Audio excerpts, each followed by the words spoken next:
Ooh, welcome back, Heavenlies. This is Heaven's Army. I'm not going to say the name of the game just yet, but we're in an Xbox menu, the original Xbox as well.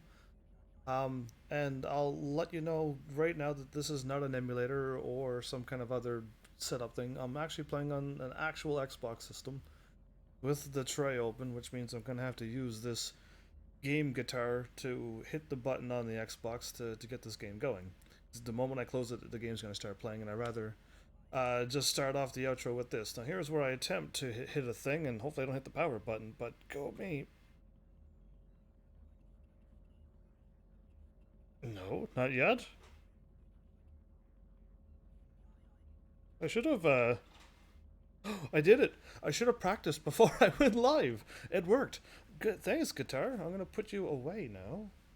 Somewhere's where you're not going to fall when I'm in the middle of a live stream and give me a scare. Okay, that'll do over there. Perfect. So, Ubisoft.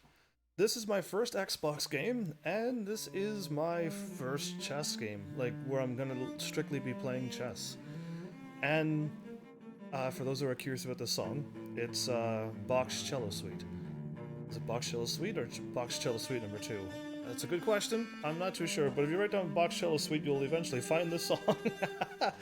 but uh, but yeah, this is going to be me more or less learning how to play chess, not me playing chess and ticking on the world and becoming a grandmaster or anything. Not that yet. We're not to that point yet. You may have seen me play a few chess games in other video games, like Harry Potter and stuff, where I was able to play chess and win because they're on like easy mode and they just want you to play a game of wizard chess and move on.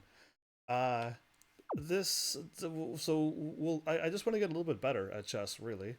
I made this account to test how to play this game and where my cat and logo went, so that's what that's all about. But yeah, this is the reason why I'm playing this Xbox version of Chessmaster is because with the Chess Academy, instead of me reading a bunch of things or looking up a bunch of things, Josh Waitzkin, if I said his name right, he will be talking me through the chess game, and then I will do what he says, and then he'll be saying, "Good job" or "Great job" or something. So I mean, this is kind of where I learned how to play, as in like know what a chess piece is and how it moves from this game. And then I went live and became got a live stream channel. And then I played chess on a few games, and then that's as far as I can go.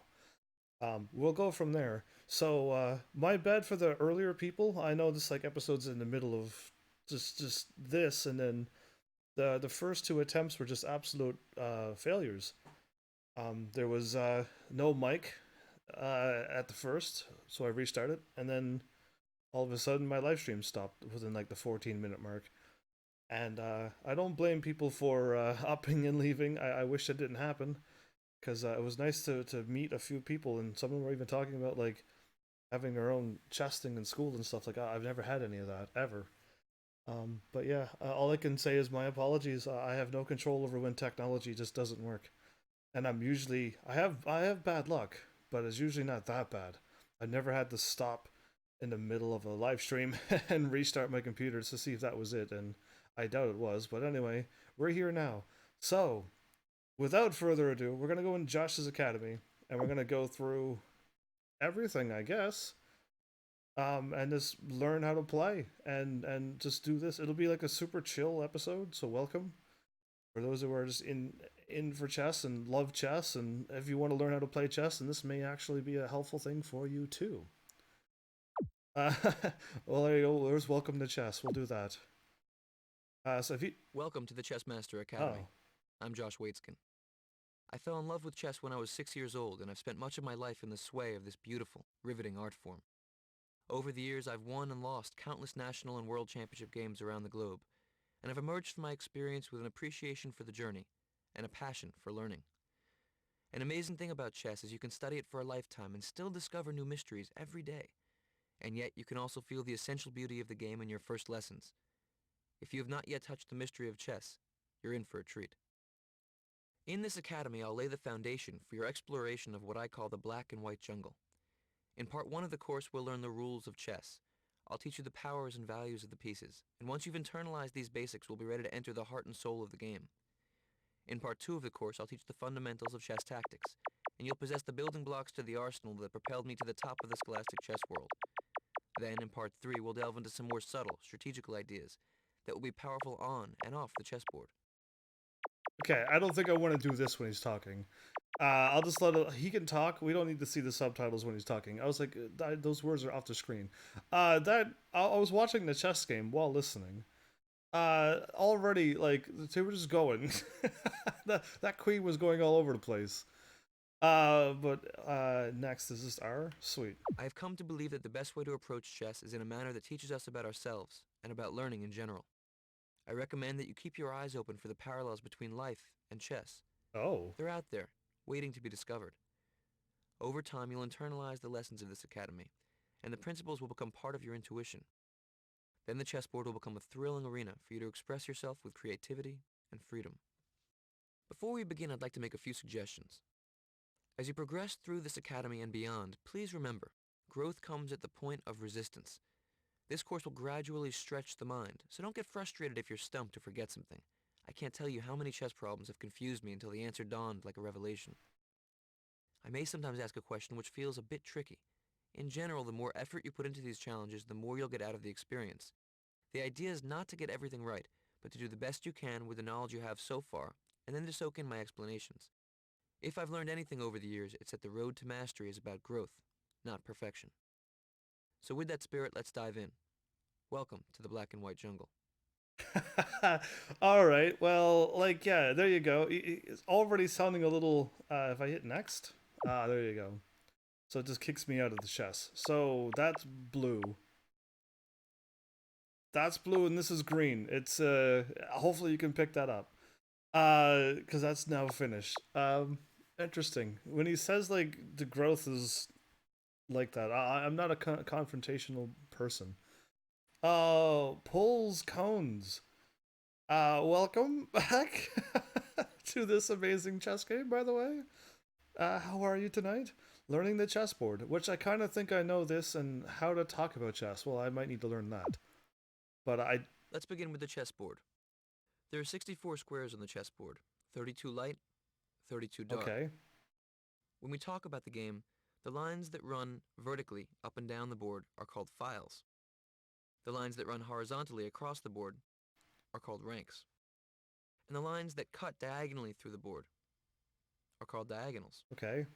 So these are your files. These are your ranks. Are you gonna remember this? And these are your diagonals.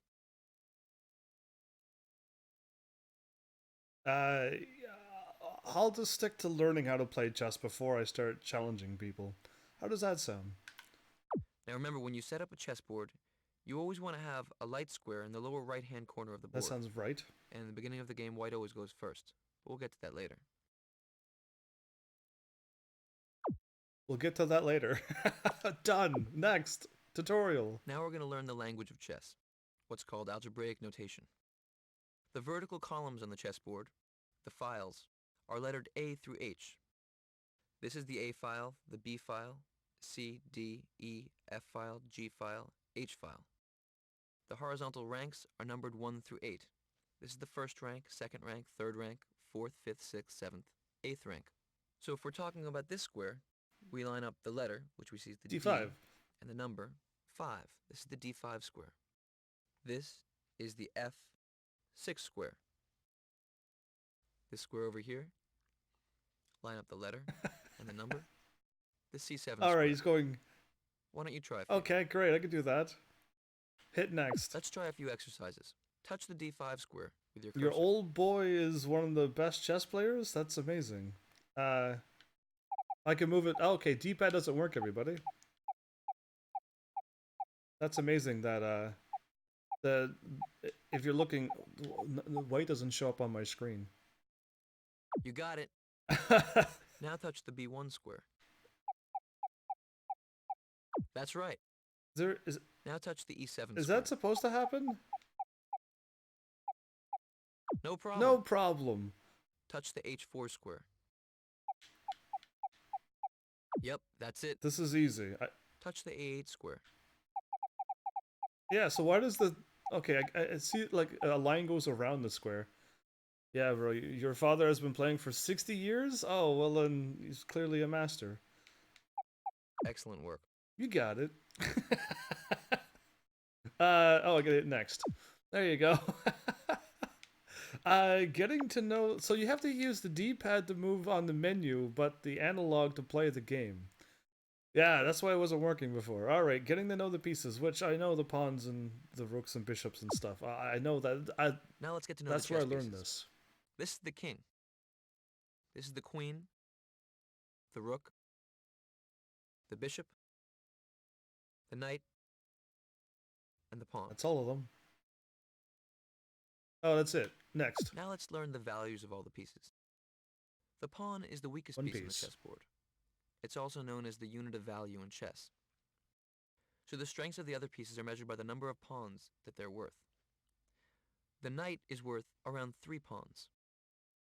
The bishop is also worth around 3 pawns. We'll talk more about this Why later. it's 3 and 3? The knight and the bishop are both worth around 3 pawns, but they move very, very differently. In some positions, knights are stronger. In other positions, bishops are stronger. And you'll learn about these nuances in a little bit. Cool. For now, knight 3 pawns, bishop 3 pawns. The rook is a powerful piece. It's worth 5 That's pawns. nice. The queen is the most powerful piece on the chessboard. It's worth 9 pawns. Why 9? The king doesn't really have a value that can be measured with pawns because the king, though not so powerful, cannot be lost. The aim of the game is to capture the enemy king. So your king has infinite value, although not all that much power. The king equals king. So, what do you mean by best and strongest chess game you would recommend? What do you mean? I'm just playing and learning chess. I'm playing on an Xbox. That's what I'm playing. If you want to know more information, I would not know how to answer you. That's... Now that you know all the chess pieces, let's learn how to set up the board. Okay. Remember, both sides begin with a light square in the lower All the right-hand pawns corner. go on the... So let's say you're white. The rooks go in the corners. Yeah. Next to them come the knights. Then the bishops. And finally, Queen, the queen always on your color. and king. Always on your color. An easy way to remember what color square to put your king and queen on is that the king always begins on the opposite color of what it is. So if it's a white king, it begins on a dark square. If it's a black king, it begins on a light square. Now the pawns cover the entire second rank. Yeah. You begin with 8 pawns. Remember, I said the pawn is the least valuable piece, but you have a lot of them. And there's 8 of them, but the queen is worth 9. So the queen is worth a whole line plus 1. A whole rank, file. One of those two. I don't know what 3 dots means, Bulls. So here we see white's setup. The rooks are in the corners. The white king is beginning on a dark square. The queen is beginning on the same color as she is. She's a white queen beginning on a light square. Bishops and knights, and the pawns cover the entire second rank. Now for black, it's the same. The pawns cover the entire 7th rank. The rooks go in the corners. The black king begins on a light square. The black queen begins on a dark Basically square. face each other. Remember, the king always begins on the opposite color square of what it is, and the queen begins on the same color. So the black queen begins on a dark square, the black king begins on a light square. Then come the knights and the bishops. So, because I've done this 3 times now, I didn't say, like, who Josh is. Not that I know Josh, but, like, I'm quite certain he's one of, like, a very strong chess master kind of player. And he said he started playing chess when he was 6 years old. And this game has, like, programmed people's playstyles into this game. And you could play him when he was 7 years old and 10 years old and stuff, and you can see his ranking at his age, and he was clearly very good. But yeah, so there is, just in case if you're like wondering who Josh is and stuff, it's that, and I think there's like a movie. I'm trying to figure out if he's in the movie or if it's about something. It's searching for Bobby Fischer is what I remember hearing about something along those lines, and it was just I need to watch it, or you can also watch it, and then I could watch it as well one of these days, and then we can get back to this conversation that I'm trying to have that I can't quite end. Now it's your turn. Take each piece and move it to its setup position on the board. Oh, that's gonna take a while.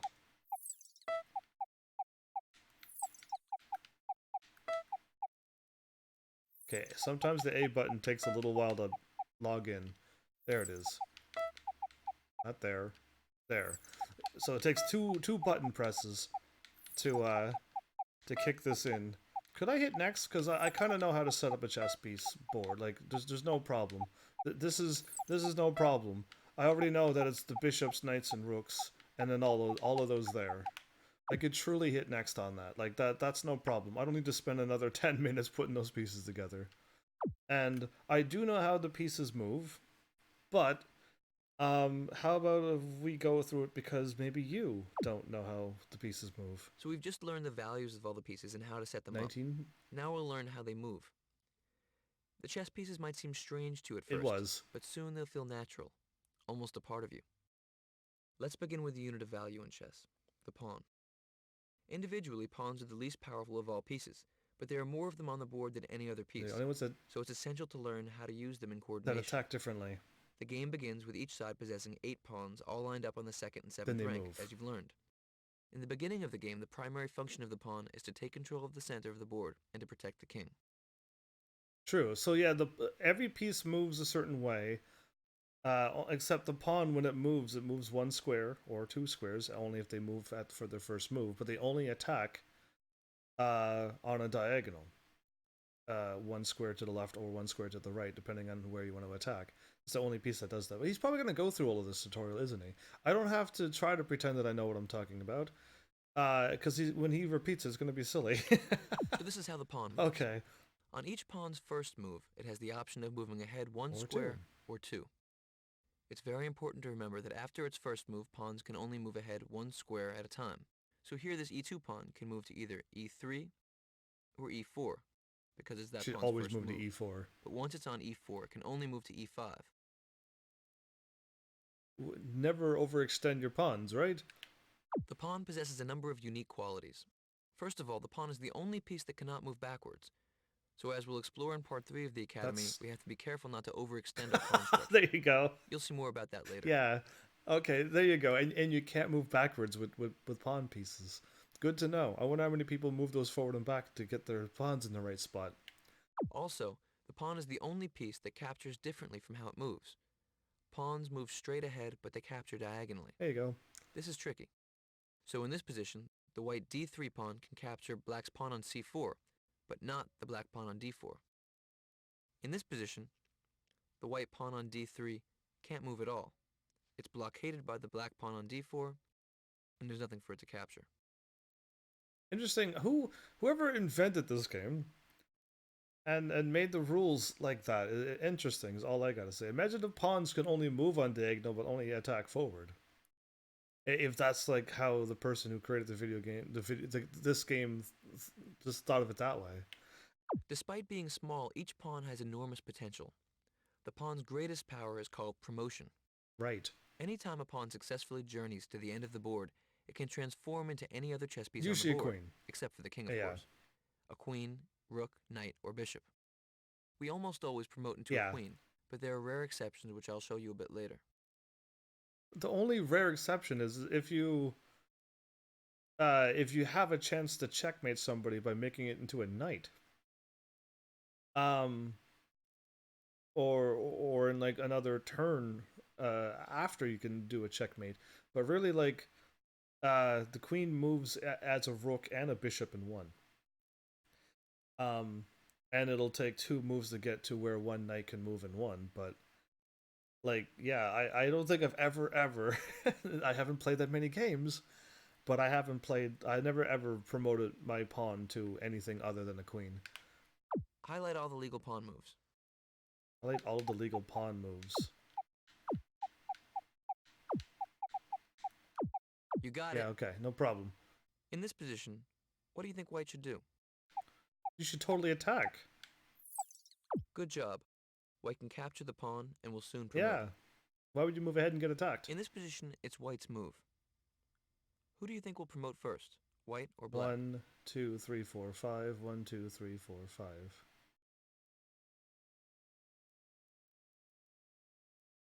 1, 2, 3, 4. White will win. Good job.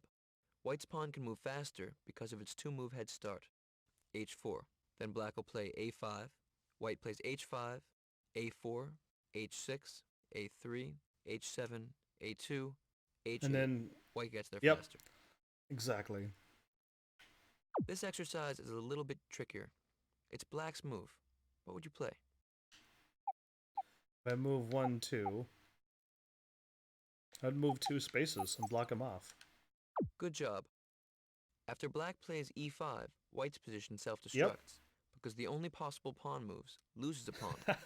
After e5, white's forced to play d4, after which black can capture. I'm so good at this game. There's a term for this type of position in chess, called zugzwang.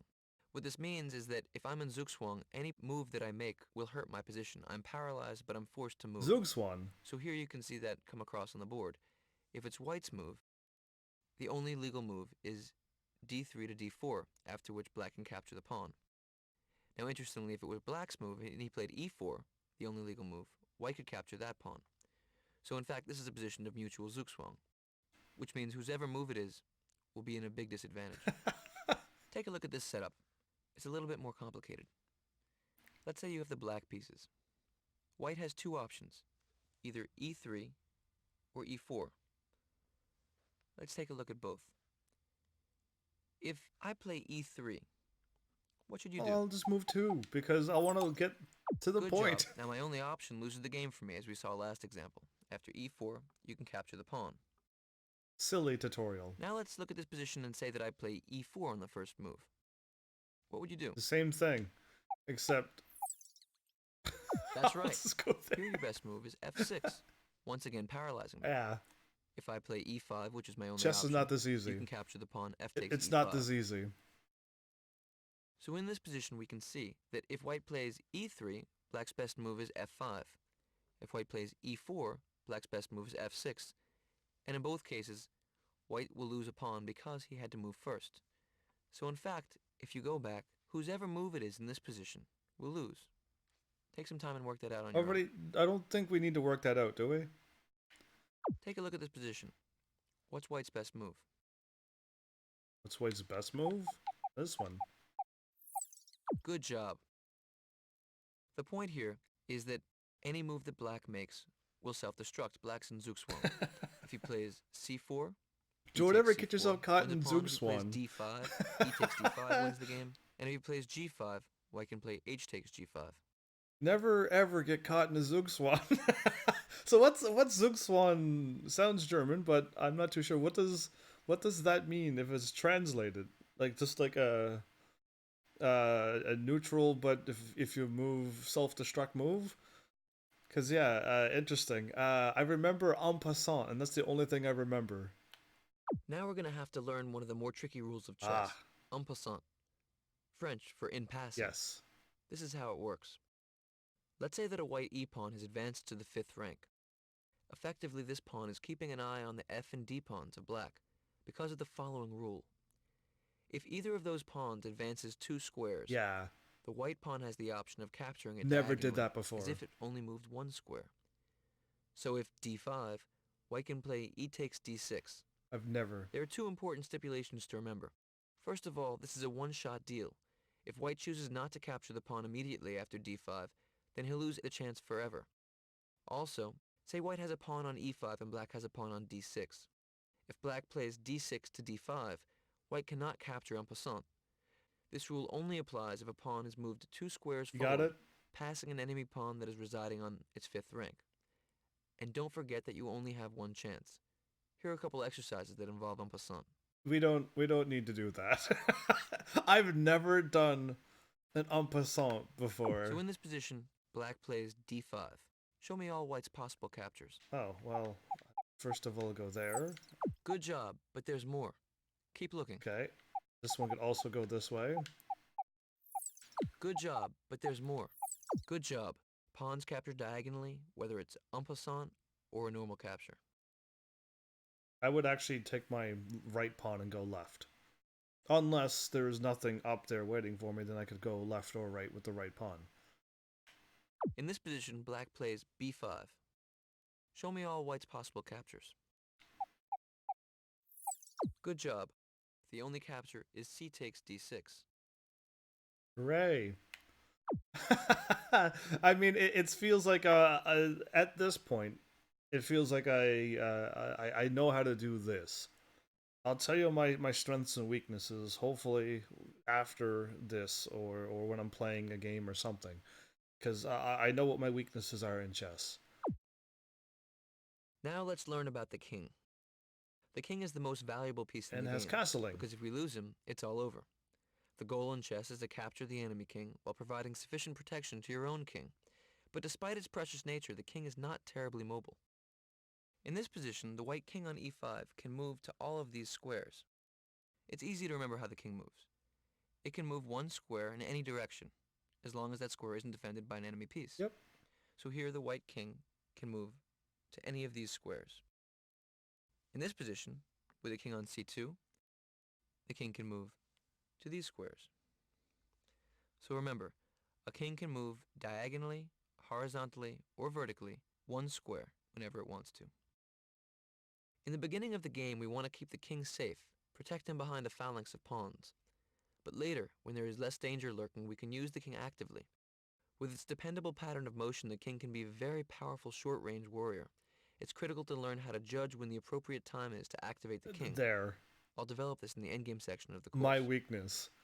I have no problem castling and getting my king out of the way early to early mid game. My problem is I never take my king out of defense. I don't feel comfortable bringing my king up like that. Nor am I comfortable when somebody brings a piece right down into that line, into the file or row, into the row of one with a queen or a rook. Because if you don't block it with the way he had it set up, it's instant checkmate.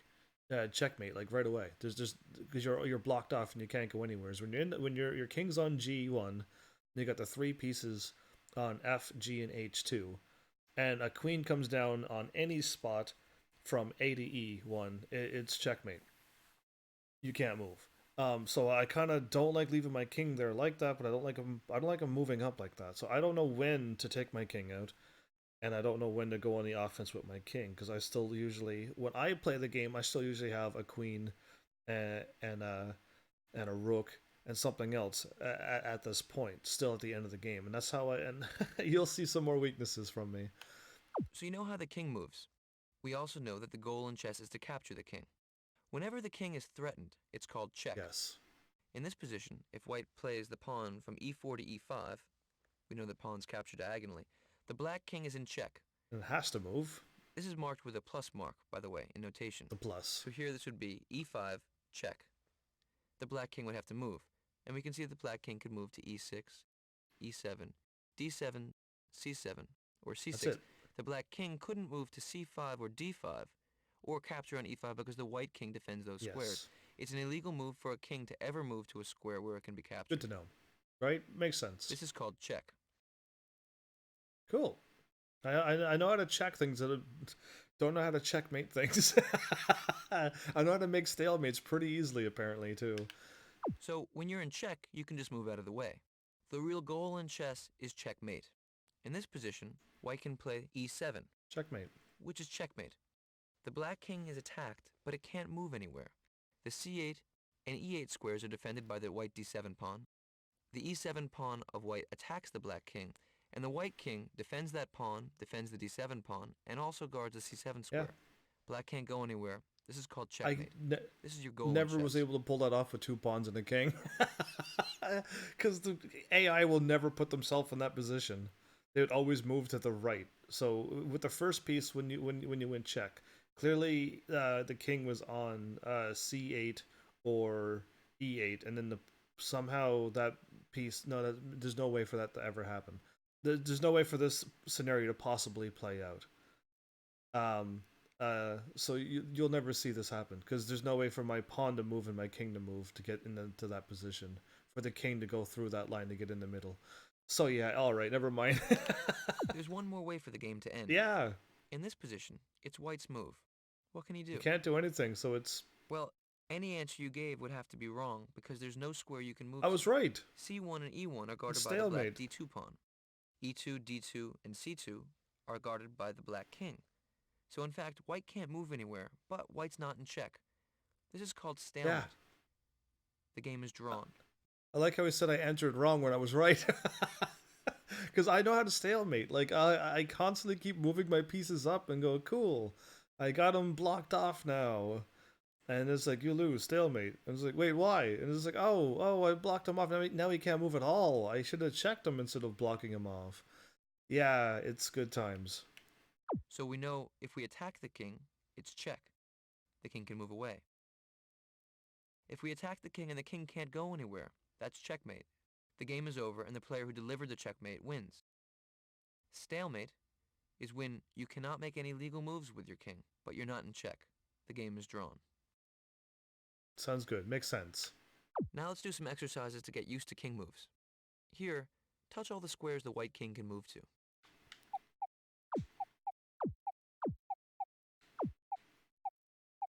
That's right. Remember, the king can never move into a position where it can be captured. Yeah. No problem. In this exercise, white's in check. What do you think the best move is? Good job. The white king can capture the d4 pawn. Of course, taking the f5 pawn is bad, because it puts the king in danger. Yeah. Here the white king is in check. What is white's only legal move? Good job. The only unprotected square is f4. I mean, I can see this because I've kind of done this tutorial before. And learned. I went through this tutorial and learned how to move and play chess. It's the next tutorial that will probably throw me off guard because I wanted to learn how to play chess and move, and then I played chess. And I went through this tutorial, so I kind of remember also where some of the moves are and whatnot. But yeah, like I want to get better than just knowing how to move pieces and only how to stalemate, or if I have two queens or two rooks or a queen and a rook, is the only way I can checkmate. I need to get way better at this game. Here white is in check. What's the best move? Checkmate, baby. Good job. It turns out the white can get out of check and checkmate with the same move. By capturing the black pawn with your pawn, you've placed the black king in checkmate. Yeah. There you go. Oh, was he gonna say something there? I was on 8 when I hit 9. Now in this exercise, the white here white is in check. What's the best move? In this position, it's white's move. I'd like you to take a moment and think it out. Stalemate is a theme here. White to play. Stalemate is a theme here.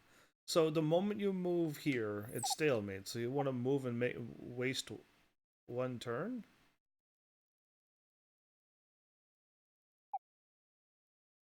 Then my piece will be there. If I move there, it's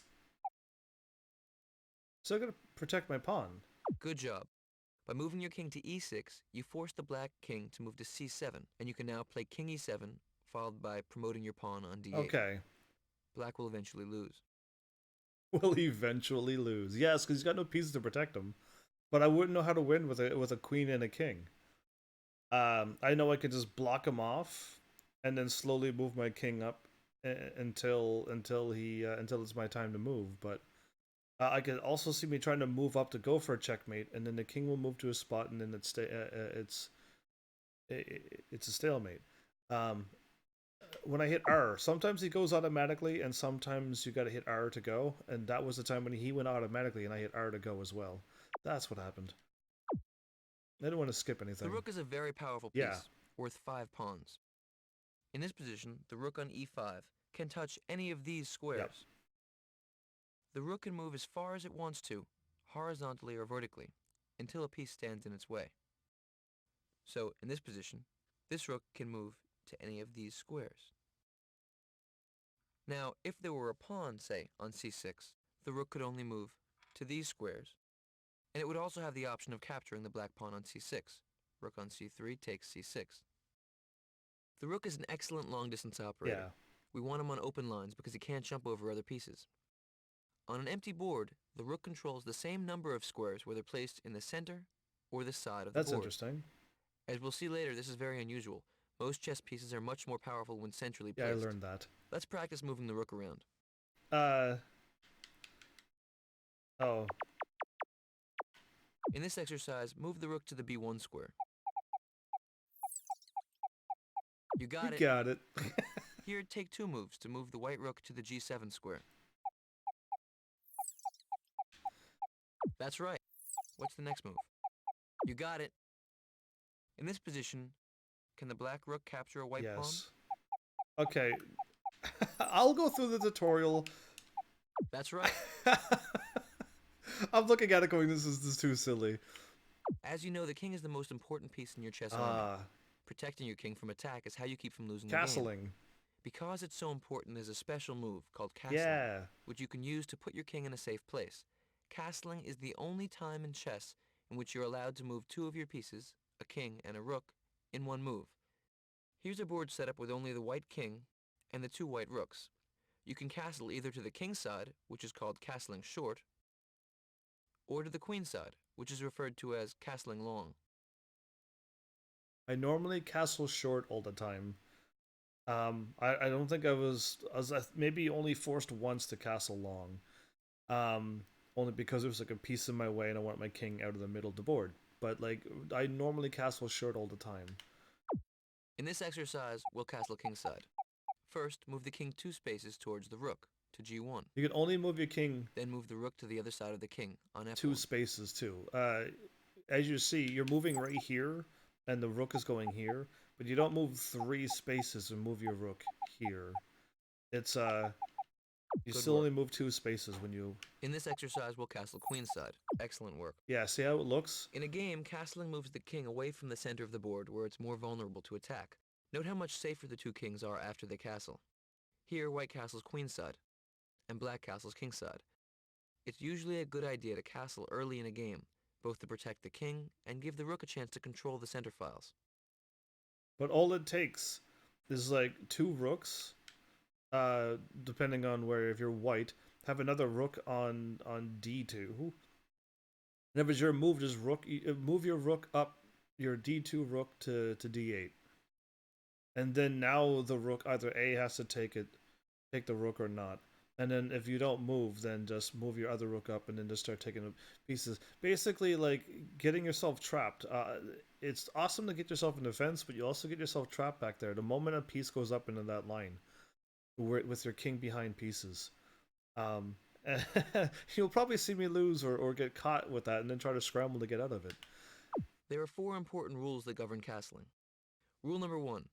The king and rook may not have moved from their starting squares. Right, no moving. In this board setup, white cannot castle to either side because both rooks have moved from their starting positions.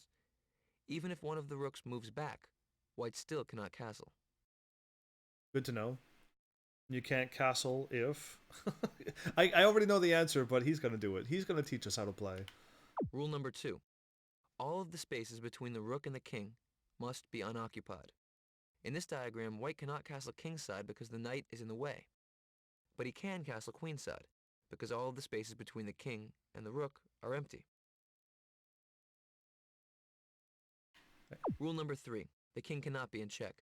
In this position, it would appear that white can castle kingside because neither the king nor the rook has moved from its starting square, and the spaces between the rook and the king are empty.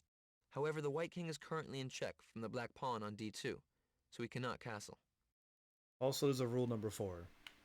Rule number 4. The squares that the king passes over cannot be under attack, and since you can never move your king into check, the square to which it's moving can't be under attack either. In this position, the spaces between the king and the rook on the queen side are open. However, the d1 square is guarded by the black rook on d8, so the white king cannot pass over. There you go. Castling is illegal. That's it. In this position, the c1 square is guarded by the black rook on c8, so the king can't land on it. Castling is illegal here as well. Sounds good enough. Now that you know how the rook moves, let's take a look at a few checkmates. In this position, white can actually checkmate the black king in one move. Do you see it? Yeah, well, I've never ever had a chance to have my king up that far. Yep, that's But it. but yeah. The black king is trapped on the back rank, the white king guards the d7, e7, and f7 squares, and the white rook mates the king. This is called a back rank That's mate. how I win, by the way. That's the only way I can pull off a checkmate is back rank mate. And it has to be with, like I said, two rooks or two queens or those two pieces. Like I said, my king is never up there in that position, and there's usually always pieces on the board. More than just two kings and one piece. So like I've never played a game where it just literally ended up with me with one piece and a king against one king. You know what I mean? And you could usually, I don't know, just we'll see when we start playing chess. Really, I guess is more or less the real answer. Here's another variation of the back rank Yeah, mate. I could see that. White to move. Do you see It's it? the same move again. Because this is what I was worried. I was mentioning this with having your king in the back, super protected, but Yep, that's it. now you can't move. Rook a8 once again is checkmate. And here the white king doesn't need to help out because the pawns on f7, g7, h7 are trapping the black king. Notice how our own pieces can hurt us. This is once again called a back rank mate. Yeah, so that happens to you a lot in chess. If you play against skilled people, they will get up in your zone and try to do that to you, and you got to have pieces always around. It's a whole lot more complicated than just playing a video game, chess. And I don't know, I do like chess. It's just I'm not good at it, and I don't really go out of my way to get better at it because now that I'm a live streamer, I don't have free time to just go and pick up this game and start playing it. If I ever have free time, it's gonna go towards my live stream and getting everything ready. So it's a whole different world I'm in. Uh, Josh said he loved to play chess and was fascinated by it at the age of 6, and I find that impressive because like at 6 years old I had no passion like that. There was no passion for anything other than just like be a child and just go through life.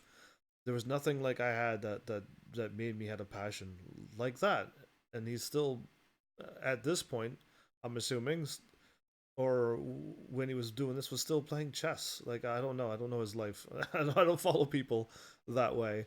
But like to be able to just play something for years and have a passion for, I found my passion live streaming, but like I found that 4 years ago. You know what I mean? And I wasn't 6 years old when I started live streaming. In this position, there are a lot of pieces on the board, but if we're familiar with the back rank mate, we should be able to spot it here. Black to move. What do you see? A back rank mate.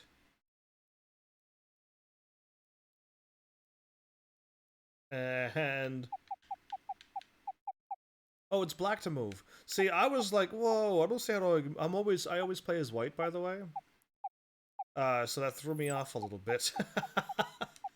Good job. Ooh, The correct move is rook a1, checkmate. I was looking a at back rank white. mate. I'm going. It's important to learn the patterns on an empty board so we can have the tools to navigate the complexities of chess. Yeah, I would be shocked if somebody moved all their pieces like that. Be impressive how they got around everything and nothing got killed. I call this exercise monster rook. Here, calculate how the white rook can take all the black pieces in sequence without any breaks. Okay, well, basically you just keep doing this. And keep going inside and inside. And just keep going around and around. And by the time you keep going around, and then down, and then down, and then over, and then up, you're done. Basically, it's this. I'll speed it up because it'll take me way longer. I like I said, I did this thing before. This doesn't help White to you move. out. Mate in 1. White to move, mate in 1. Okay.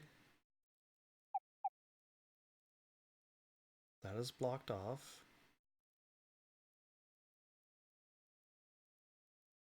This is blocked off. But he can move out of the way. If I go there, Then he's got all of that blocked off, and he can't. This is the way to Good go. job. Okay. Your rook on h6 covers the 6th rank, while your king covers the b4 Yeah, and b5 that's what I square. had to look at. By moving your rook to a2, you've checkmated the black king. I was looking at moving the other rook, and I'm like, no, he's blocking. If I move my king, then I self-destruct because there's a big gap between the king and the bottom rook. So I'm glad I saw that. White to move. Mate in 1. Okay, well, just take the piece. That's right. Rook takes a4. Checkmate. Cool. Here it's white to move and mate in 1. What's the best move? White to move and mate in 1. There's actually 2 ways to win this. The top one or the right one will get you there. No, that's not quite it. Rook h1 is the right idea, but black can block. Oh, what? I wasn't even paying attention. Yes, there is a rook there. I thought they were doing the thing to me, but they didn't. All right, here's me. Like I didn't even look. This also happens to me in chess, where I don't look at the board and I just move because I see 2 pieces. They move the exact same way, and yes, it's a check. But I didn't even see the rook there. That's it. By moving your rook to h8, you've checkmated the black king, and there's no way to block. Doing what I did, I do that so many times on chess. So I catch myself making silly moves because I don't look ahead or I don't look for defending pieces. I just move. In this position, it's mate in 2 moves. What is black's first move? This is how I win. I have 2 rooks or two or a queen and whatever, and I walk the king down until it's blocked. Good job. This is how I Now it's win. mate in 1 move. What is the last move? It's this, and this is how I win games. You got it. By using both of your rooks in this manner, you're forcing the white king into a smaller and smaller area, until finally he's trapped and can't escape. Yeah. That's my only way to win.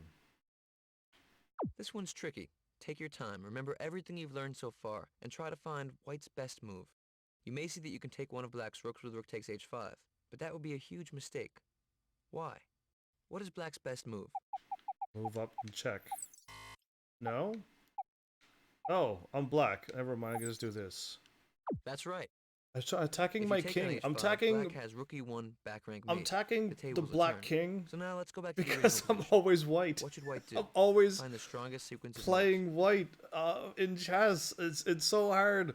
All right, I was attacking this king no matter what. He's going to block. I want to get my piece out of the way.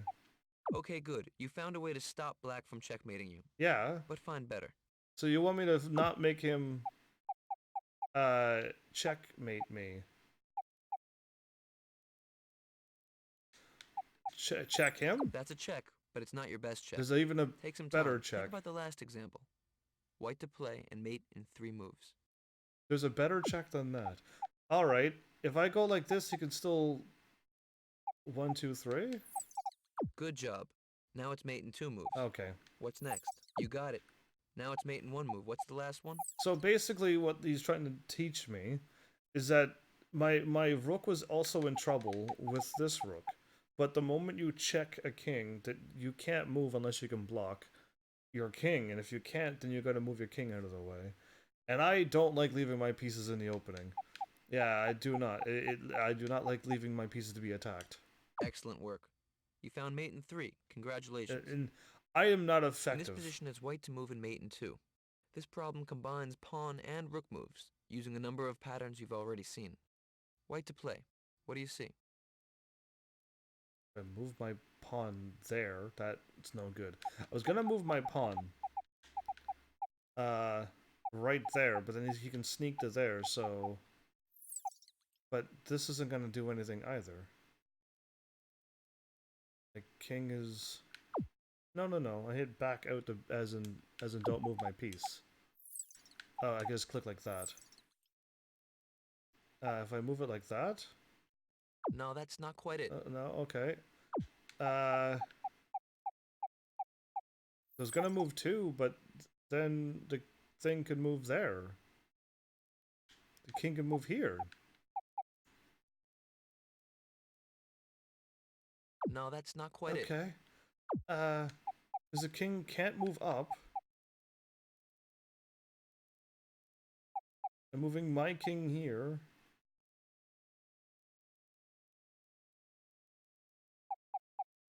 This can't be right, because he can escape, right? Good job. Checking the black king. Your rook is cutting me off from going backwards. Yeah. So after king h4, what's mate in 1 here? Didn't know there was a mate in 1. Uh, okay. Uh, oh, there is. Okay, so this pawn is blocking this. This is confusing. My brain does not think this way. No, that's not quite right. Try Oh, again. because I don't have even checked. Oh, okay. I gotta check him. See, there's like a stalemate right away when I do that. It's amazing. If I check him then, and he can't go that way or that way. Rook h6. Excellent work. Okay. A back rank mate on the side of the board. Take a look at this position. Also, What's white's best another move? weakness is that I don't think this way. I just move pieces, and I don't take the time to figure out the best possible move. That's just not how I play chess, and it's a really hard habit to break because I haven't learned how to play any differently than what I'm doing now. And I'm just throwing pieces around, going, I can move it here, and he's like, oh no, this is way better. And yeah, he's absolutely right, but I could also move there and then eventually get my checkmate. It's just going to take me longer. And I am not effective in chess, like, at all. Yes, I'm able to win chess games against other video games and against AI, but it's if I were to go against a human, I doubt I would win, like, that much. Take a look. What's White's best move? Check the king and take out the rook? That's right. Here we can use the tactical device called a Skewer. to win the black rook. Rook d3 check skewers the black king to the rook. After king e4, rook takes d8, and white has won a rook. So rook takes g3 was possible, winning a pawn, but the best move was rook d3. A skewer is when you have two enemy pieces lined up on the same diagonal, rank, or file. You attack the stronger piece. It has to move out of the way, and that opens up an X-ray attack onto the weaker piece. Excellent long-distance operators like the rook, bishop, or queen are very good for these types of operations. So, I don't think I've ever successfully skewered or what's it called when it's split and you attack two pieces at the same time. Either way, whatever that's called too. I've never been able to successfully pull that off. I've never seen a king in the middle of a board. So you can never pull off like a king's got to move out of the way and you attack a free piece. Skewer and I don't know what it's called.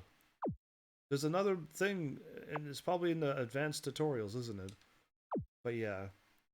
Now we're ready to learn about a quirky long-distance operator, the bishop.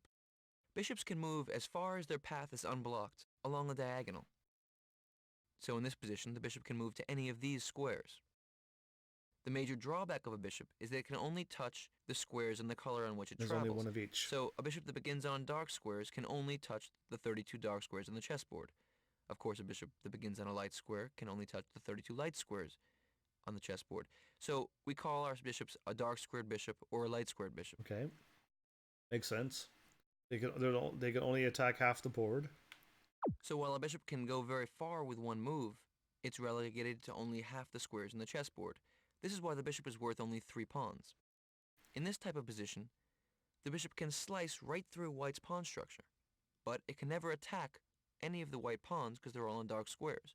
So here you can see both the pros and the cons of a light squared bishop. Glad you visually can see that. Like every other piece except for the pawn, the bishop captures the way it moves. It cannot jump over other pieces. And if a bishop is blocked in by its own pawns, it's considered a bad bishop. You always want to maximize the mobility of your chess pieces.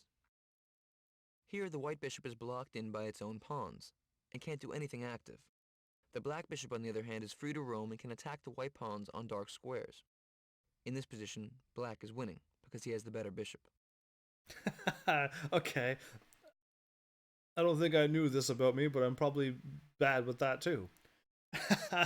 When to get my bishop out and where to put it. That's probably another weakness I have. Now let's take a moment to talk about quality in chess. We say that each piece has a numerical value. Bishops are worth 3 pawns. Rooks are worth 5 pawns. But in fact, the values of pieces fluctuate with the board position, and it's important to learn about the principles which determine what makes a given kind of piece more or less powerful. It turns out, for instance, that bishops are much better in open games than in closed games. An open game, by the way, is when the central pawn structure is not blocked. In this position, the pawns are wide open, so the bishop can cut through the whole position. Here, on the other hand, the bishops are locked in by the pawns. Knights, on the other hand, while they're also worth roughly 3 pawns, are better in closed games. We'll learn about the knights soon, but for now just remember that knights are the only piece that can jump over other pieces. So in a closed game, a knight can leap into attack, while other pieces are locked in. So if you have a bishop against a knight, you want to open up the game. With knowledge of these principles, as they'll be taught in this course, you'll be able to make long-term strategic decisions, even in your first weeks of play. Long-term things? No, I move 1 turn at a time. Maybe sometimes 2 turns at a time. But I've never went, oh, if we're moving like this is gonna be a closed game. Let's close it in then, and then I'll get some knights out there and start taking out some of his knights. I don't think my brain ever goes that far.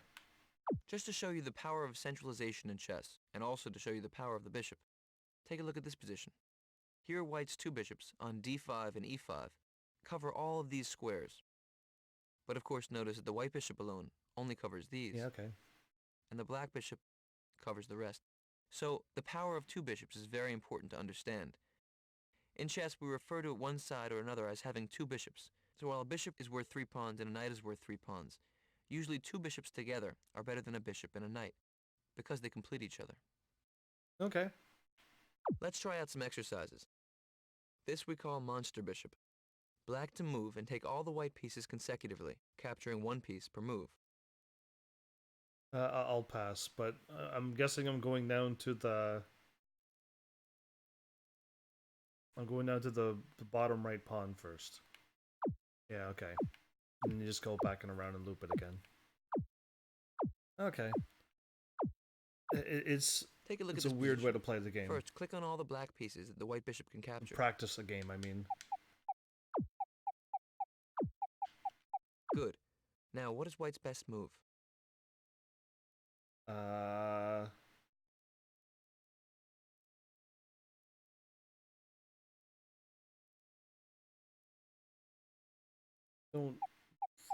Wouldn't I want to get rid of that thing? He's the one who's going to go down and start checking me. Even if the pawn comes down to attack me, I can move out of the way. That rook is the problem. Capturing pieces is very tempting, but always remember to look for the best move in chess. Oh, so I just want to, again, I'm a defensive player. Excellent work. Bishop d4 is checkmate and ends Oh, the game it's right checkmate. Here white has didn't 2 even bishops see or that. a rook. What is white's best I move? don't even see it. I'm sure you see that the black rook is attacking the h2 bishop. I didn't even see it was checkmate. I just saw that I can take out the piece, or I can actually just put the king in check. And I know I've done that before. I was just trying to put the king in check, and it ended up being checkmate. But those are accident checkmates, and I don't know what to say to that. And again, I'm playing against AI on this game, and they're not like grandmasters. They're just my skill so that I can win. A little bit higher than the monkey, basically. But like, yeah, like I don't see those things. I'm not. I don't know how, but I just don't see them. What am I doing? Has 2 bishops for a rook. What is the best white move? The king's got all of that checked off. No, I keep clicking on the piece. If I go here, it's check, and the king is blocked off to the right because of this bishop, and the king's got that. So this Bishop f4, very good. King b1. What's the next move? Bishop e4 check, excellent work, driving the king all the way to the corner of the board. King a1. What's mate in 1 here? Excellent work. Bishop e5 checkmate. I've never bishoped. A critical pattern, similar to the way you used 2 rooks I've earlier never to trap a king. I've never Here you've used your 2 bishops in the same done manner. this before. It's white to move here. Deco? What's the best move? Uh, The first thing you should do is notice all of the black pieces that can be captured. Why don't you highlight them? welcome back and thanks for the subscription. You just subscribed? Well, thank you for that. I wasn't expecting that. Welcome to like a nice chill live stream where I'm learning how to play chess, and then hopefully in the next episodes that may or may not come, I'll be playing some chess and learning what I've learned. White's move, best move. White's best move.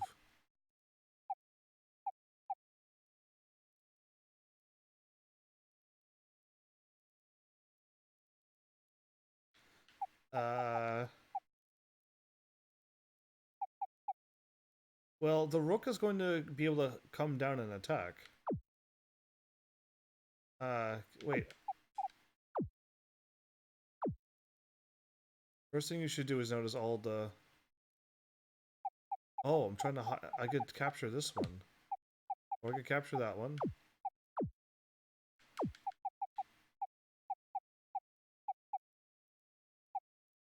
I capture this one. I was trying to move my piece to Good job. attack. Now, which is the most valuable piece that can be taken?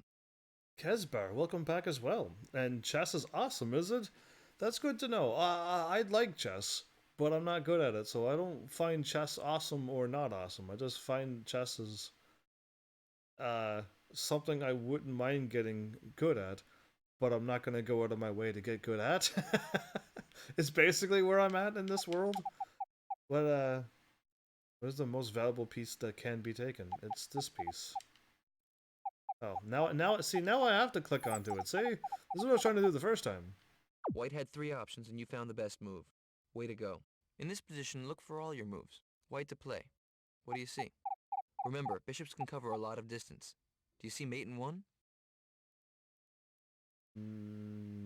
Not yes, no.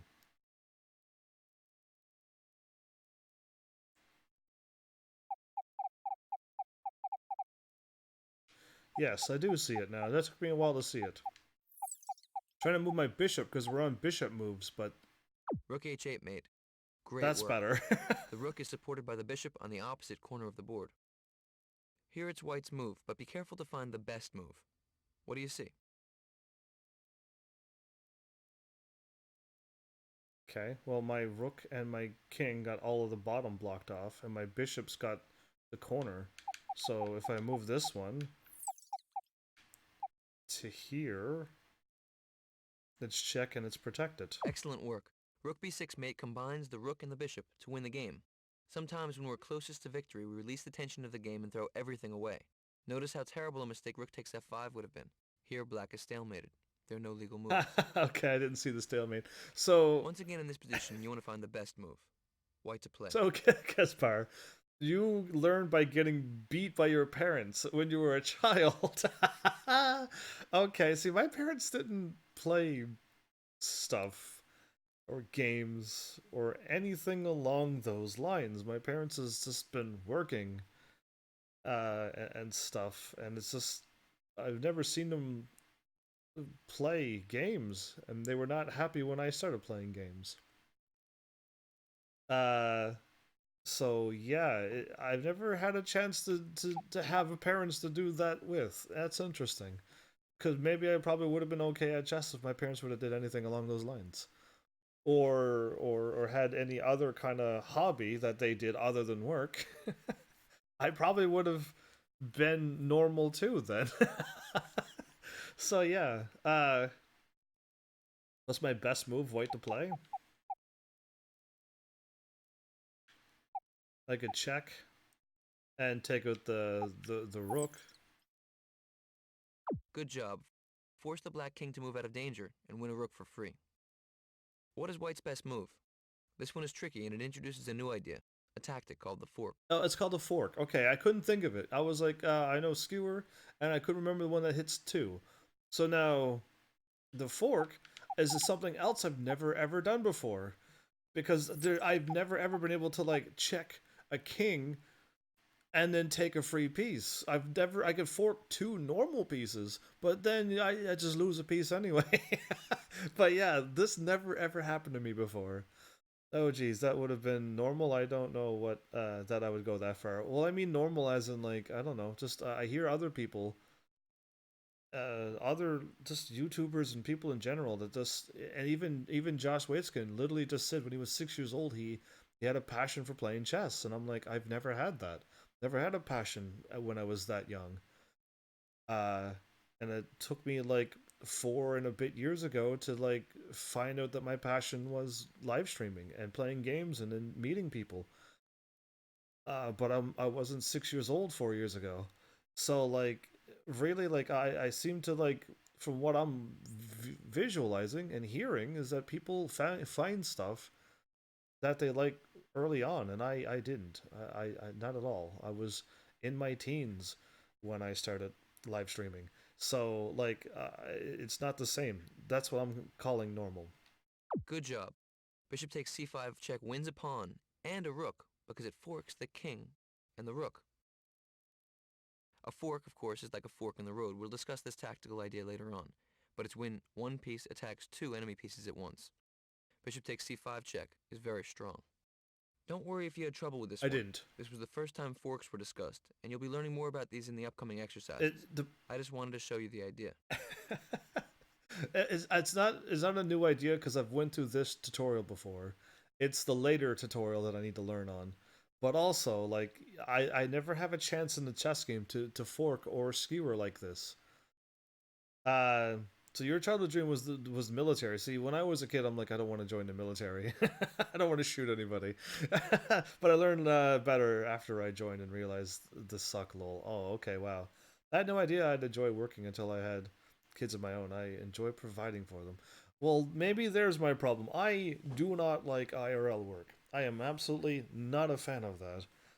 And I realize like my channel's not big enough to provide for itself, but I my dream is to see this channel do that. And I'm forced to go to work, and it takes me away from my thing that I love. And the dream is just not there yet. But yeah, like I am not a fan of IRL work, like in the slightest. Do I have to hit a button? No, I hit button and I'm done. All right, cool. We're on to queen now. Okay, and not the Now band. for the queen. She's the most powerful piece on the chessboard. The queen combines the powers of the rook and the bishop, and is worth 9 That's a level pawns. 4. Or 2 bishops and a knight, 2 knights and a bishop, a rook, bishop, and It's pawn, worth 9 or any pieces. other combination of pieces. Of course, these valuations vary with the position, and we have to learn how to make the judgments. Another thing I don't like doing, and a lot of people, and even the AI in this game, love to trade queen for queen. They pretty much do it any chance they get. And I am not a fan to trade my queen for a queen. Like, ever. I like my queen alive, and I like to have it at the end of the game. And losing my queen is not cool. So as I mentioned, the queen combines the powers of the rook and the bishop, Yes. so she can move as far as she is unblocked, horizontally, vertically, or Yeah, diagonally. very strong. So this queen on the central square controls all of these It's a squares. lot. A really powerful piece. That's a lot of pieces.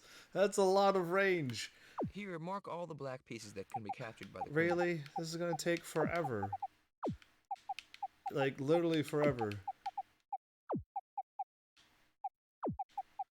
Good job. Great.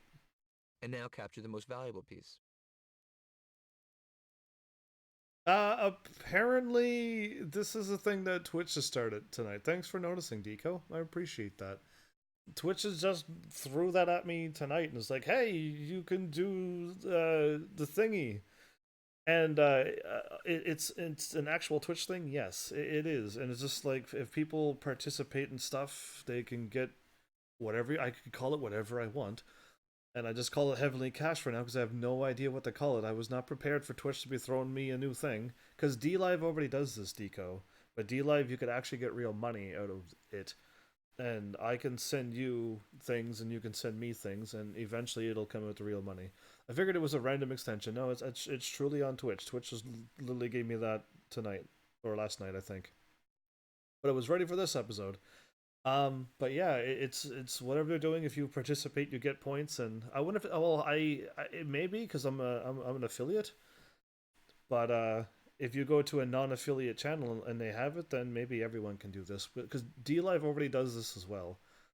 And it's interesting that Twitch is now getting on board with this. Now, I don't know if this is real money, though. I know DLive has real money, and I can just throw you a lemon anytime I want. Actually, no, I gotta get the 5.0, which takes about an episode or two, and I could throw you a lemon. Basically 5 lemons. But that is actually can be converted into cash. I don't know about this thing yet. It's just a new thing, and didn't look into it yet. But thanks for noticing, because it is there. And if you participate, you do get some heavenly cash, and everyone loves cash. Capture the most valuable piece. Uh, Good job. The rook on g7 was the most valuable piece to be captured. right. Here, find mate in 1.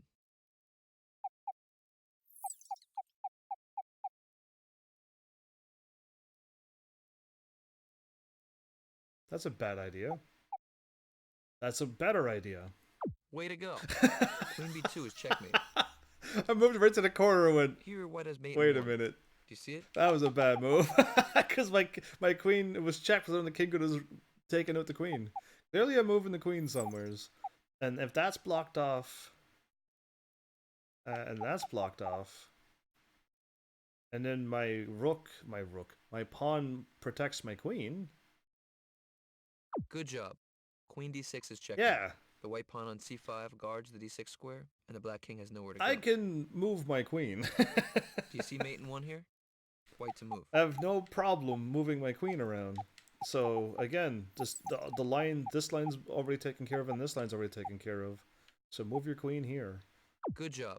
Queen g7 is checkmate. Uh, What is white's best move?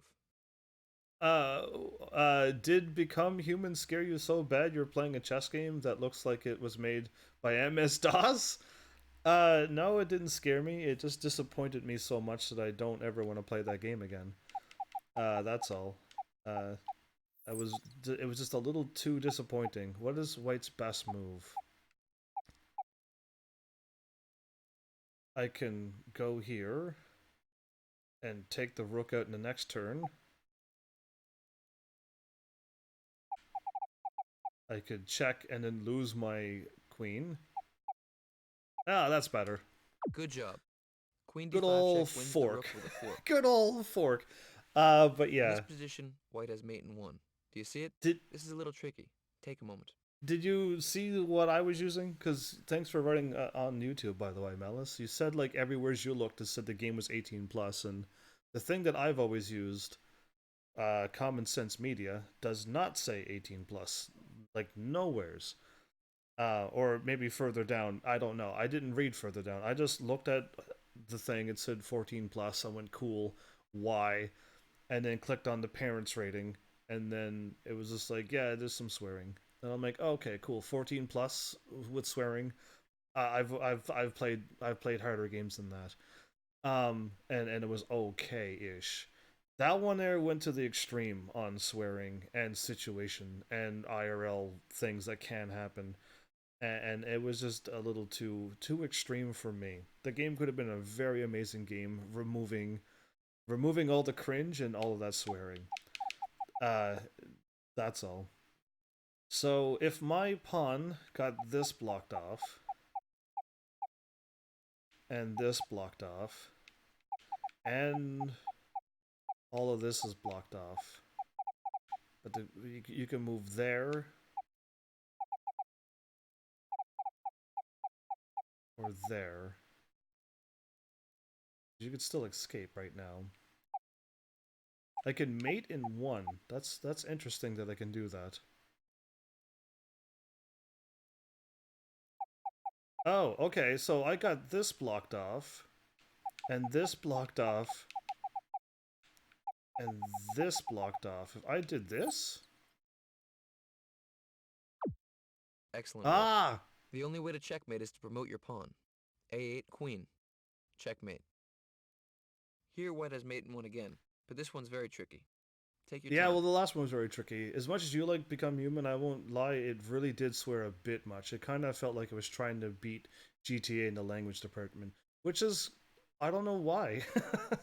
Why, when you had such an amazing, it is an amazing idea, and a game that I was like, I want to play a game like this. So if anybody else knows more video games that has it where there's so many options and so many endings and it's actually playable, I would like to, I would like to play a game like that. That's the reason why I picked that game, because it was just like it had exactly what my channel. I never had a game on like that on my channel, but it's just not possible to play on my channel. Well, I'd rather this. At least this kind of tells me what's going on since I'm completely lost in chess. This is nice, right? I mean, I'm going through the tutorial first from beginning to end. And if you showed up and watched at the very beginning, you will know how to play chess by the time I'm done, because I will also be going through this and learning how to play chess too. Chess is pretty simple to learn, but hard to master. Agree. Absolutely agree. You just need someone to teach you calmly and try not to shove things on you, which is what this game's all about. This is exactly what's going on right now. Josh Waitzkin, an actual professional player, is literally talking me through how to play each piece, and then he eventually teach you how to move pieces, how to do openings, how to play late game, everything. And then when you're done this thing, you will be able to play chess. This is on the OG Xbox by any chance? This is on the OG Xbox. That was my starting intro. Oh yeah, this is totally on the Xbox. My lights don't work though. On my Xbox, there's no lights glowing on it, and I think it's supposed to be glowing. Anyway, so again, checkmate in one. Uh, if I moved here, blocked in there. Good Got work. it. The right move is king g6 checkmate, a discovered attack. Discovered attack. A discovered attack is when you can move one piece, opening up the attack of another piece. In this position, the white queen on b3 is blocked in its attack on the black king on g8 by a white rook on d5. I like. When that white rook moves, Why would you it's a discovered move attack. your rook there? The white queen will have discovered check onto the black I would king. move my rook up too. Notice, of course, that if white plays either rook d8 check or rook g5 check, the king is attacked two ways. This is called a double check. Oh, very powerful. Never did a double check before. In part 2 of the course, when we build you a tactical arsenal, we'll spend more time with discoveries. For now, I just want you to be familiar with the term. The border looks like Xbox. The border. There's a lot of green, but I think that's in the game, and I think the border. I think this is the actual game, but interesting that you say the border looks like an Xbox. I think the game is just green in tutorial mode. That's funny. And the background has a whole bunch of like chess stuff and stuff too, but yeah, interesting. I would have moved my rook to c7, and then I would have discovered check, and then the king had to move only left or right, and then I moved my queen up for checkmate. That's what I would have done. Here's another example of a discovered attack. The white pawn can move from d5 to d6, opening up a discovered check on the black king from the bishop on g2. There are countless forms of discovery. Oh yeah. And we'll look at more later on. The best part is discovering the discovery. Or, if I had to name this attack, I'd probably call it the sneak attack. Just take my word for it, then buttons, borders, menus, all look like OG Xbox setup for a lot of games. Good to know. Okay. Good to know. What is white's best move? Find the best discovery. Okay, well I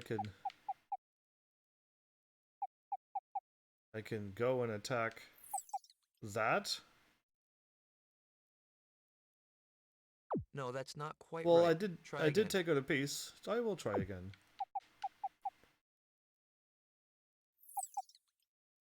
Oh, I could go like this and take the queen. That's not the best move. Black can block. Queen to e5. No! I forget. Wasn't paying attention. Okay, that was really bad. That was even worse than my first move. Okay, a discovered thing where the queen can't block. But the queen, I could also get blocked by that piece. So this? Good job. Rook d5 check wins the black queen. The white rook moves out of the way, opening up an attack of the white queen on which a1 you'll have to block. The black king on g7 and attacks the black queen. Oh, okay. Notice that rook takes b4, another option, would have been a mistake. It also attacks the That's black what I queen did. And checks. But here black can block. Queen to e5, protected by the pawn on d6. How dare they? Black gets out of check and gets the queen out of the way. Yeah, see, I just go for the first attack. Uh, honestly, if it wasn't for the few little spots that would have probably not been great for your channel, I'd love to see you play the Fable trilogy. The Fable trilogy. Are you talking about? Because there's a whole bunch of other games that somebody mentioned. And I can't think of the name of the game, but some, or maybe it was you. But like, yeah, it's just I've heard that there's other games like it, and I'm not too sure. Wolf Among Us or something is what my brain is thinking right now. But like, I'm thinking they're all also like what that one is. There's a lot of swearing and a lot of things into it, and I would love to play those games too. But I mean, I just need to wait for the world to wake up, and then for the world to be like, hey, we could just add an easy filter on everything and have it an option, and then everyone can play every game. Be amazing. Now we're up to a unique piece, the knight. The night was last. The knight is the only chess piece that can jump over other pieces, but it can't go very far in one leap.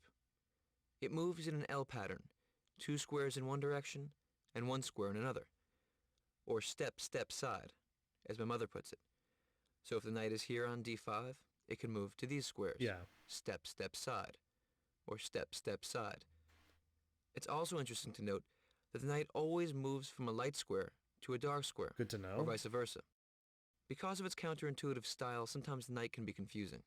So let's look at a graphic that might help you out. Moves into an L shape. I don't think it's too confusing. It's just how to use it effectively is confusing. In this graphic, you can see how many moves it takes the knight to reach each square. Whoa. If you click on that square, Chessmaster will play out the knight's path to reach it. By watching these movements, you'll start to become familiar with the flow of the knight. Okay, well I want to move you 4 pieces here. 1, 2, 3, 4. To get right where you to get close by, to move one square up to get in position will take 3 moves. And to go on a diagonal away from you will take 2 moves. That's brutal. Oh wow. So you really want to move your knight into a spot where you don't want to move it 1 square either around you because it's going to take 2 or 3 moves. It's so yeah. I mean, I don't mind. I can't say I don't mind swearing. I can tolerate a little bit of swearing. Um, but just I am not big on the very harsh swear words. There's a lot of games, even Final Fantasy X hits me from time to time, and they're just saying the stronger word for darn and stuff. And I'm not a fan of that, but it's not as bad as the harder F words and stuff. And it's just I'm just not a fan of it. And those games seem to have those words into it. While 10 has swearing into it, it's not the harder ones. And I don't like to make lighter or harsher swear words and categorize them. I don't like swearing at all, but I can tolerate so much. And episode 1 on Detroit Become Human, I lost my it passed my tolerable limit at the 2 to 3 hour mark. It was at the 2 hour mark or 2.5 hour mark. I was done playing the game then. So I like to play a game to have fun, and I wasn't even having fun after I checked out of the game when it just swore just too much One thing you and the should notice cringe. is that the knight on d5 takes 4 moves to get to b7 or f7. Yeah, Diagonally with 1 square in between is very far for a knight. So you can be very close to a knight, but safe from attack. to be close to a knight but safe. Okay, good to know. Start getting really close to hug a knight because they can't attack you for 2 or 3 moves. A knight is very good in a closed game because it can jump over other pieces. Yeah, We also want to find outposts for the knight. An outpost is a square deep in the enemy camp that an enemy pawn cannot attack. or any other piece. If that's the case, look up Fable if you get a chance. You might actually have an interest in it. Fable. I've heard my friends talk about Fable, and there was like 2 or 3 of them, and they kept saying it got worse and worse as it went on. I think is what they said if I got the right game. Uh, and was that the one where my friend said he looked up the game? It was going to be amazing. They had all of this plans for something, and then when the game came out, they didn't do any of it. Is that the game? Am I close? Because I'm not big on Xbox or Microsoft games. Uh, I don't think I played the later ones, but I really enjoyed the first one. Okay. I don't own very many Xbox games, and Fable is one that you're gonna say right now because I'll write down Fable and take a look. But I was never really gonna be hopping into my Xbox games first. I was gonna hop into my Nintendo 64 games first, if I ever got people around to be a little excited for them. Pretty sure you can get it on PC now. I'll pass on PC games because I have like 8 apps running right now, and my laptop's running above 50%, and live streaming taking up all my upload. Let's just say it's I don't want to be running a Steam while I'm live streaming or another thing while live streaming on my laptop. It's getting old, and I don't want my laptop to blow up on me. So yeah, that it's a fantasy game, Click on all the squares defended by the knight. and it's a fantasy game, and you grow up from a kid to an old man or old lady. The game look and your looks can change depending on your good and bad karma. It sounds about the game that like my friend said, and he just said like the game sounded so amazing, what they were planning on doing, and then it came out and it's just like no, we didn't do any of the stuff we were planning. I hope I'm right. I hope I'm not making the game sound bad. Clicking all the squares, I'll Now in pass. this position, touch all the squares the knight attacks. Really? This is gonna take forever. Good job. The knight can cover 4 Yeah, squares on the side of right. the board. Of course, you remember the knight's touched 8 squares when in the center of the board. Now in this position, click on all the squares defended by the knight. Exactly. The knight can only cover 2 squares from the corner of the board. Not as good as it was So the knight in the advertised. corner covers 2 squares. The knight in the side covers 4 squares. The knight in the center covers 8 squares. We always want to centralize our knight, and this holds true with most of the chess pieces. Centralized pieces can go right, they can go left, they can go up, they can go down. They can go everywhere. With the knights, my first teacher used to always tell me, a knight on the rim is grim. It's a good way to remember to centralize your knight. Always centralize your knights. Got it. I got it. We're all talking about other games, and my brain has already lost track on chess. Thanks. But so yeah, like it's interesting. Interesting. I mean, I could look it up, and if Fable is a game that all of you heavenlies want me to play, like let me know. I get a lot of game recommendations, but I just get a hey, and then when I talk about it next time, there's nobody there to reply. Like day 2 or 3 after, when I look it up and be like, hey, what about Fable? And then there's just silence. So it makes me not go any further than yeah. It was advertised that every choice you make changes the game, and it's not totally true. Okay, I don't know. Like it's I think that game happened a long time ago, so it doesn't affect me any. But yeah, I think I heard one of my friends say something along those lines. Uh, that's interesting, and I keep calling everybody one of my friends because I can't name people or say anything, but I've already gone on the record saying that when I say my friends, it's usually my family, my parents' friends. They're all older than me, and this is where I got most of my games. But I call them my friends because I don't know what else to call them. So yeah, them. In case if you're confused, it still looks decent, but you should at least watch a trailer. Use your OBS for recording software usually, don't you? I do now. Now I'm using OBS, so I was always on XSplit, Deco, but now I'm on OBS because now I can live stream at 1080p, and it actually truly live streams at 1080. This exercise will be good for training visualization. How many moves will it take the knight to get to g6? 1, 2, 3. That's right. In this position, how many moves will it take the knight to get to b1?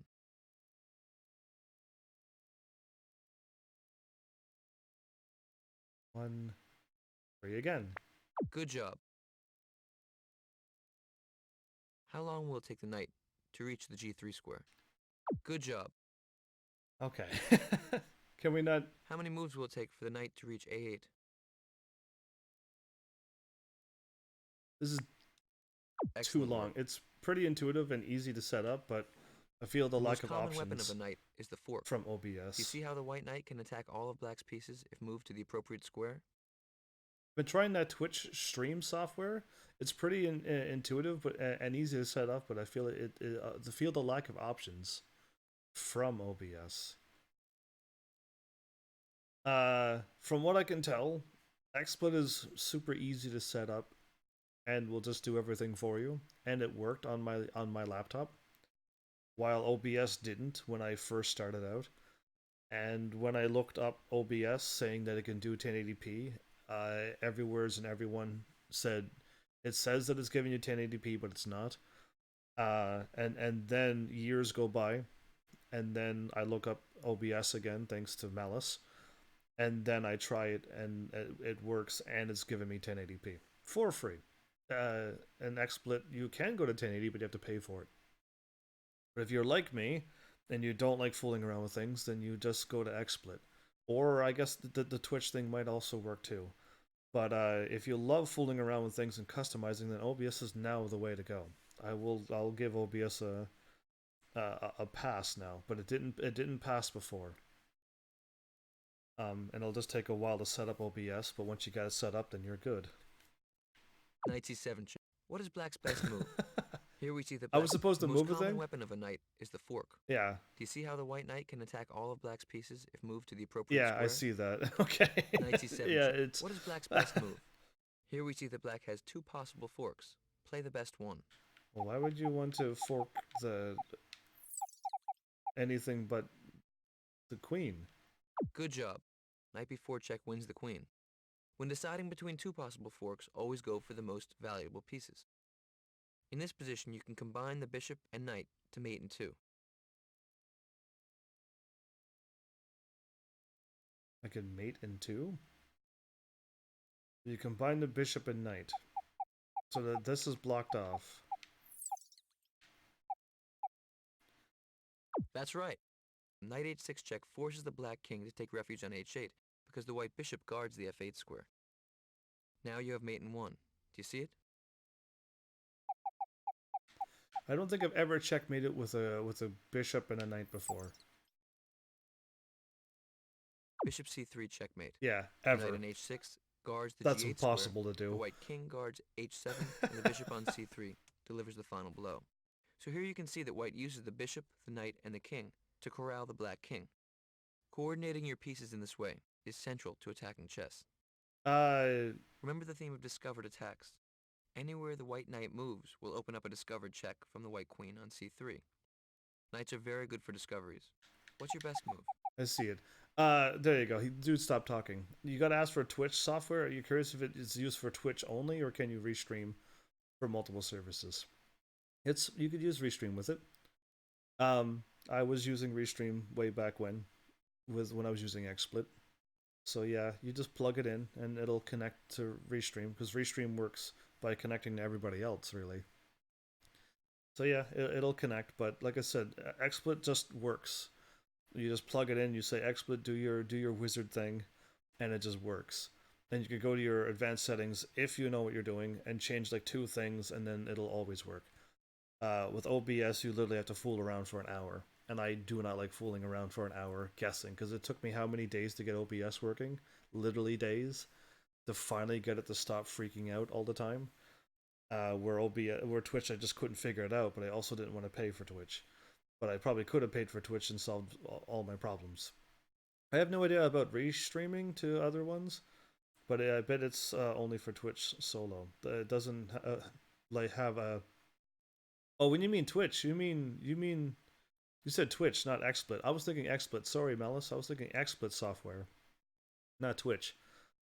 Yeah, my bad. I was reading that all wrong. Twitch solo. It doesn't have a thing like an OBS does. Just links straight to your Twitch account.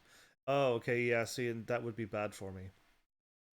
Yeah, Twitch. I was thinking you meant XSplit there, Malice. Who knows what I'm reading. I'm playing chess. Don't distract the awesome streamer. from his amazing gameplay. So clearly, I want to move my knight here, get a discovery attack, also, and then take out the queen. That's not the best move. Oh, really? There's even better than that?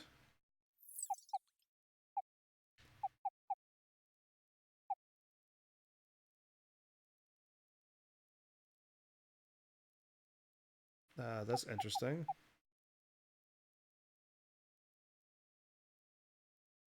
There and there? That doesn't do anything. I could move there, and I could have that blocked off. I could go here and block off that, and have that blocked off, but the king... No, that's not quite it. Okay, well, I could go this way too, but why this route? Because I could only attack there? But the king can still move out of the way. Good job. The key idea is to move the knight to a square that sets up a support mate. After knight h5 check, the black king has to move, either to g8 or h7. Okay, in either case, there's mate in 1 for you white. wanted him to do that. Oh, see, I didn't want the Now king mate to in move. 1. I didn't even want the king to move at all. I am not visualizing these things. Queen g7 checkmate. Clearly, I Knight can't h5 visualize guards that. the g7 square, and the queen finishes the game. My brain only saw one so move. here you see queen and knight coordinating together. Yeah. As a general rule, queen and knight is usually a little stronger than queen and bishop, because the bishop and queen are a little bit redundant, while the queen combines with the unique powers of the knight to be a devastating attacking I force. should try to learn how to do that. I should learn how to use my knight and queen then, because that makes a lot more sense. Because I don't think chess. I don't think that took me forever to figure out where to move that rook, and I didn't know why until the game was like, you had to move the king to there. And I'm like, oh, I wanted to move the king down. I didn't know that. I was trying to get him done in one shot. Yeah, no wonder I'm bad at this game. No wonder I'm like just barely average, as in I can play chess and win against AI. that's the only reason why I'm able to do it, because I've now learned we're up this. to a unique piece, the knight. I hit B. The knight is the only chess piece that can... Yes. Oh, I'm playing. I'm still using Nintendo controls, everybody, which means B is B is go, and it's not. B is back. So, and I was trying to go back, which I hit A, which is confirm. Yeah. Anyway, that's me. That's me. I don't know if you can beat AI. You're probably at least average. If you can, well, you've seen me. No, you haven't. I've already played chess in a bunch of games before, and I won. Um, but like, yeah. Um, that's what I mean by AI. Because if it's not AI, it's people, and I didn't say that. But and I can play because I know how to move pieces and how to win. If it's just in another video game like Harry Potter, I played chess and Harry Potter and won. But like that's all I can do. Mastery quiz 1. A quiz? I don't want to be tested. Congratulations, you finished the lessons of part 1. Now we're up to the mastery quiz. But first, if you don't feel completely comfortable with all the pieces, then I suggest you go back and repeat whatever lessons or exercises you feel necessary. Okay. The movements of the chess pieces need to be in your fingers in order to flow with the ideas we're about to discuss in the mastery quiz. Before you start, I just want to say something. The questions in this mastery quiz may be a little bit harder than the ones you've seen so far. Oh joy. So don't move until you see it. And good luck. See, it probably isn't so bad if I wasn't live streaming and taking my eyes off the screen and reading things in the middle of something. In this position, it's black's move. I want you to think about it. Obviously, a pawn race is central to this issue. Black's pawn wants to shoot down to the a1 square, and white's pawn wants the queen on h8. You can decide whether you want to be white or black. So the first step of this problem is to click on the white or black key, and then you'll play out the solution to the problem. Take your time, don't move until you see it. Who'd you like to play? White or black? I want to play... Remember, it's black's move. It's black's move.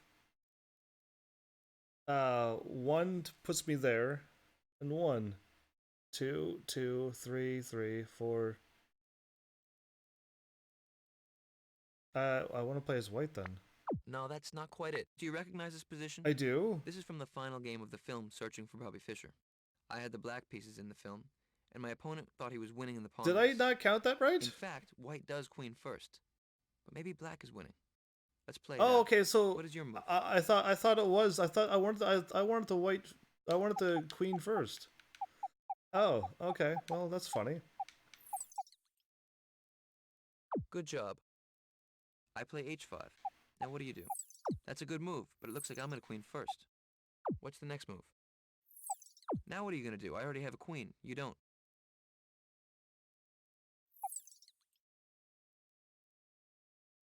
Yep, that's it. White queens first, but in fact, black is winning. Because you queen with check, and then win the white queen. That's The white rude. king is skewered. That's rude. And after it moves, queen takes h8, black wins I the game. only counted so that Here, white has mate in 2. It's your move. white has mate in 2.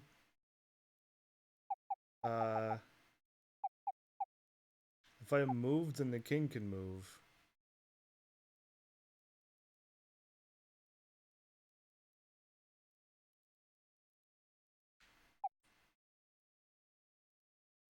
If I move once, then the king can move to the right. If I check, then the king has to move. Can't the king just move here if I move any piece? If I check him, he'll move there. And then if I move my king anywheres down, he can move out of the way. So do I want to try to match up this? No, that's not quite That's what I thought. Okay. So if I can't do that, I can stop him from going that way. Good move. Cutting off the black king. I knew it. Okay. The only legal move is king c8. It's your move. I already had it. I was just like, I can't let him go to the right. I just didn't do it. Oh. Way to go. Rook e8, a back rank mate. There you go. I didn't want him Here, to white take has mate in off. 4. What's the first And move? I did see him taking off. I just didn't know how to execute it properly. As white mate in 4.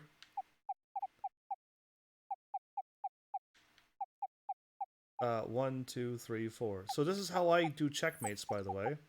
Rook b5 check. Good Yeah, work. this is the only way I King win. g6. Rook a6 yeah. check. Excellent. This is the work. only way. This is the pattern we saw earlier. Yeah. Some people call this stair-stepping. I play king f7, rook b6, and now after king e8, here white has mate in 5. But this one is a little tricky. Take your time. Recreate the pattern we found before. 1, 2, 3, 4, 5. So I just move this one up. Rook a5 check is tempting. After king f4, rook b4 check. King e3, rook a3 check. King d2, rook b2 check. You're trying the stair-stepping pattern again. But now, after king c1, rook a1 isn't mate, because now your b2 rook is hanging. I see. King takes b2 is possible. That's what would happen to me in a chess game. That's exactly what would happen to me. So I want to cut him off then. That's not the best move. Okay, but I don't want to cut him off that way. Oh, my bad.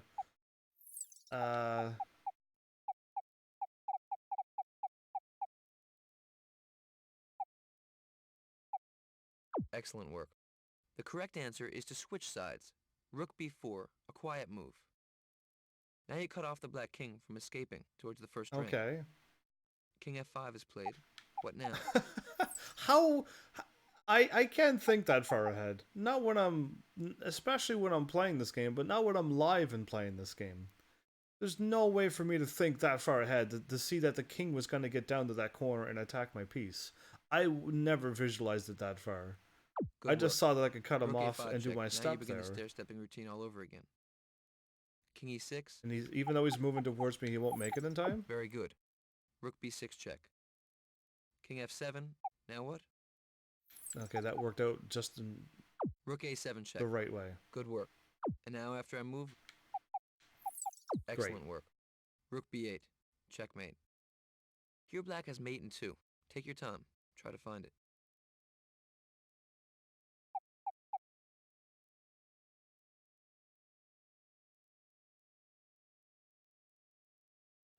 Okay. I don't want to move my king out of the way. So I gotta do a quiet move. Is he talking about quiet moves now, everybody? And that little simple quiet move. If the king moves to the right, then I'm in trouble.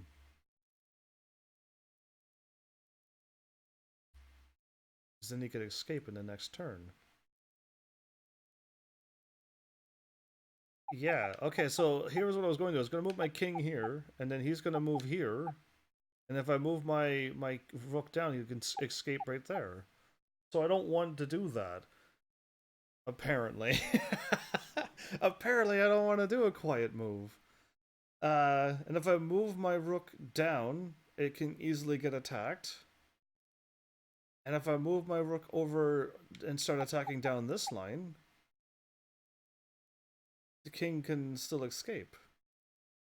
I don't see how to check this now.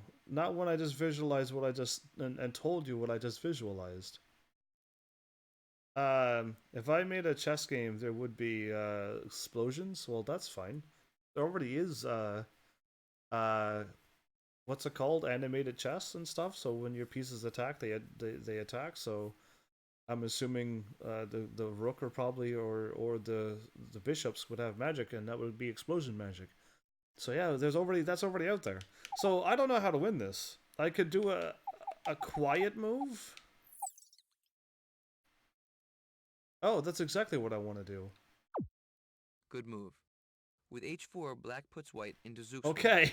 The only possible legal move is king to f1. Yes, that's what I wanted. Because the rook cuts there off you the go. I king finally saw it. d5. I wanted to do a quiet And move after the king f1, whole what time. do you do? Now you just bring the rook down.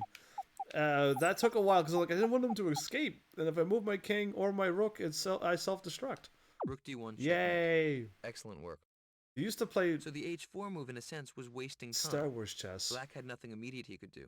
But after h4, white self-destructs. You know what game? Remember, Zugzwang means that any move you make will hurt your position. I want to play Star Wars. Notice that the black rook couldn't move anywhere else along the d file because white's pawns cover all the squares. Yeah, it was crazy. And if black were to move rook a8, for example, then white could escape to d2 and leave the back rank. So h4 was the only way to mate in 2, utilizing the theme of Zugzwang. Yeah, that was kind of interesting. It took me a while to see that one. I knew I wanted to waste a turn, but I didn't see it until I saw it. I want so many new games, and they are just way too pricey. And there's just no way to just have like all the money in the world to just buy the newest game and play it when it comes out, or the ones that I want to play. I don't want to play every game that comes out. I just want to play the some of the really good ones. And it's just like there's just no way to get those games right now. Here it's white's move and mate in 2. Don't move until you see it. White's move and mate in 2. Wow. Okay. Well, I see that my pawn's got the king almost all blocked off. I can't move my king because it's already blocked off, and I'm being attacked by that. Oh, but if I move there, then the king can escape. I can't move that back rook. I was gonna move this one down and check him, because then he'd have to go somewhere. But if I check him, he will just move back. And up to his rooks. So I cannot move this piece. I can check the king with a pawn. And then he can just attack, and then I move my king up, and then that's not checkmate still.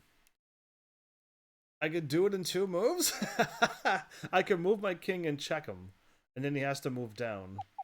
I wonder if that's what I needed to do. Check? King c2 discovered check. Black has to play king c4. That's the only move.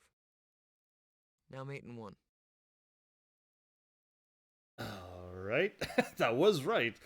Okay. I'm glad I saw what I had to do, but again, my brain was like, okay, I saw the move, but I didn't see the ending, the conclusion to it all. Alright. And now that the king's got all of this blocked, and this is blocked by my pawn, and he can't escape, but I gotta check him now.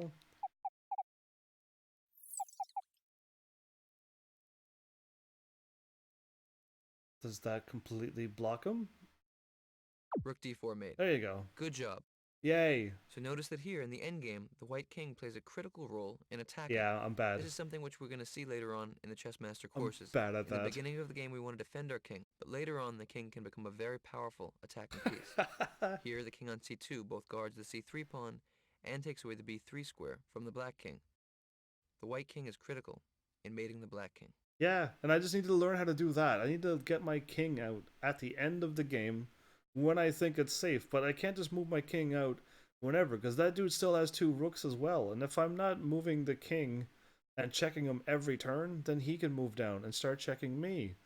And in 3 turns he could checkmate me basically and block me off and stuff. And it's just like I don't know when to go on the offense. I can totally keep taking out every piece until there's only me with all my pieces and his king's by himself, and then move my 2 rooks or rook and a queen up, and then step check him. Like that's the only way I've ever won chess games on this game. Basically, I've never done anything more fancier than that. This is a monster knight. I Only the don't white want to knight can do move, this. I am not doing Monster Knight. That just takes way too long to move around. Moving on. Here's another monster knight. No! It takes too long to move pieces. Another monster No! knight. Are you mad? How mad are you? Who thought? Here it's white to move and win the black knight. Take your time. White to move. This is a little tricky. Move. White to move, win the black knight. White to move, win the black knight. If I move there, I lose my piece.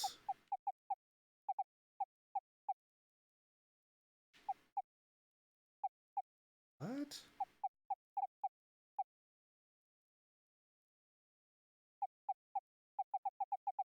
So I can check my piece. I can check the king and lose my bishop. And I can't protect it. So that makes no sense. I can move up here and make the knight move out of its way. This is a little tricky. No kidding. What is Star Wars chess like? Because what pieces would be what? I'm curious now. I've been trying to think about it while trying to solve an actual tricky thing. White to move and win a black knight. In one move? I can only move so many pieces.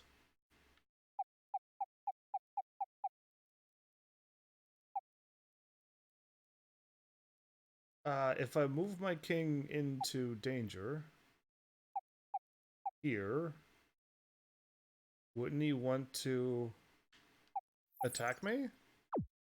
That's not the best move. Okay, well, okay, I gotta do it in one move, everybody.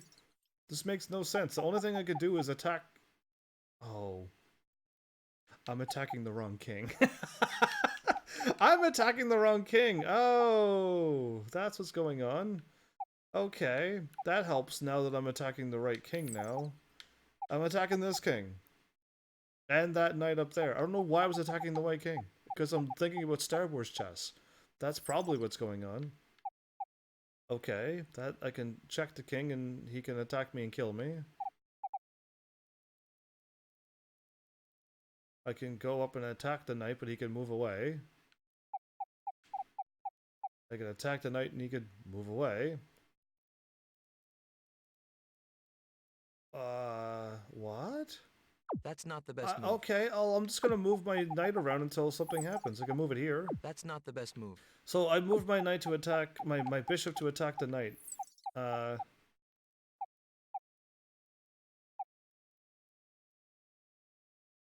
Okay. Why moving this bishop does anything? Why moving my king?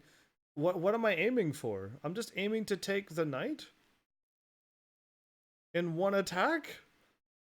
That's impossible. Is it impossible? This is totally beatable. I don't... Am I supposed to, like, do a crazy, skewer? R2-D2 and stormtroopers are the pawn.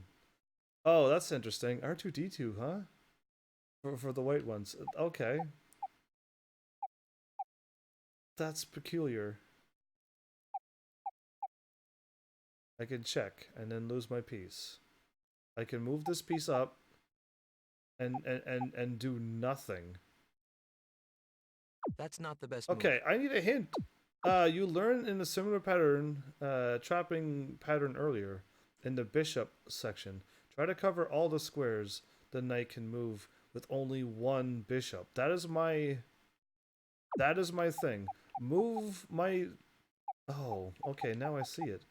That's what the game wanted me to do, was go like this. That's right. Oh. Bishop d5. Black knight is trapped. You wanted me to Anywhere it goes to, the white bishop can capture. not attack. What's your next move? But block him. I had no idea. There's like I need more of an idea before you send you a pic on Facebook. Okay, cool. I will gladly take a look at that. The next best move is to go get this king in check, isn't it? Get him all scared to make a move. That's right. Bishop a5 or bishop g5 attacks the knight. The knight is pinned down to the square by the bishop on d5, and white wins the knight. Okay. This relationship between bishop and knight, when there are two squares between them, is very important. In this way, bishops can completely dominate knights. Here it's white to move. Now I know this position looks pretty confusing because there's a lot going on, but don't worry about it. Take your time, notice all the lines. White to move. What's best? So this is where like multiple choice quizzes and stuff like this always confuses me, because my brain, though my brain can move and see all the pieces. Come on, voice, what are you doing to me? Though I can move and see everything, I don't know what the answer is, and I don't know what is expected of me to find the answer. And how I always work is that I always miss the answer by moving my bishop to the corner and going, that doesn't work. And then I move my bishop like one square and go, that didn't work. And then I move the other bishop and move it all over the place. And I go, that doesn't work either. And now I'm out of moves. And if I would have moved my first bishop that I was talking about 2 or 3 or 4 or 5 squares, I eventually would have come to the answer. But I also didn't know that the game wanted me to block its path. I thought the game wanted me to attack the king or attack the knight. And that was the only conclusion I got. I never came to the conclusion by myself that I was going to block the knight's path. And that's where I always go wrong with multiple choices, with everything like that goes to that category. Or to this chess game where he wants me to do something and I'm like, what do you want me to do? I don't get it until you tell me a thingy. And then when I get the hint and it goes block off the path, I'm like, oh, that's what you want me to do. Then I can move the piece right away and get it done. And my brain's always done that. I'm curious what this new Twitch points things is. Me too. Do you have any points? Can you spend any of them now? Because it's a new thing on Twitch.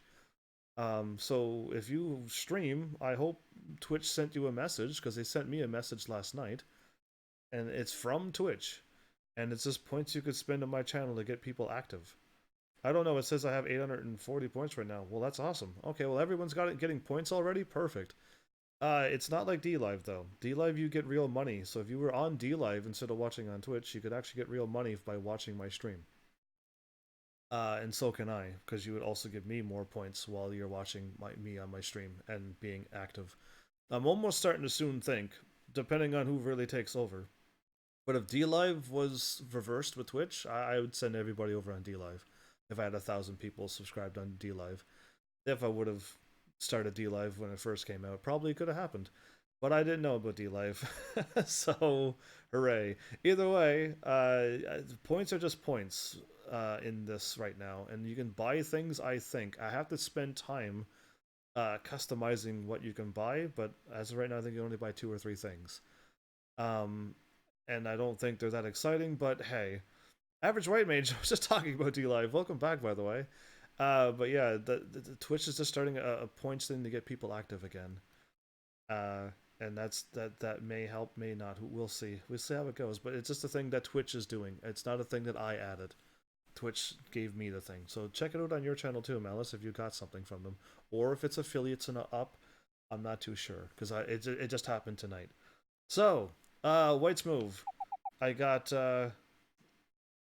take your time, notice all the lines. What's my best move to do? Do you have enough DLive points to catch them yet? Me? No, not at all. You need like. Wait, no. I think you can. Do you mean the treasure chest or my points? Because I think you can cash out anytime you want. But I have like. I think if I go on my Lino account, it says I have like $5 worth. And I don't want to cash out. I would rather cash out more than five. But if you mean my treasure chest thing, I definitely do. I'm just trying to save up 100 so I could give you a diamond. So I answer both terms of questions. Okay, I gotta move this chess piece. Hopefully you've already solved the answer by now, because yeah, I wasn't quite paying attention. I already got the king kind of blocked off here. In fact, I got the king completely blocked off all on its right, and all of this. So if I go here and check the king can not escape. It's an actual check. No, can it escape? No, it's got that blocked off too. So yeah, I want to move my knight here and give it a checkmate. Excellent I work. see that. But turns out white has checkmate in one move. Knight c3. Because The white rook on f8, bishop on h8, bishop on g4, knight on c3, and king on d2 all combine to corral the black king right in the center of the yeah, board. So if you return to this initial position, we see that the black king is stuck in the center of the board. We see that the white rook is cutting along the f-file, the white bishop, the white rook on h1 is very strong, but there's no way for it to attack because rook e1 check is guarded by the pawn on f2. Here you can see that white is in big trouble. The black queen on a5 has a discovered attack which is waiting to happen. The pawns on f2 and g2 are on the verge of queening. oh yeah, We know right away that white has to act fast, so that should be your first hint in this I didn't see that. It's very easy to get caught up in the meaningless confusions when playing chess, or dealing with any life issue for that matter. Okay. And the key is to know where to look. When confronted by a tactical position, we should always look for forcing continuations, for example checks or captures. So here you want to look for all the checks that are possible. Knight c3 check was a check that also happens to be mate. The idea of this course is to learn the principles, which will help you decipher and glide through complicated situations. Okay. So as we've just learned, and I just learned this too right now, that I can see where a check and a checkmate can come, but I don't see where I can move a piece to block pieces off. That is my other weakness that I just learned. I didn't know I had that weakness until just now. So I can see checks, and I can see checkmates after I spend a little bit more time going, oh, all of that's completely blocked off. Cool, it's a checkmate. I just don't see where to move things to get them ready for a check, or where to move pieces to keep them safe, or where to move pieces to attack and keep things going. Because I just usually just move a piece and then I self-destruct because I moved a piece and then now the AI is moving it now and now I'm in check and I'm just like, oh wow, great. But I can visually see checks, and I don't see the other moves. That's In this final phase of the mastery quiz, you'll learn how to checkmate with king and queen against king. Then I'll teach you a slightly harder technique, mating with rook and king against king. Once you pass these tests, you'll have graduated to the next phase of the academy. yay. These final two exercises will focus on the principles of corralling the enemy king. You can't just run straight at him. Slowly, patiently, you have to force the enemy against a wall before closing in for the final blow. This is a slightly more sophisticated way of thinking about chess, Okay. but you're ready for the challenge. Oh, thank you. Here we go. You say I'm ready? I mean, this isn't so bad. This isn't bad to learn how to play chess, and then when I go and play chess, I might actually be a little bit better than I was last time. Let's begin from this position. The idea for white is to force the black king into the side or corner of the board. The white queen can't mate alone though. The king and queen have to coordinate together. So the first step is to start pushing the black king back. Queen d4 is an excellent Okay, centralizing that's a very move. strong move. Notice now the black king is stuck in this box. Yeah. The d-file and fourth rank are closed off, so he has to stay over here. And the king. Let's say black plays king f5. Now white should bring the king into the game. Yeah. King g2. He plays king e6. Black will do anything he can to stay away from the side of the board. Now I can bring the king into the game again. King f3. I see it. King activity is a critical theme in the endgame. You'll see this over and over. Let's say black plays king f5. Here white can push the black king further back. Let's say you play queen d5 check. You see now the white king guards the f4 and g4 squares. Black has to go backwards. Say king f6. Forced. Now what you do is bring the king into the game once more. King f4. Black has to make a decision. He plays king g6. Now white can move the queen. Play queen e6 check. Okay. Now black, you see, is pushed closer and closer towards one side or another of the board. If black plays king h5, then white has a number of options, one of which is the quiet move, for example, queen d6. You see the queen cuts off the Okay, sixth I rank, wouldn't have moved that and then way. after king I h4, wouldn't have moved there. there's checkmate with queen h6 mate. I would have moved to If the black right plays king back to g7, then beforehand. the white king can come further into the game, king g5. We're pushing the black king back. Let's say black plays king h7 here. Here's a tricky one. Yeah. If white plays queen f7 check, forcing the black king into the corner after king h8, because notice the white king guards the h6 It's going to square. be stale? After king h8, you might want to bring the king into the game, but that would be a terrible mistake. After king g6 or king h6, the black king is stalemated. Don't fall into this trick. do. So queen f7 actually wasn't the best move, but if you played it, it's no problem. Now you can just bring the queen back to e7, waste a move. Black plays king g8, and now white has mate in 2, king g6, king And h8, then, okay. and now there's tons of mates. Queen d8 is a back rank mate, queen e8, queen f8 are also checkmate. You can also move or you can in play front of the queen king. g7 mate, Yeah. or queen I h7. kind of moved to those places more or less that way. Interesting, because I would have moved my queen before he started moving all them back. I would have moved my queen to the right to block him off. And that's probably where I would go wrong, because then now I have my queen in the way, and I can't move my king because it's in the way. And I think that's probably where I go wrong, is there. So you see how white did this? Again, we began By moving up to the corner, up in the position. middle, made sense. I was going to move no my matter where queen the to the black right, king is, white's which would have pattern been bad. will be to slowly but surely push the king to the edge of the board. Then the king and the queen combine. Remember, the basic themes you want to keep in mind. First of all, prevent the king from escaping. Remember, after queen d4, the black king, like in this position, is in a box. Then the king runs away towards the side of the board because he has nowhere else to go. Then you bring the king into the game. King activity is a critical theme in all endgames, especially when you're forcing mate, with king and queen or king and rook against I king. gotta remember that. Then you want to slowly but surely prevent the black king from escaping wherever he tries to run Bring to. the king in when it's... Force the king to the side of the board, and at the very end there'll be moments where you can fall into stalemate Yeah, traps. like that. Don't do that. Often in chess, when you're closest to winning, you can throw the game away. I've done that so many times. That's the key to mating with king and queen I've against done. king. I had a surefire win, and I still lost the game due to a stalemate because I'm just not moving my pieces the right way, and I don't have my rook queen combination to win, so I lose by stalemate. But and I have all my pieces. The other side only has a king, and I still stalemate because I just don't know how to execute the thingy. I've done that before where I literally had like almost all of my pieces, but I just moved my pieces in a random spot to get ready for a thing, and then I stalemate it. Because the AI definitely knows where to put their king to do that. And then also another thing that you may not have noticed, but I just noticed, is when you're playing chess, real life or into a video game, you don't see where the queen can attack. You have to visualize that yourself. Every time you saw the queen move, you saw the green lines going, this is what you blocked off. And that's really cool if you had the power to just do that. Because I don't. I just move my queen and go, okay, I'll now check to see what I'm blocking off. But it'd be really cool to always have that, if you could turn that on into a video game, to just be like, this is where your queen is what your queen is blocking and where it can go. Because then maybe I would be a little bit better and learn quicker that way if I could always see which piece I moved, what it's actually doing. That would be kind of cool, because you have to do that yourself, really. You know how to mate with king and queen against king. Now this one's going to be a little bit harder. Now you're going to mate with king and rook against king. The idea is the same, but of course you have a much less powerful piece to work with. First of all, we want to cut off the white king. I'm going to show you the most principled way of doing this. Sometimes there are slightly faster ways to checkmate, but the ideas I'm going to show you are what I want you to focus on and internalize. Okay.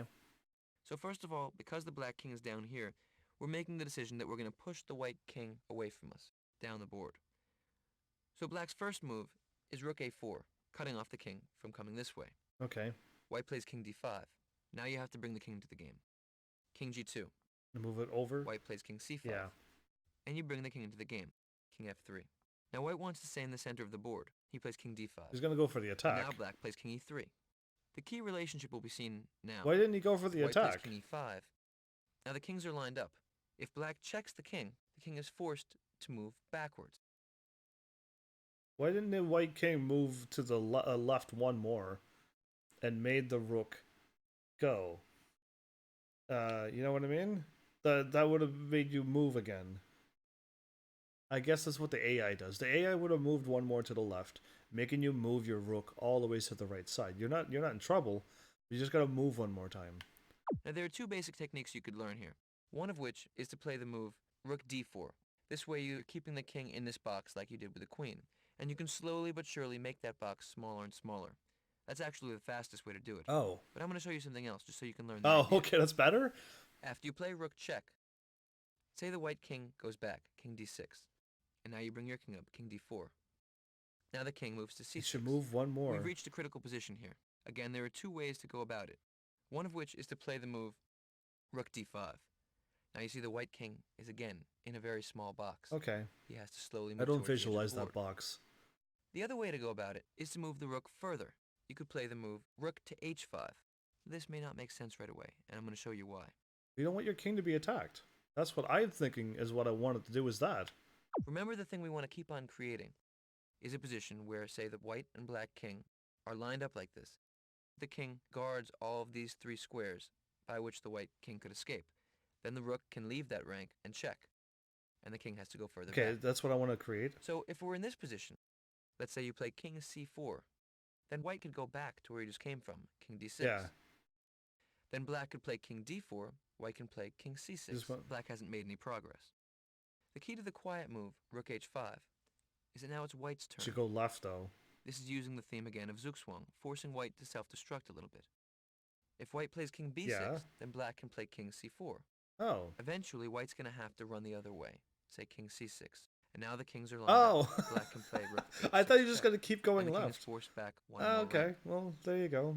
Say king d7. Then you play the move king d5. Cool. Now the white king can run either left or right. Notice, of course, that if the king moves back, say to c8, then black's next move is going to be to play rook h7. Just to block right away. Again, forcing the king to be trapped on the back rank.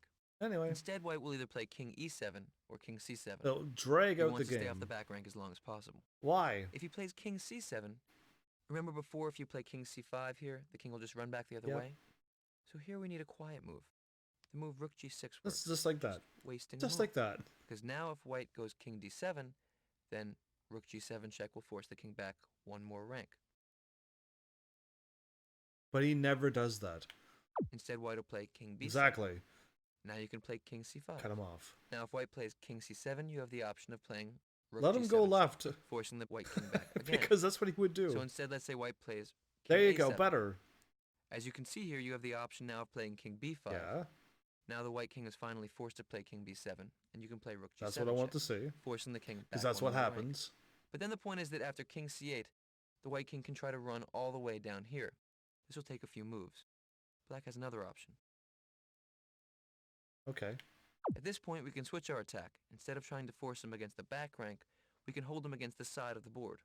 You can play the move rook to b6. Now the white king is completely confined. King a8, and you can bring the king to the game. What? King c6. Why there? The only legal move is king a7. And now we know what we're aiming for, a position like this.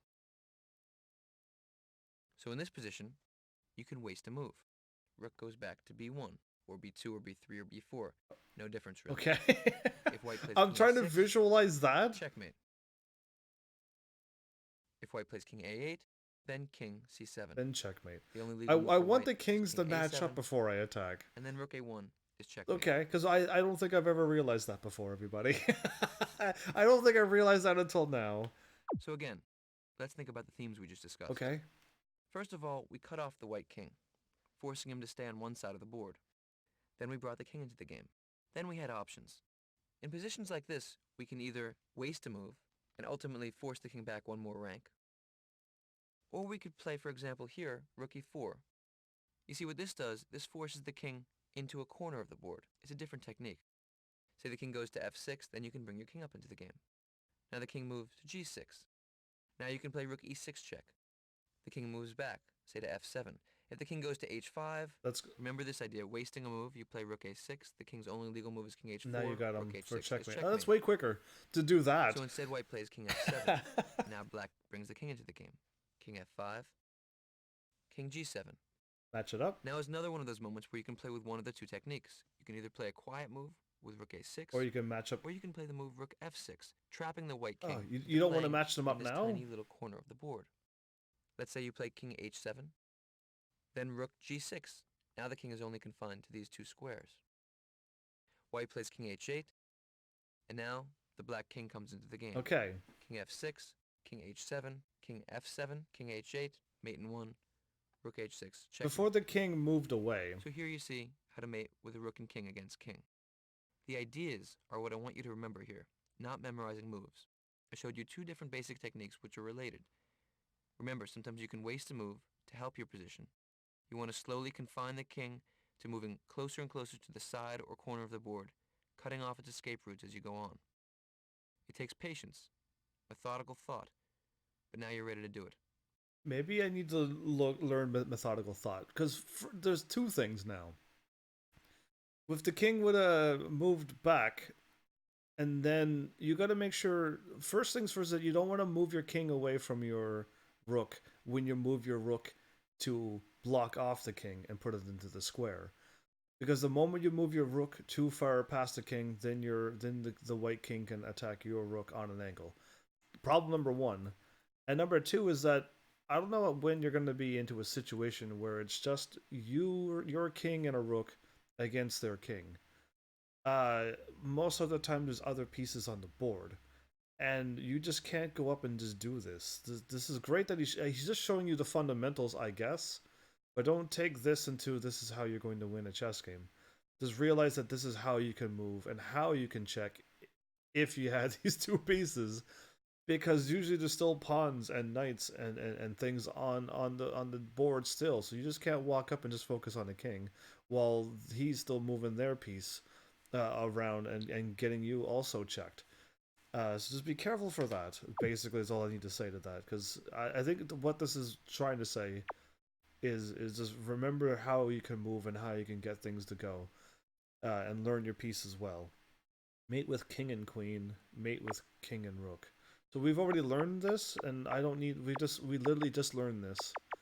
And you can practice and move your pieces yourself instead of watching him do it, which I'll pass this time. We got, oh, okay, well, if I do this, then it's all mastered. Basically, I'll just, continue. Oh, continues that button. And then back? Is it checked off now? It's not. I gotta actually go through this to get that checked off. Okay, I was gonna hit R1 and skip through it, but I can't. Alright, fine. Let's just say that we got this, because, like, really, now I just have to do what we just visualized, and it'll take a little while. Arsenal, strategy, psychology of competition, endgame course, and then his first games, and okay, well, let's go to Arsenal. Forks, knight forks, skewers, pins, removing the defender, discovery, and then the mastery quiz 2. Oh boy. Let's just go through this then. I mean... Welcome to the world of chess tactics. Our next step is to build you an arsenal of tactical weapons with which you can take on the savviest of opponents. During this part of the academy, you'll learn how to use your pieces in coordinated attack. Okay. We'll focus on the most fundamental tactical devices: forks, skewers, pins, removing the defender, and discovered attacks. Each theme we explore will at once make sense right away and possess countless layers of subtlety which you can unearth as you learn more and more about chess. It's important to realize that these very weapons are used by the world's greatest chess players in every game they play. Now you're speaking the language of the masters. Did you see how he's moving all those pieces and every time blocking off the thing and getting the king, like, going to be attacked? That's kind of cool to see and do that, but I can't do that. That's not gonna happen. And even if I did attempt to do that, he will move his knight or piece down and then put me in check, and then I'm just gonna be like, oh great, now what? Because you got to keep either A, moving to keep putting the king in perpetual check, and keep taking away pieces as you go, or if you're going to move, you have to move your piece so that you're still defended and defending everything around you. And this is why I'm assuming that it takes chess players. I watched a few, very few chess games, like 3 or 4, where they're just sitting there looking at the board for what seems like an eternity. Uh, and it's because they're trying to get all the things done, and they're counting, they're seeing the things, and they're like looking 2+ steps ahead of what they're going to do. And I don't do that. Like, I just want to move my piece and go, okay, I think I got everything defended, and see what happens. And I definitely don't want to do speed chess. I watch speed chess as well, and I have no idea what's going on because they're just moving all the pieces, and then like, yeah, either way, I just want to see normal chess, but a little bit faster than normal. So what am I doing? Just hitting next. The first component of our Yeah. arsenal is called forks. We saw this weapon briefly in part 1. The fork is the most basic weapon in chess, and it's used at every level of play. You can envision it as a fork in the road, a branching of possibilities. Whenever one piece attacks 2 other pieces, it's a fork. As this course progresses, we'll see numerous examples of double attacks. The fork is the most basic and essential The knight's gonna, manifestation. yeah. In general, the more valuable the other 2 pieces, the more powerful the fork. Hopefully you never fork like that. The white initiated the fork and then lost all of those pieces. That sounds like something I would do. Wow, you just completely self-destructed there. That was a crazy amazing at the same time. Yeah. In this position, the white knight forks the black king and queen. This is a royal fork, and the strongest of The all best is possibilities. best. In general, the more valuable the other 2 pieces, the more powerful the fork.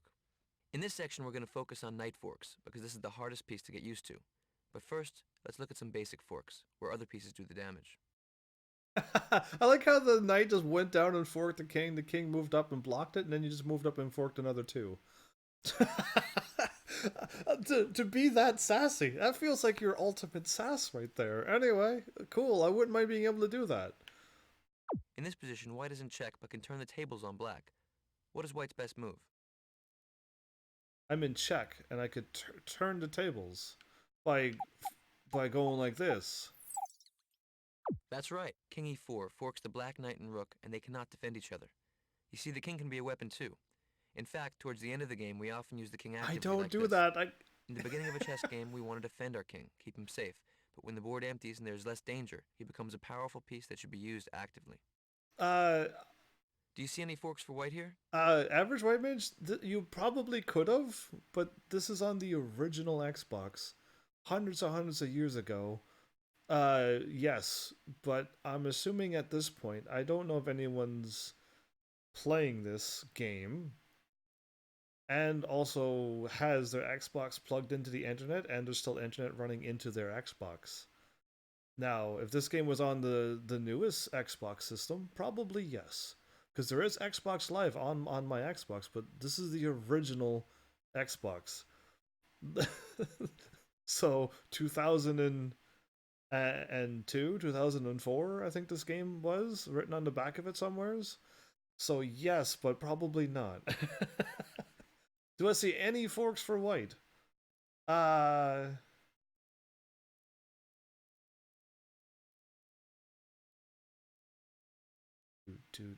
yeah, this right here. You got it. Here's c4 forks the knight That's and the rook. nice.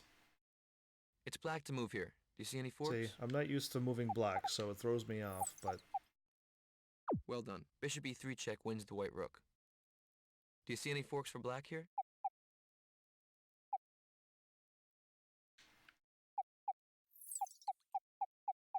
Very good. Rook h5 forks the bishop and knight.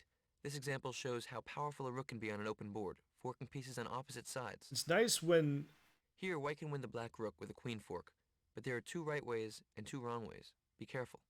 What's white's 2 best right move? ways and 2 wrong ways. Wrong ways to move your queen right up to the top, because then you can fork, but then the rook can just attack your queen. Basically, this is really awesome, and I think the reason why they're doing this is they're just showing you how to move pieces. Because again, in the middle of a game chess, all of the pieces are on the board. And unless you clear the board to this state, then you can play like this. But you have to clear the board to that state first. And good luck being that good. But This is just tutorial and they're training you on how to move these pieces. So basically I want to move my... here, Waitzkin. There we go. That took me 5 clicks. That's one proper right move. Very good. One of the 2 right moves is queen d5 check, winning the rook. The queen is a very powerful attacker and can be I devastating could go with all the way long-range to the forks. left as well. Do you see the other one? I could go here. That's right. One of the 2 right moves is queen a2 check, winning the rook. The queen is a very powerful attacker and can be devastating with long-range forks. The other fork which would win the rook is queen d5 check. Cool. This next position is similar to the last one, but with a wrinkle. Here black has one way to win the white rook, but there are 3 tempting but wrong tries. Take your time with this one. Find the best move. Okay, I'm moving black to take the white rook.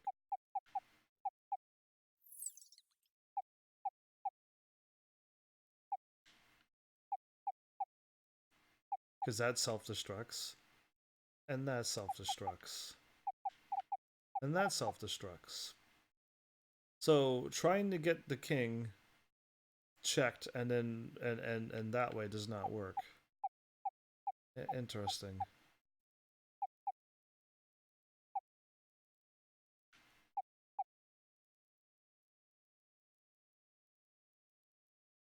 Well, I could check and win the knight and then leave myself completely exposed for a whatchamacallit. I wish I knew how to play chess better. When I played it as a kid, I always lost. Well, if you want to watch the full episode of this, you will learn everything that I'm learning right now. I'm learning how to move every single piece to this point right now. This will definitely teach you how to play, and Josh Waitzkin is talking you through it, and I'm talking you through it. So this would be the best way to get your tutorials and how to play chess is to literally watch this. And pause the game, and then you can figure it out, and then hit play, and then I'll figure it out. But okay, I still need to move my queen to a point where I can attack, but not get also attacked. And I can move here, and there. And I could also move here, and there. And that's bad. And that's not good, and that doesn't do really anything, and that gets me attacked. So now I'm going here. Oh. Very good. The solution is queen a7 yeah, okay. check, There was a lot of ways and to a go long file wrong. to win I the had to rook. find it. In this exercise, click on every square where the black queen can attack 2 or more white pieces without getting captured. Be careful. Click on every square with a black queen can attack. Where's the black queen at?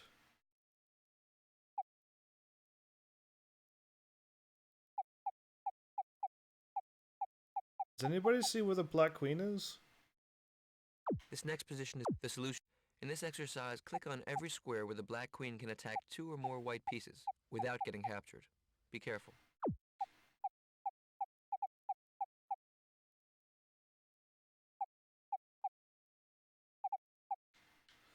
I don't see where this queen is. Is this supposed to be like this? So I don't see where the queen is. Like, at all. Great. Anyway, cool. If I could see where the queen is, I might have been able to do that. Great. Now let's spend some time examining knight forks, a weapon you'll want to have at your fingertips. How can white win a piece here? How can knight win a piece here?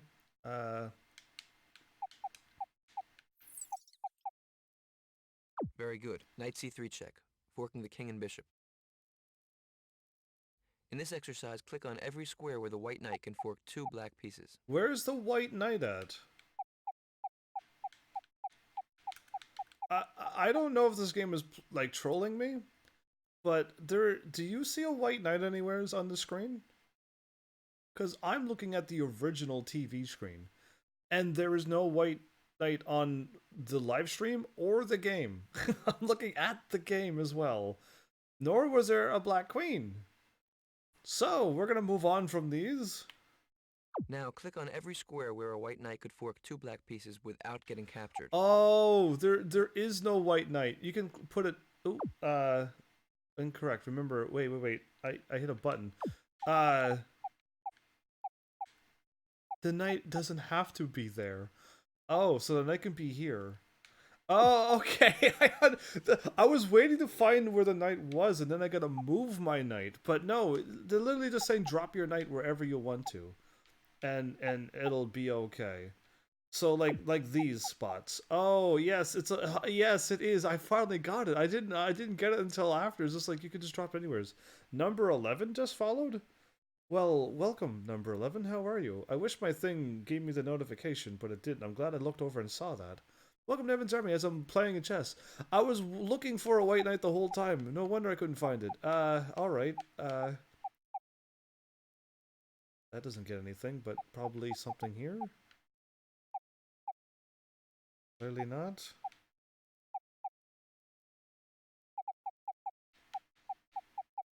Uh, Very Done. good. Okay. In the middle game and opening, knight forks often take place on the f7 square, like in this position. So, Here the white knight forks the black queen and rook.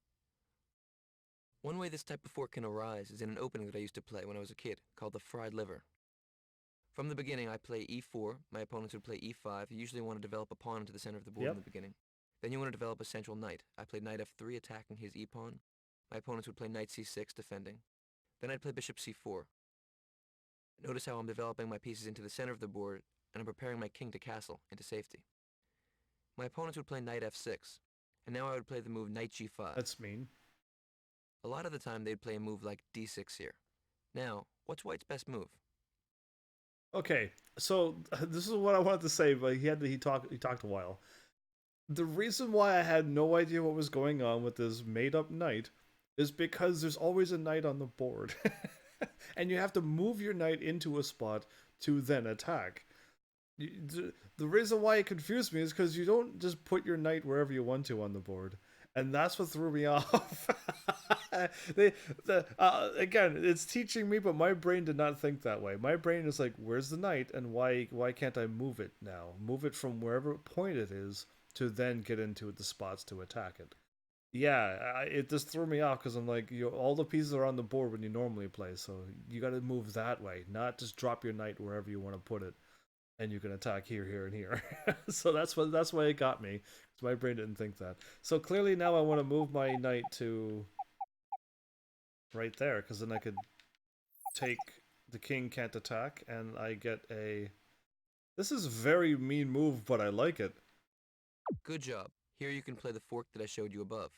Knight takes f7, forks the queen, and rook. You see the bishop on c4 defends the knight, so the black king can't Wow. capture it. After knight takes f7, black should move the more valuable piece out of the attack, with queen e7. And white plays knight takes h8, and has won a Wow. rook. I can't tell you how many games I won with this trap as a 6 and 6 and 7-year-old boy. 7. But I didn't show you this opening for you to memorize it and try to start winning chess games What? fast. Memorizing opening traps is the wrong Oh, way it to study is. chess, because then we're not learning the heart of the game.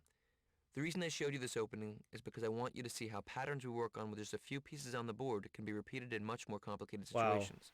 So as this course goes along, just try to get a feeling for the essence of each tactical and strategical device I show you. These are the principles of chess, and they can be applied to any So situation. remember, The key is to learn the basics in a more simplified atmosphere so we can focus on what's essential. he was 6 and 7 years old when he made that out. What should white play here? Find the best move. He's a 6 and 7-year-old kid, and that's what he thought of.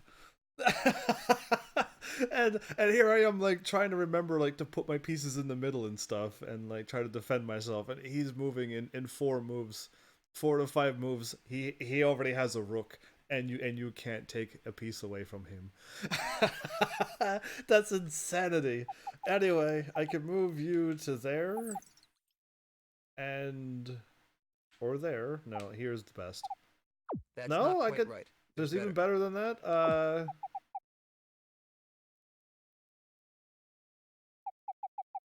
Because I did a thing and I could take this, but I could get a stronger piece. You want me to get the strongest piece? Oh, okay. I just went for, like, let's get rid of the bishop, but okay, you can go here and skewer fork those two. Well done. Knight c5 check. Well, here we see the white has Yeah, two forks. I Knight saw c5 them. check and knight d4 check. We know that a rook is worth 5 pawns and a bishop is only worth 3 pawns, so let's win the rook. In chess, you'll often see a good move, then maybe a slightly better move. But take your time. Find the best Take move. your time. What is White's best fork here?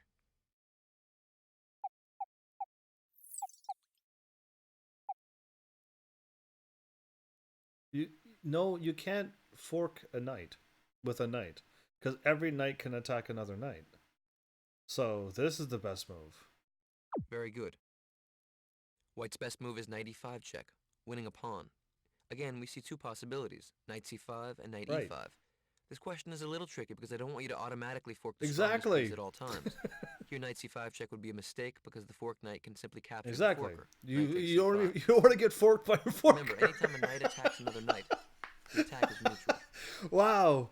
Yeah, that's the worst way to get forked. Wow. Anyway, this game is... You shouldn't be using words like that. It's important as I teach you attacking themes for you to consider the other side of the coin. We need to develop our arsenal while consistently learning how to disarm the opponent. Yeah, that's hard to do. This position is a little different from the ones we've seen so far. Here White is forking Black's rook and bishop. Do you see any way for Black to avoid losing material? Without losing any material.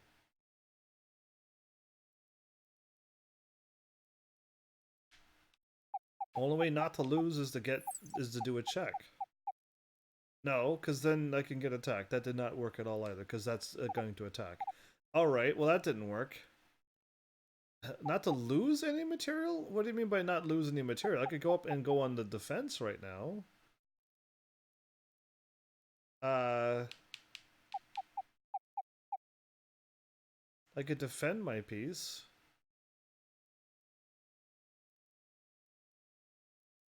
Yeah, and I can't attack, so I'd move it out of the way. No, that's not. I would quite move it. my piece Try out of the again. way, and then that. But no, there's even better. Learn how to disarm your opponent. Clearly, I don't know how to do that. And again, I'm wondering if the game wants me to check, or to take away a piece, or to block something. I don't know yet until I keep moving. But I also can't put the king in the check, because then I'm going to lose my rook. And I can't do anything with this piece. There's no checking with this piece either.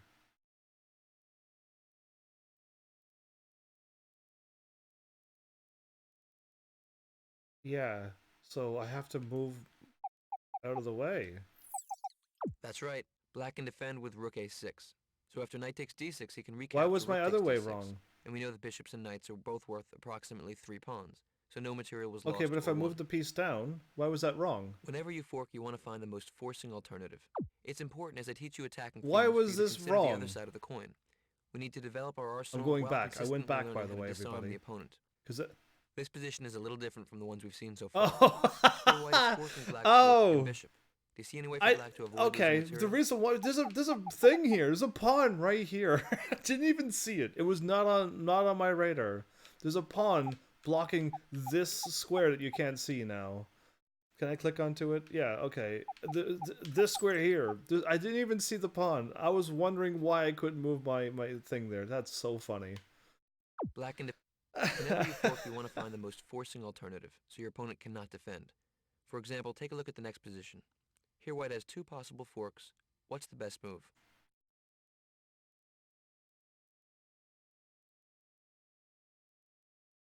Okay, why would it tell me that? What was this? Got to be a trick. The moment you go here,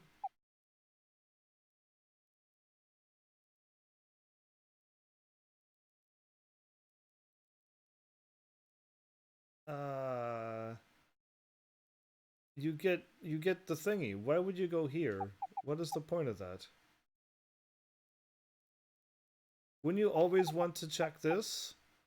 What's the trick? Why is this asking me this question? The rook has to move out of the way. The king has to move out of the way. Why? So Well done. Clearly knight b3 check is most okay. forcing, and wins a rook I was gonna outright. say, like, why is the other two? What happens after the mistake, knight Did c6? you just move it? White is forking the 2 black rooks. What should Black play here? Well, there are a few ways to avoid losing a whole rook. First of all, either rook could move to a8 or d5 and defend the other one, so Black would only lose the exchange, knight But for you rook. can move the rook to equivalent of the about 2 pawns. h8. In chess, we call the trade-off of rook for bishop or rook for knight the exchange. So if you win a rook for a bishop, you've won the exchange. If you lose, for example, a rook for a knight, you've lost the exchange. I would have moved my rook over and made a check. But black has a better move after knight c6. Look for the most forcing escape. Good work. Rook h8 check. Get out of attack with tempo. You see, Tempo? if the rook is checking the king, white is forced to move out of the way. This type of forcing response is an in-between move, is called with tempo. White has to move the king, after which black can move the a5 rook and have gotten out of danger completely. So on both attack and defense, you want to minimize your opponent's chances by finding the most forcing alternative. Yeah, I've. Okay, this problem might be a little tough because it uses a combination to set up a fork. You haven't yet learned the main idea that the combination is based on. It's coming up next, so don't worry if you have All right. trouble. But try to solve it. It's good to He stretch the hasn't mind. taught us about combinations. Here, White can set up a powerful fork. Take your time and see if you find the combination. Click next when you see the move. Oh, I have to look at and not move my piece. Basically, you're going to be in situations where you're going to be attacked and you want to move your piece. But you're not going to be able to get out by putting a king in check. I'll just give you the heads up now, alright? I'll just help you, because not all things work out so well. Unless you planned it all, then good on you. I gotta set up a thing.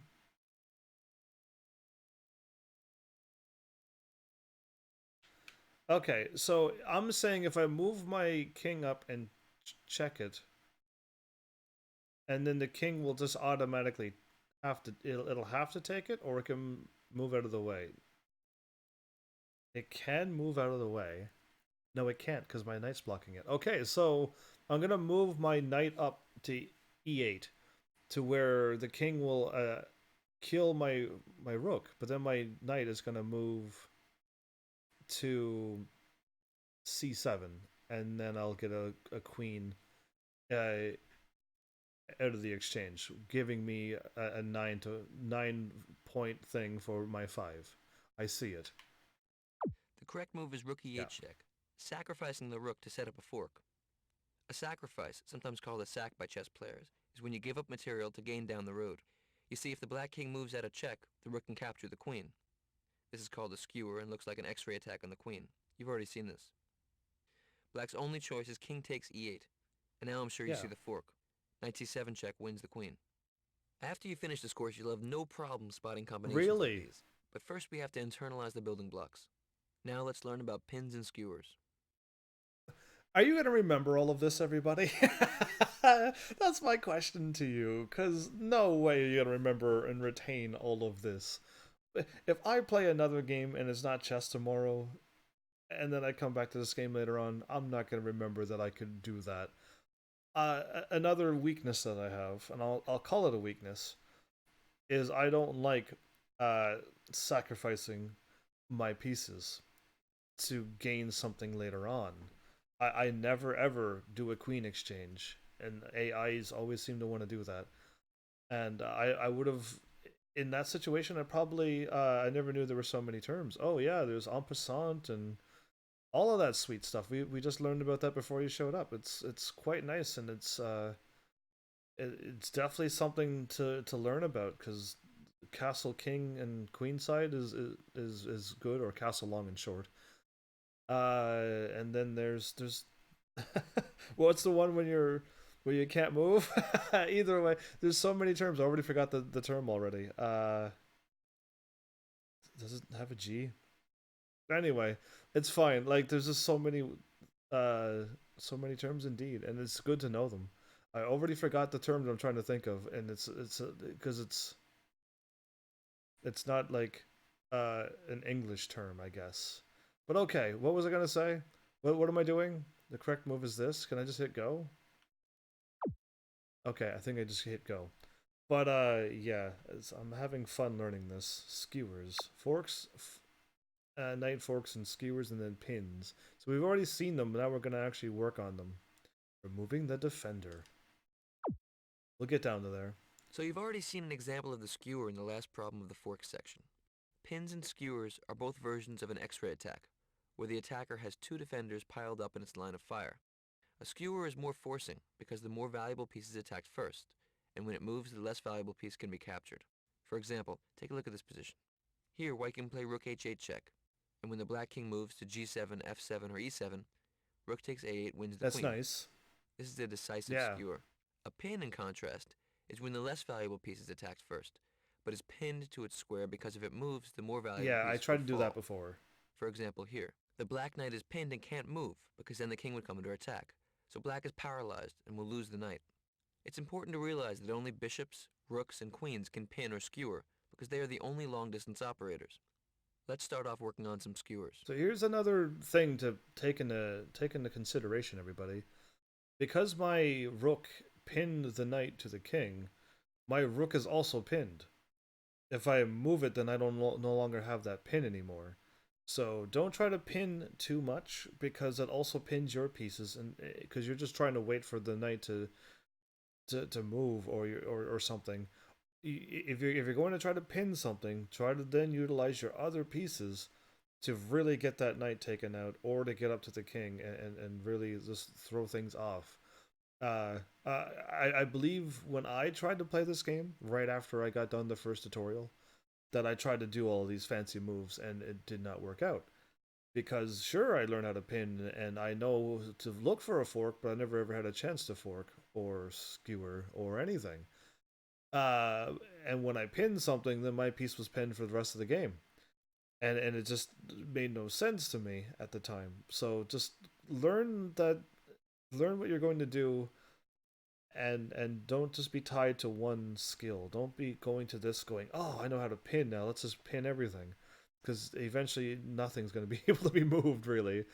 And yeah, just take it one piece at a time. Patience, I guess, is the key to this game. And when I learned this the first time, I went straight into chess, and like I said, I got good enough to play what you've seen me play before in the past. But that's all I got out of that. It's black to move here. Find the skewer. Black to move, find the skewer.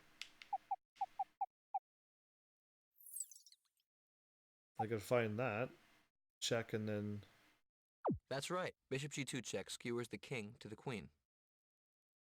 okay, no problem. Now it's white to move. Find the skewer.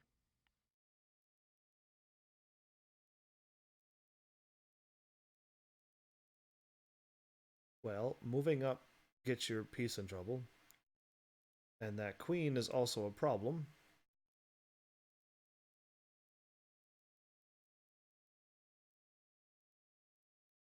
Okay. What am I aiming for? Clearly nothing's going to be able to attack the king. I can sneak right up through, or go on another angle with that. The only thing I see, everybody, is this. And I'm losing my queen to do this. This is the only thing I see so far, is to move my queen there, and now the queen either A has to move out of the way, and will put me into a check, which is a bad idea by the looks of it. So that's what the queen should do, right? This cannot be the right answer, because I'm gonna go and skewer two pieces. The queen could take my queen, and then I get it back, or the queen just drops down, and I'm in serious trouble. So I do not want to do that. Oh, okay, because that's what I'm thinking he's going to say. I want to fire it off anyway, and I hope that it's wrong, because yeah, all you have to do is just drop down, and then I'm in trouble. Then I gotta move my king here, and then I'm nowhere's good. So there's a better option than this. If I move that there, I'm defended. No, because at the moment I move my queen, oh, no, not that one. The moment I move my queen, I can get checked. So I'm not moving my queen. I'm gonna not move my queen now. Great. That puts me nowheres. I'm going to skewer this piece to the king. No, that's not quite it. Try Okay, again. well, that made sense to me, but it didn't work. Okay. I can attack the queen. with my pawn piece. That's another thing I can do. But I'm not skewering anything. Look for a rook move. Oh, I've been looking for a rook move the whole time. Okay, that will work. Very good. Here white can play rook e3. The rook is defended by the Okay. f2 pawn. So after queen takes e3, f takes e3, white has won a queen for a rook. There's no way for the black queen to move to a square that defends her rook, because the a4 square is guarded by the white queen. White to move here. Do you see the skewer?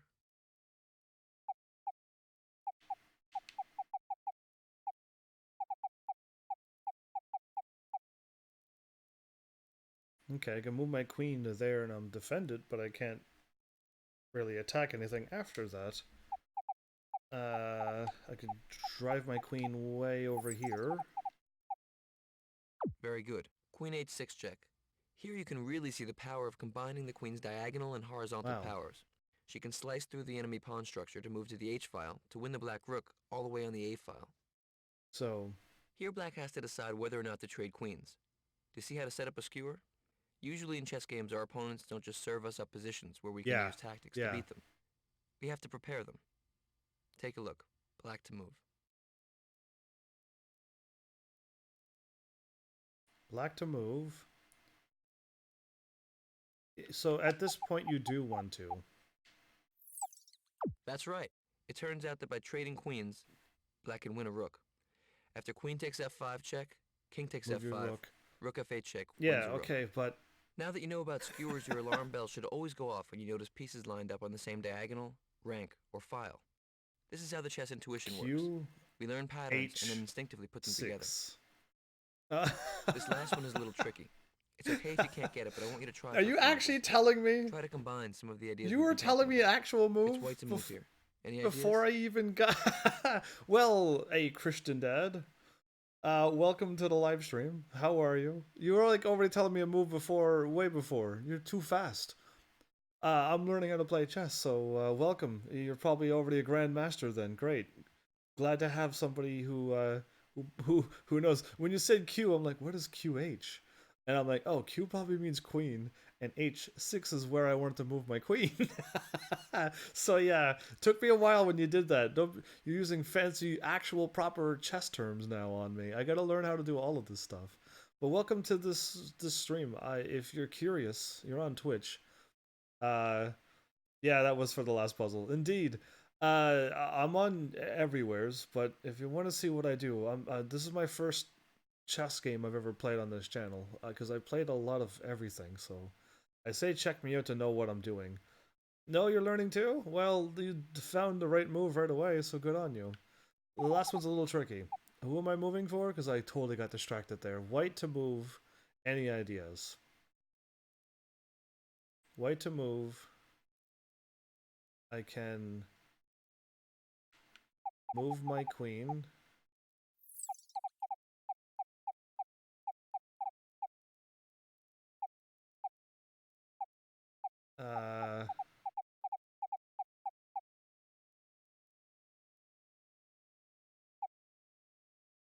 Makes no sense. Why would I do any of that?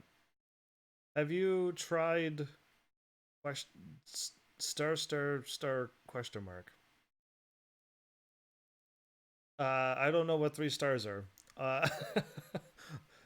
Do you have a non-swear word or a non-word that Twitch thinks is a swear word to use? Did you mean a hint? Because I don't want to use a hint. But that's only 3. That's only 3 letters. All right, so I'm moving my queen to attack the king. And then I'm gonna wait to move here. Any ideas?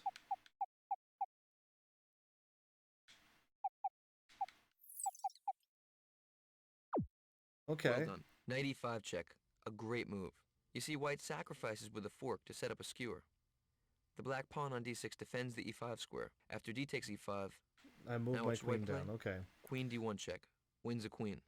You see, if we learn these patterns, forks, skewers, and others, In time, our intuition will tell us how to combine them. Yes, but I'm never in this situation. I'm never in a situation where I can and come out a winner. And I'm never in a situation where there's only 5 pieces on the board. When you start a chess game, all the pieces are on the board. So this is probably where I go wrong. Is that I'm never at this point where it's like, oh, there's only 5 pieces. Let's set up my skewer now. My fork and skewer combination that I just somehow have in my brain. Yeah, it's interesting. I mean, basically, like what I already said, it's a tutorial teaching you how to move and how to see and how to think it. This will not teach you how to set up to do that. I don't think this will. The pin is seen much more often than the skewer, because weaker pieces tend to be more Yeah. exposed. Whenever you notice 2 or more of your opponent's pieces lined up on a rank, file, or diagonal, you should be looking for pins and for skewers. Okay. The essential power of this weapon is that it temporarily paralyzes a piece, renders it immobile. For example, in this position, the black knight is defending the black rook, but it is also pinned to the black queen by the white bishop. So after rook takes e4, black can't recapture without losing a queen. Remember, only long-distance operators can pin, so the queen, rook, and bishop are who we have to rely on. That was a crazy combo setup that he already had there. So yeah, interesting that you can do all of this in chess, but can you pull that off, I wonder? I mean, when I start playing chess, we'll find out. How can black use a pin to win the white knight?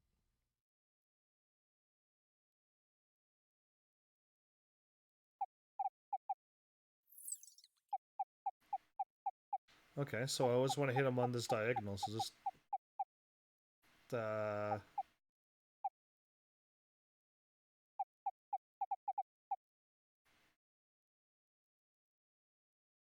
I can do that and pin... Very good. Queen a7. The knight cannot move or be defended, and next it will be captured. Because there's only 2 pieces Here on the it's board. white's move. Do you notice any pins in the position? Well, the white bishop on h4 pins the black knight on f6. Now, how do we take advantage of that?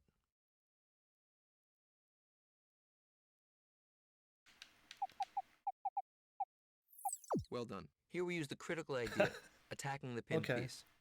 e5 piles up on the paralyzed knight, and black is helpless to defend. Next move, e takes f6 will win a knight for a pawn. Could have moved first. Now, if it had been black's move here, he should get the queen out of the pin, a move like queen c7. Liberate the knight. It's white to move here. Use the theme of attacking the pinned piece. Try to calculate both your best moves and black's best defensive tries. Attack the pin piece. So I'm going to do this and pin it. Very good. Bishop c4, attacking the knight on d5 and pinning it to the king on g8. Black has to defend with knight f6. What's white's best move now? Bad idea. That's not quite right. It's even better than that, because moving my knight there would be a bad idea. Because then I could get attacked. Oh, but that's okay to be attacked, because I got it defended with the whatchamacallit. Oh, see, this is where my brain went, it's safer to move my rook there, because now I can attack from a distance. But no, technically if you move your knight here, then even though this knight can attack, it can't attack because it's blocking, it's being pinned to the king. Well done. Knight f4, piling up on the pinned piece. Black has to defend again, and he can, with rook d8. Now the black d5 knight is attacked by 2 pieces and defended by 2 pieces. So now I get a third one. But white can add more pressure. What's white's best move? Has anybody ever doubled and then triple pinned a piece? Because I've never done this. Yep, that's it. Flip d1. Now the black d5 knight Impossible. Is dead. There are 3 attackers and only 2 defenders. Black's going to lose a piece. Black is going to lose a piece. Before we get to this next exercise, I want to emphasize, once again, the importance of avoiding mechanical thinking in chess. Avoid that. If you just assume, for example, that a pinned piece can't move, then you're asking for trouble. Okay. Take a look at this position. Here it's black's move. Your knight is pinned down to the queen by the bishop on g5. And white has just attacked the pinned knight with e5. But it turns out that white is the one who loses a piece. Why? Black to move. Think creatively here.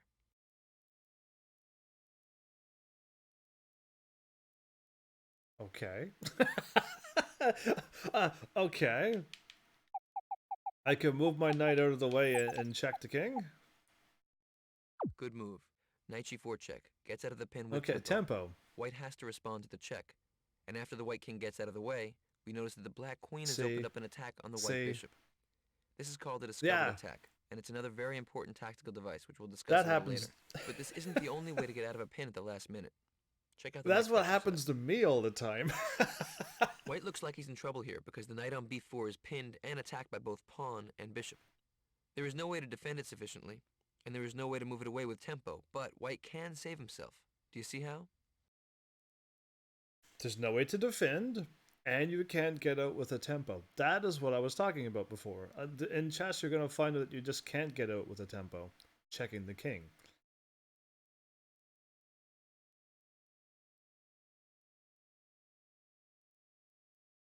I could go up and attack the...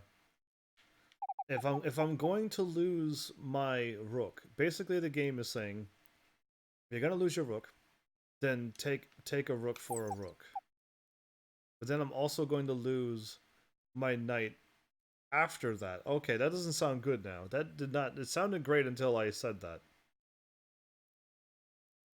And I can only move to here. Oh, that's not good. I was trying to move here. That's a nice L shape I just made. If I'm going to lose that, then I can go here and save my piece.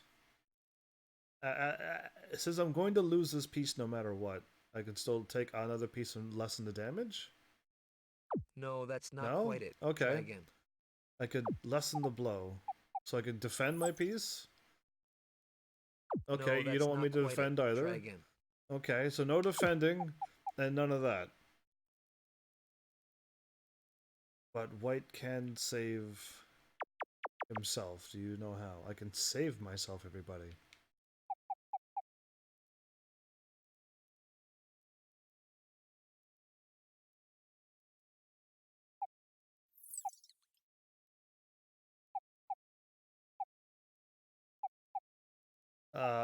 Okay. I can't do that. That would make no sense. Because even if I moved my rook up, it'll still be attacked after it's done. It'll still be attacked by whatchamacallit. Okay. No, not that button. I keep hitting circle and not click on that thing. If I move you...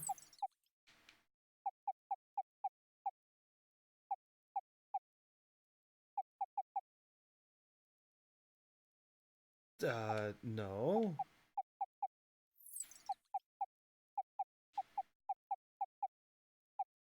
So I already moved my knight here to lose my thing and get a bishop, but that's wrong too. There's no way to defend, and there's no way to move away with a tempo, but white can save himself. What am I saving? My knight or my rook?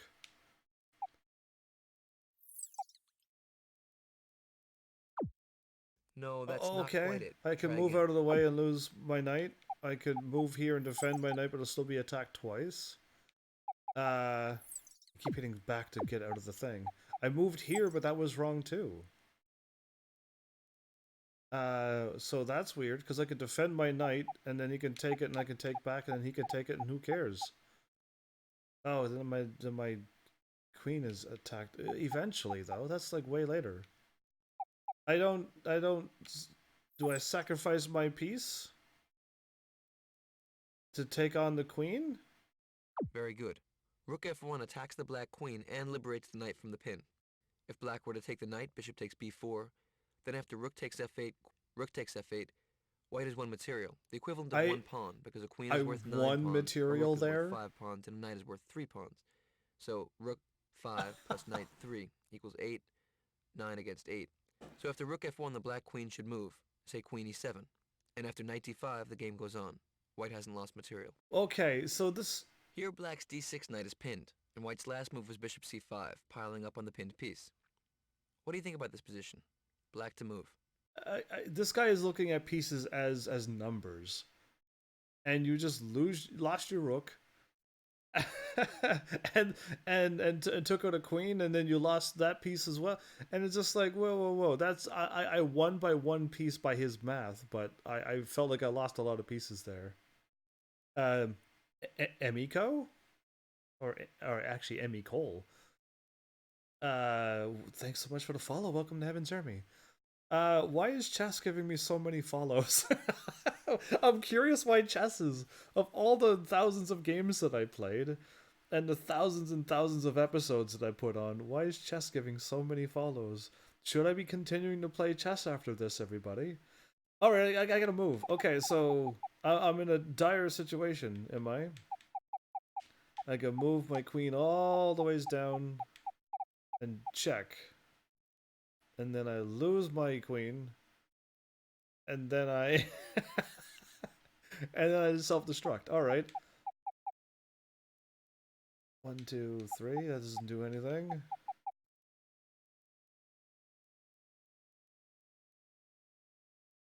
So... is the thought process what they're trying to teach me? Because I can move my knight here. And then I'm going to trade a rook for a rook. And then the game moves on. But the game is like, No, that's they not don't quite want it. you to do that. But you can do that. You see the move. You can trade rook for rook if you want to go to that point. But they're looking for something even better than that.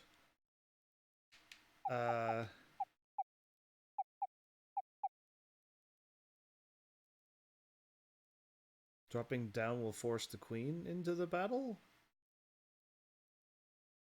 No, because that's just a complete loss. They're gonna move my queen down here. But that's just the loss. That's just the quickest way to lose a piece. Yeah, that's just a bad idea. Going here? And piling on the defense? To everything? No, Okay, that's because not now you quite want it. me to move something else. It turns out this is another case where Black can escape with a pin with a powerful blow of his own. A pin with a powerful blow. Pinning something, somebody. Think back to some of the weapons we've already discussed. Oh, okay, Joy. I'm gonna pin a piece. Okay. I see a bunch of white pieces there, and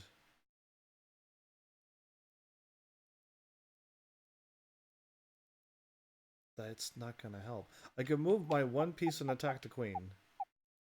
And then if he dares to attack me, I could. No, Right, that's not quite it. I can attack the queen, but that's still wrong. So this is where my brain's going. Try to set up the skewer. Uh, being attacked, and I'm moving black pieces now.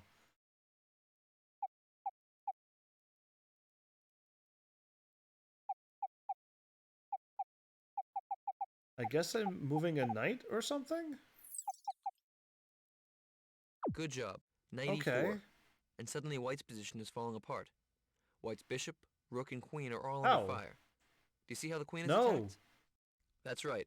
Knight g3 check, forking king and Oh, queen is in later the air. on. This is one of those moments in chess when you're caught juggling too many balls, and you just can't keep Yeah, I everything didn't straight. see that. So remember, when we're pinning the opponent, don't blindly trust in the solidity of the pin. Part of the beauty of chess is in its flow and quality. Often the ground, once solid beneath our feet, becomes loose and Did not see shifting. that We have later to keep a on. flexibility of mind that allows us to flow with the ever-changing conditions. So, Before moving on, let's look at one more powerful pin. It turns out that in this position, Black can use a critical pin to force mate in 3 moves. This one may be a little tough to spot, so take your time and see if you can get it. oh, The theme is the paralyzed defender. the paralyzed defender. So my problem is, I've already said, like, I'm only looking at one move ahead because I'm just trying to find what the game is trying to tell me to do. If I was smart enough or cool enough or played enough chess to go, what's going to happen in 2 moves, which never was, I never would have thought of that. I would have then seen that I could have moved my knight, and then in the next move I can do a crazy thing. I did not see how the queen was going to be attacked on the first move, because there was nothing. But on the second move there was. Again, I'm guessing that you may have to focus when you play chess and not do this live while I'm constantly looking at chat to see what people are saying. That's all I gotta say to that. So I can move now. Uh, I can use a critical pin to hold something down for the rest of the game. And so right now, the critical pin is this thing. I'm guessing. This piece is pinned to this, and it can't move. And I want to move something down here. Well, that's going to get that piece killed. That's not the best move. Okay. Well, I was just... Oh, so I got to move you now. Okay. Good to know it's going to be attacked by there. Apparently I got to stop. Again, I'm like an action reaction streamer. An action reaction streamer. That's a great name. So, like, stopping and thinking for a minute is just like, that's just too quiet. I can't do that. If was that what chess takes? Unless you could learn speed chess, which I definitely don't think I can pull that off. Especially while not looking at the screen as much as I do, because I'm constantly looking away. All right, so I gotta move you. No, why would I do that? That's terrible. I want to move my queen out of the way, right? Now I doubled up with my queen there? That would be silly. I would block off my piece then. So no. Do I need to check something now? Because I can't also use that piece. And this doesn't go anywheres. And that doesn't do anything, and this doesn't do anything, and that doesn't do anything. So I gotta move a piece out of the way now. That's interesting. The paralyzed defender. I already think I see what the defender is that I'm trying to keep paralyzed. And I just want to pile on this now. But I'm not seeing anywheres to move. Oh, there we go. No, that's not Okay. quite it. Try Well, again. I do see that my knight can go there, but not yet. Not this turn. Another turn I'll be able to move it.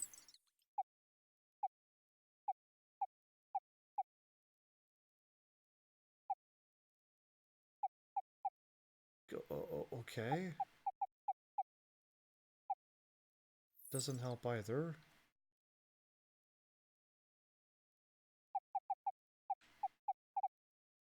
So if I move my knight here, this is still wrong? That's not the best move. Okay, so... Knight f3. Before moving on, let's look at one more powerful pin. It turns out that in this position, black... Why? Very good. Knight f3 check. A really powerful move. Of course, if king h1, then queen h2 and rook h5 are both checkmate.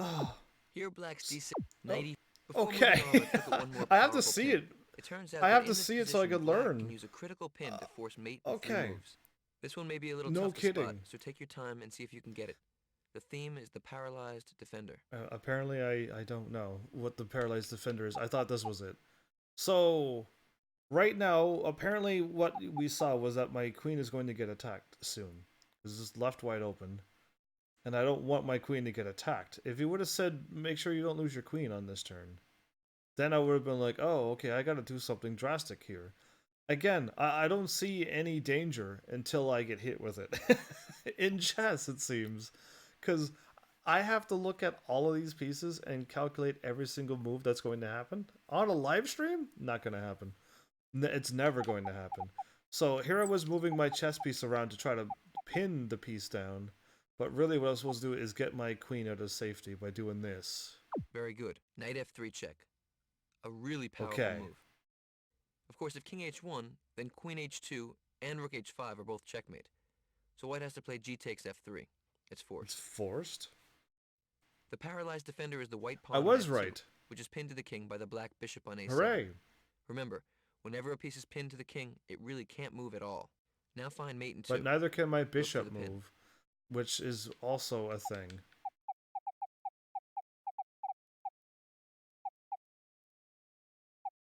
I want to move my queen out of the way, right?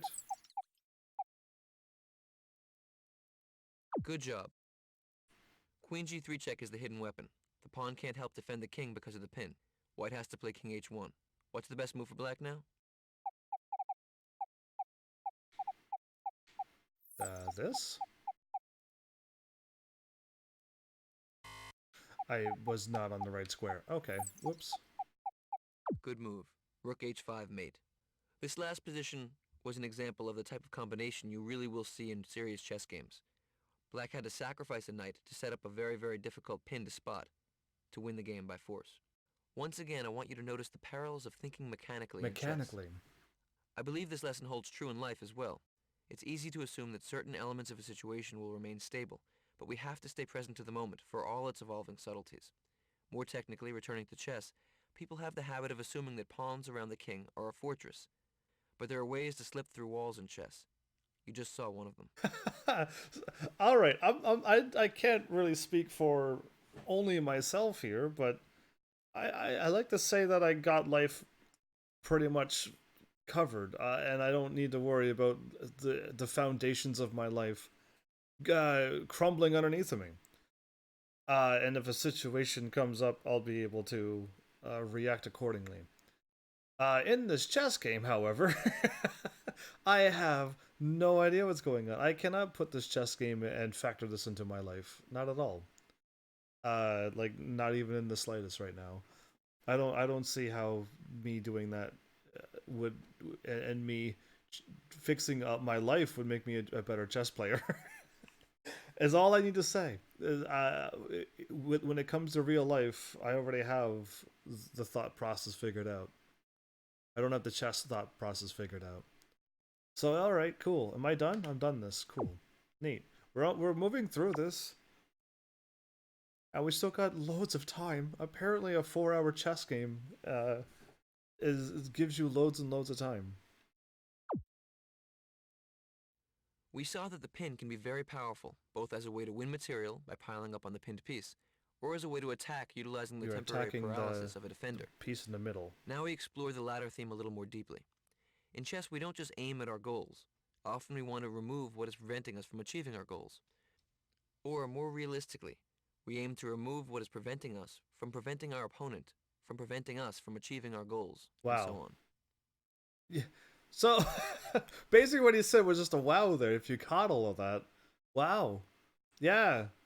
That's a interesting thing, especially when you're playing against different people, because they all have a different thought process on how they go and how they play. Do you see how that opening went though? The first of all, the pin piece was the black pin on e5. And then all of a sudden it switched out when he kept moving pieces, and then somehow he managed to get the piece without getting attacked. And then the queen came down and he just moved out of the way, and now the black knight can take the knight if he so wants to. It's interesting because that's how I usually do my openings, is the way you just saw that. Let's check out some examples. It turns out that in this innocuous-looking position, white is completely winning. How? Whenever you look at a chess position, you should first notice the dramatic elements of the situation: material inequalities, possible checks, captures, or potential for tactics. Here we see that white's queen and bishop are lined up as a battery, aimed at the b7 pawn in I black's do camp. see that. The black knight on d6 is defending the pawn. Our immediate instinct in such situations should always be to get rid of the defender. The knight on d6 is the only piece that's holding black's position together. Whenever one piece has such a grave responsibility, it becomes vulnerable to attack because it can't defend itself actively due to being completely consumed with the defensive That's how I responsibility. want to think. My first thought when you look at this piece of board and the pieces is you see all of that.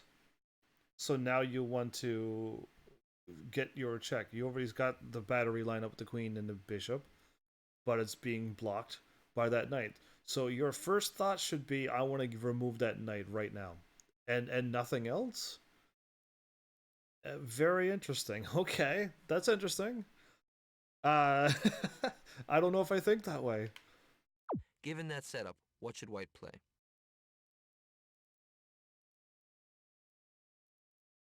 I can do this and fork the knight and queen, making him move, and then I could take it away. I can do that right away. That's the first thing I saw. Anything better than that, I wonder? Because I would just move without thinking. How would if I slow down for a little bit more and try to figure this out? Uh, Moving that there does nothing. I think this is possibly the best move. Looking quickly, I see this is a very strong move. Good move. Knight f5 forks the black queen and the only piece that defends mate. The knight clearly can't capture on f5 because queen takes b7 would be mate. But after the queen moves, for example queen g6, then after knight takes d6 check, white's next move will be queen takes b7 checkmate. White will win the game. Wow. Now we're combining some tactical themes. Black to move and win material. Black to move and win material. Okay, well I see that my rook and on a8 can drop down and get the king out of the way and attack the queen after the knight that's blocking. The knight is my problem right now.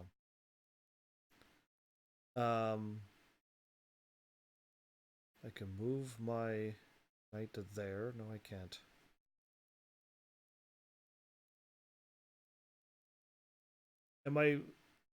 I'm guessing I'm sacrificing my queen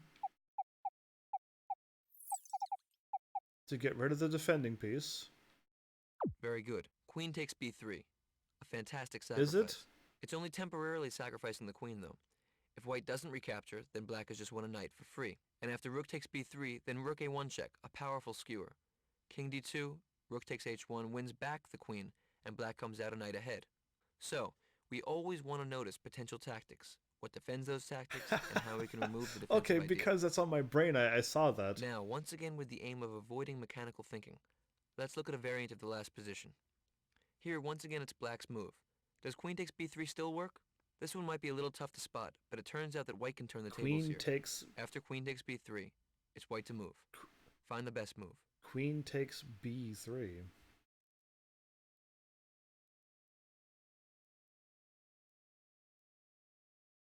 And it's white's move?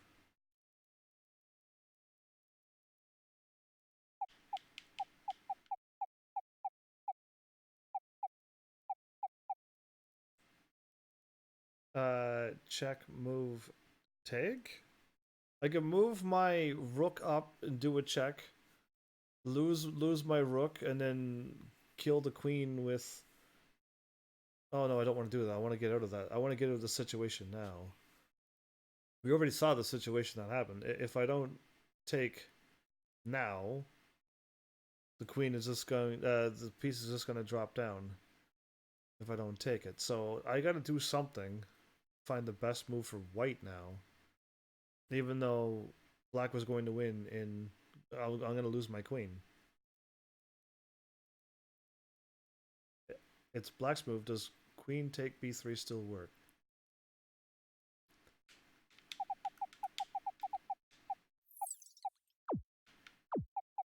No, that's I not didn't mean to quite do right. that. Try again. I didn't mean to move that piece. I want to see if I... Okay, I'm moving white. I'm moving white. My problem is I'm trying to click... I keep hitting B to back out, or I try to click on with A and I move my piece by accident. Okay, cool. I keep doing that. I haven't learned how not to do that yet.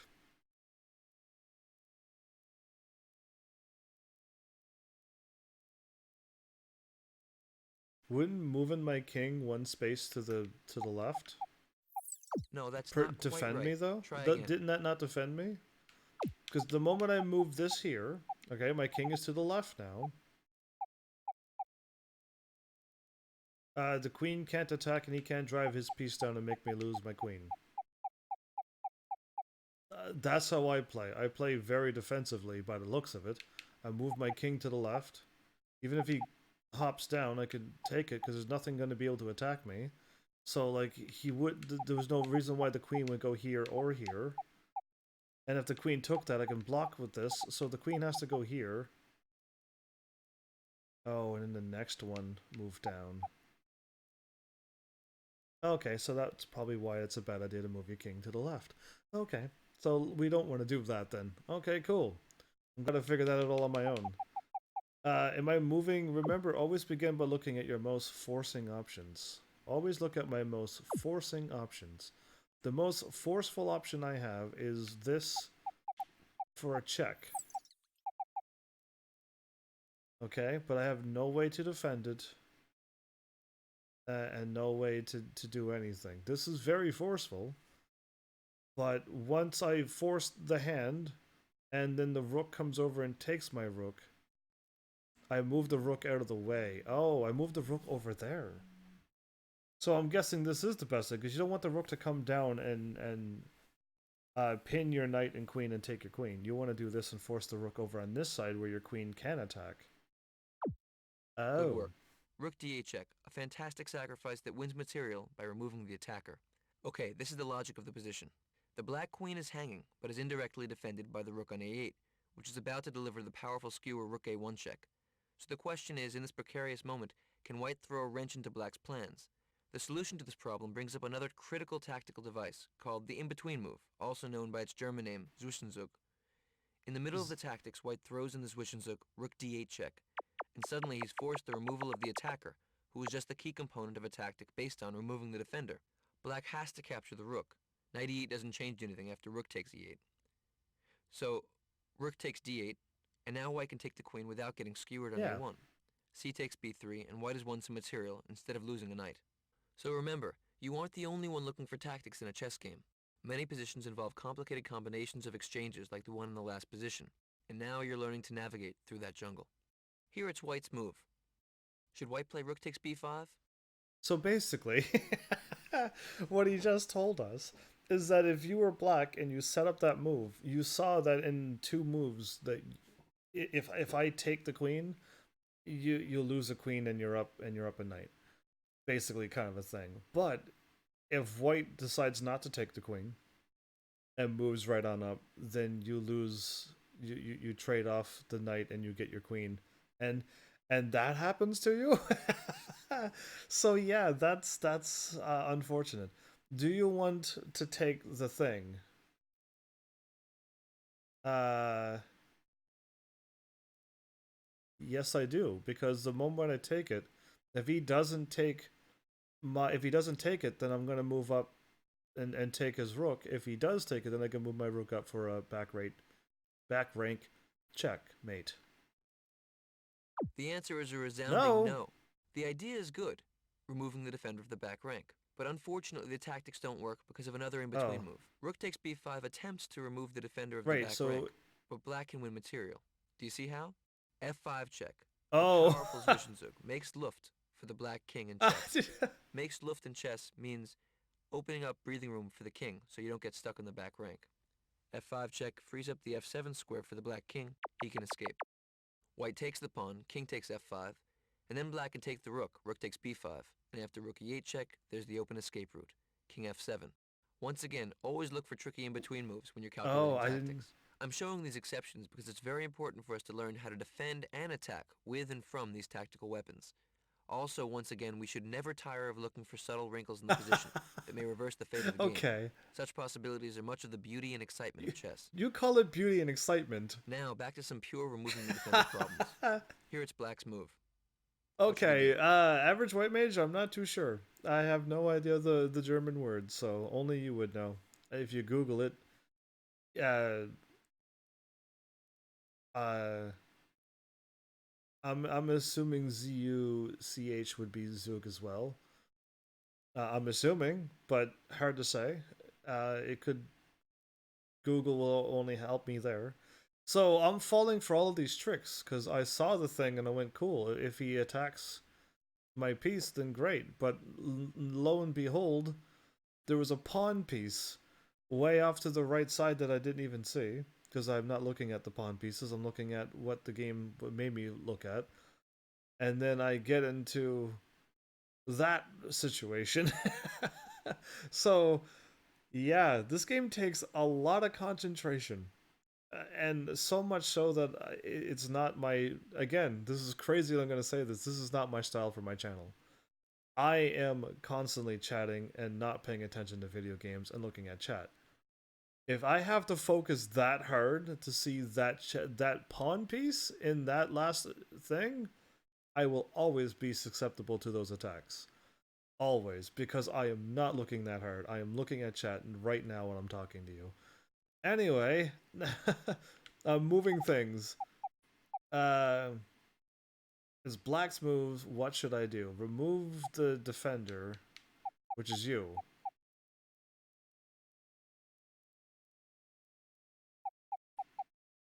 And I could go like nothing to do that. I can check. The knight moves out of the way. I don't see what I'm doing here. How does that help me? That will not work.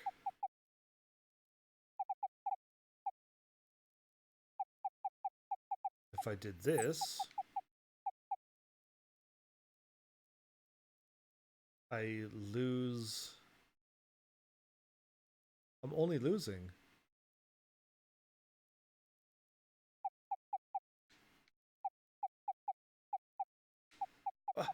All I see is me losing this. Okay, how about if I don't do that? If I move... No, that doesn't do anything either. This is going across and down. It's not doing anything. This is defending, and that's it. And I can't move my pawn pieces because that's what my first piece I want to move. Okay, so either A, I'm moving this and losing my thing and going down for a simple check to which I would lose my rook. B, I move my rook down, to which then the pawn goes up here. And then, oh, that's what they want me to do. Okay, then that's what I'm going to do. It's this. And then I move my... Rook takes f3, sacrificing the exchange to remove the defender of a powerful forking square. White recaptures, g and now takes I move f3. my bishop. Now what? That's what... I just have to look that hard. That's too hard to look, everybody. Well done. Bishop d4 check. And next, after bishop takes a7, black has won a piece. Again, whenever you see pieces lined up on a diagonal or a straight line, your spider sense. Spider sense? Where are the forks, pins, skewers? Here, white has the tempting option of just munching on the a6 pawn, rook a6 check. This is a free pawn, but there's better. It's white's move here. Find your best move. I have spider sense, but not on this game. My killer instinct doesn't see lines so I can power up my skewer, pin, and forking maneuvers. Alright? Come on, game. You're actually making me chuckle more than going, oh, I've learned so much. I've come out a brilliant and intelligent man after I played this game. I've grown a great big beard. Like, alright, cool. Great that I can do things like this while barely paying attention. Oh, okay. We're back. What am I doing? White, tempting option, but I have a better tempting move.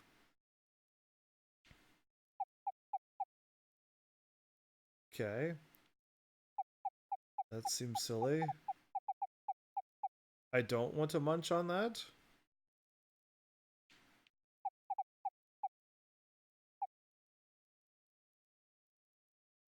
I could move the pawn here and take this.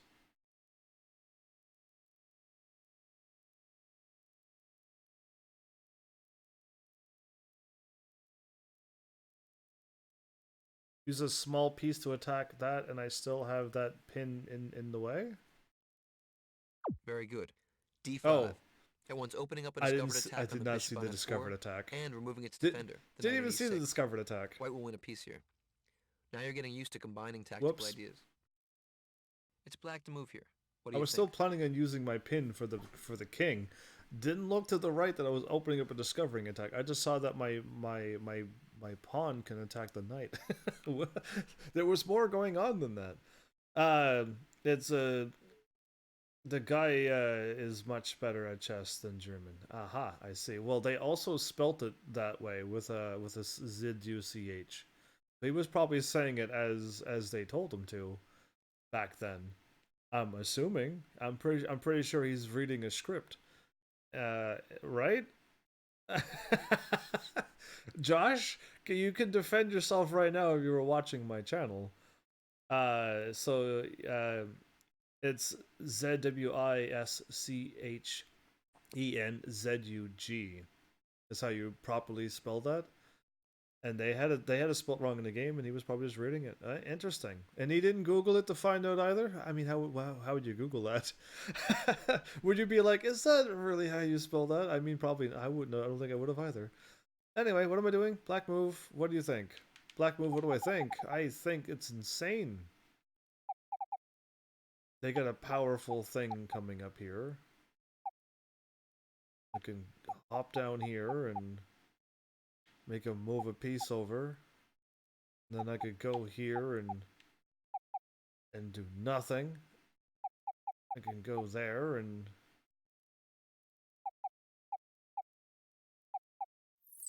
I can do this now. I see that piece, but is there better?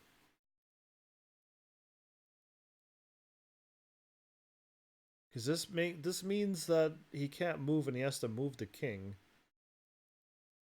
to...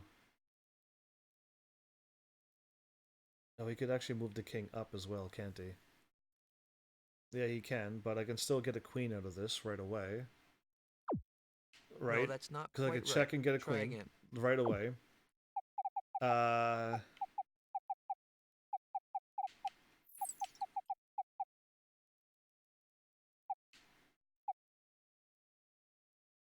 I can take out the knight, lose my queen.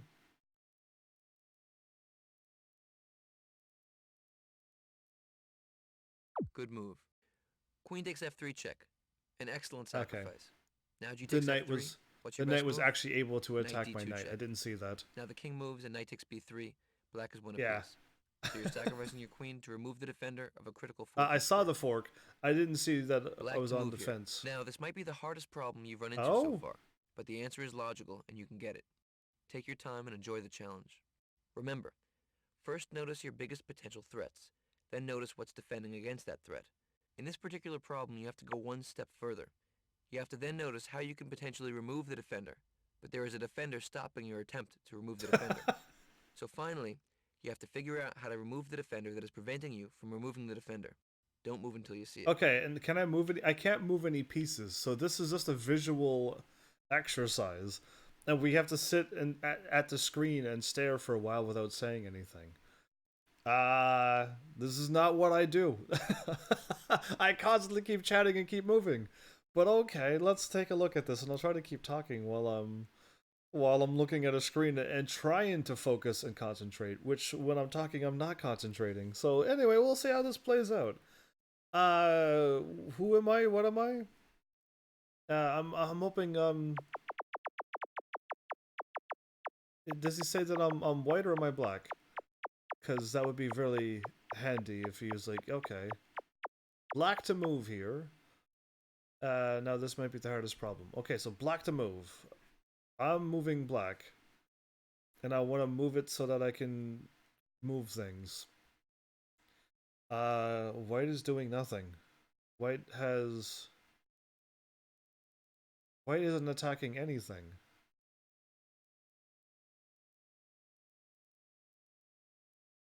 White's completely undangerous at this point to my thing. I know I got my king completely blocked. Which is a terrible idea since I'm black. So I would try to free up my king at this point. But I could also go down. I could use my bishop, I only have one bishop, my bottom right bishop, and attack the queen, but then the knight's got that blocked. I can drive my queen straight down, attack the pawn and check the king, and lose my queen in the process, and then take my rook down and take out the queen, if they decide to do that. Okay. What is my threat here? There's so many things I can do. Is there a hint? Because I'm like, I can do a million things on this screen. Am I just trying to go for a check? Am I trying to get rid of the queen? I see that the rook is also defending the queen down on the bottom thing, but I can move so many pieces right now. And I would rather free up my king right now. I'm way too... I gotta get my rooks on an open lane so that I can start attacking. This is like a terrible... Both of us is not in a good position to attack or defend. So, what am I... Take your time to enjoy the challenge. What am I doing? I'm trying to remove the defender that's defending. And am I supposed to do this in 1, 2, 3, 4, or 20 moves? I need more contacts and more information. Because, yeah, I see a bunch of things that I can do. But my guess right now is drive the queen down to g2, and then force the king to defend with the queen. The queen has to defend. Okay, so now the white queen's on g2, and I lost my queen.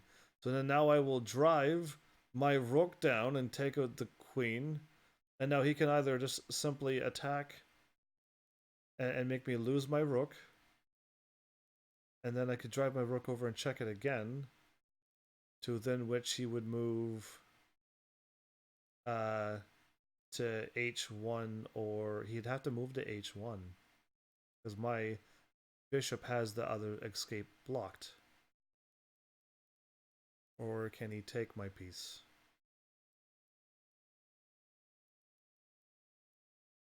No, he actually has to move to h1. Interesting.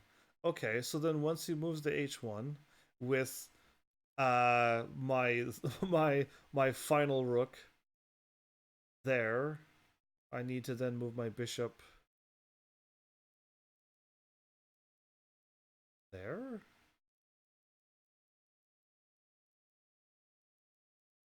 And that's check.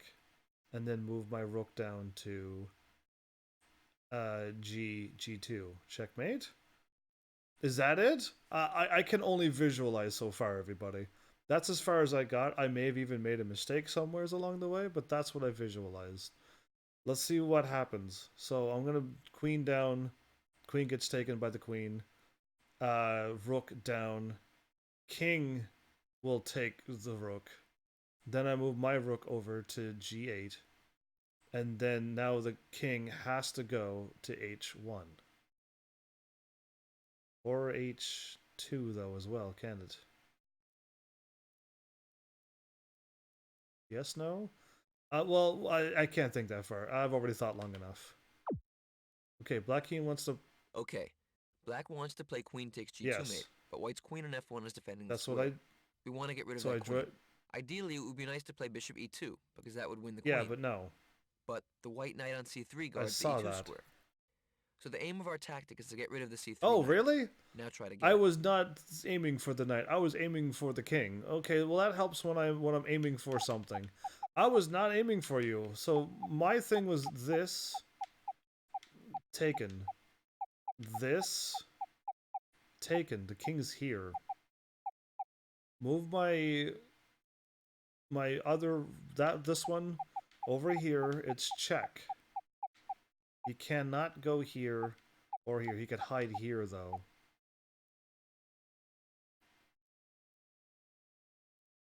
Oh, okay, and then this is where my thing falls apart.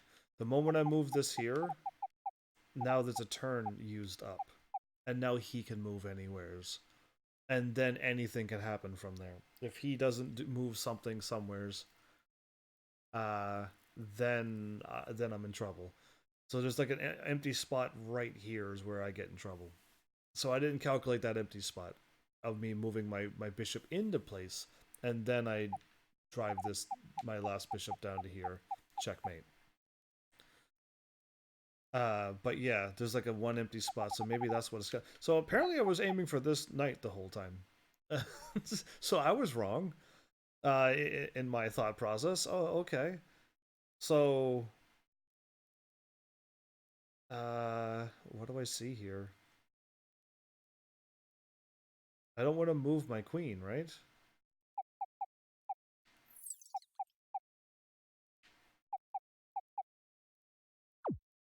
Excellent work.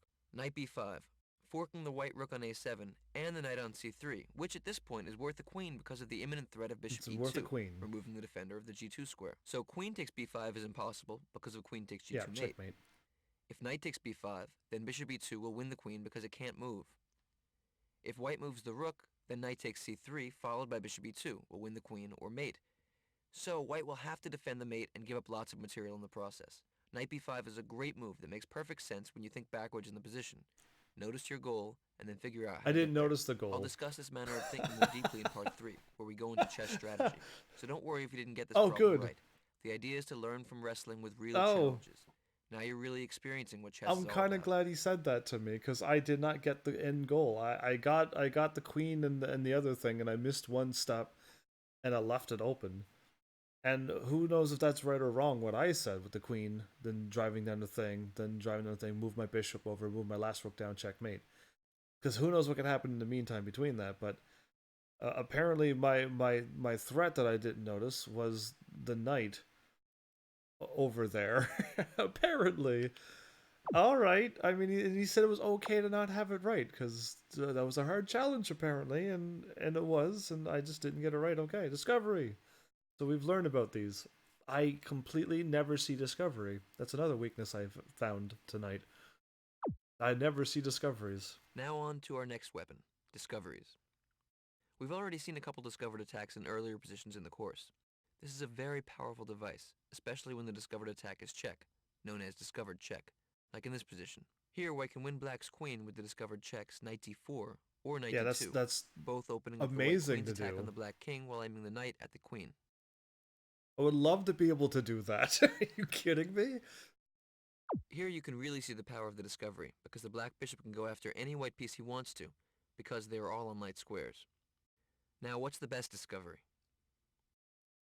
The black bishop can attack anybody because he's in the right spot.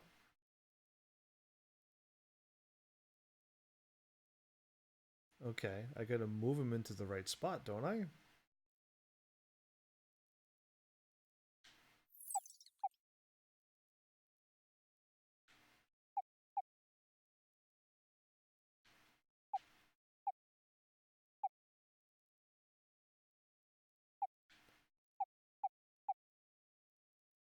I don't see what I could check the king and lose it. I could check the king and lose it.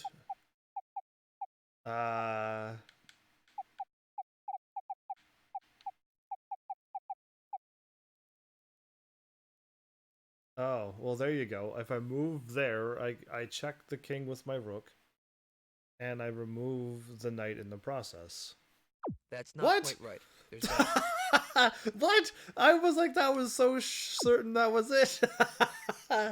All right. Okay. Well, I can apparently. Oh, you want me to take the highest? I could take the highest piece by doing this check then. You got it.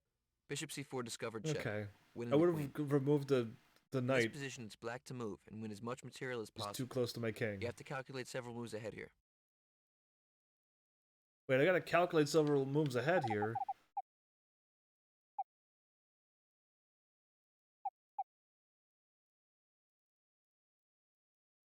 Two, three, check.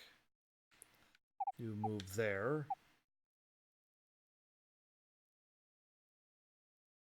Art is back.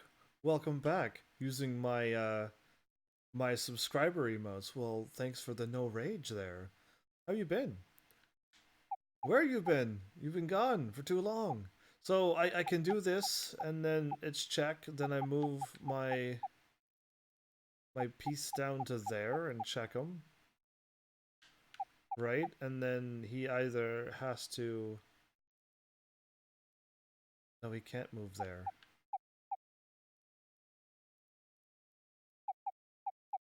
Check. There. Okay, I am moving my knight here because it's check and he can't attack my piece.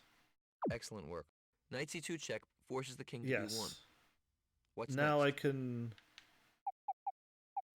1, 2, 3. No, one. That piece is right in the way. You are so in the way, pawn piece.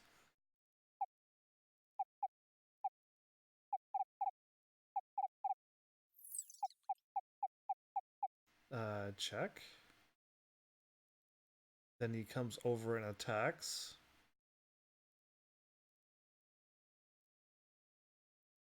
Okay, and if he came over and attacked and I lost my rook, then I go one.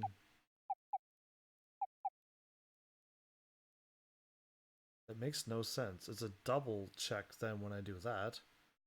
Why would I do that? But it's a check, and then I can move. Because it's a check, the king has to move, right? That's where my brain went wrong. I forgot that the king has to move, or he has to defend the check. And what he would have to do is move the queen up to block, or move the king out of the way. Good move. Knight e3 Okay. check, a powerful discovery. Next will be knight takes g4, winning the queen. Or he could have moved the queen up. Now it's white to move and win material. See the whole board. Maybe he could have moved the queen up. I don't know if that's a good idea or not. See the whole board. White to move. Win some material. Be the winner that you've always wanted to be. Already move up and make the queen move. I see that.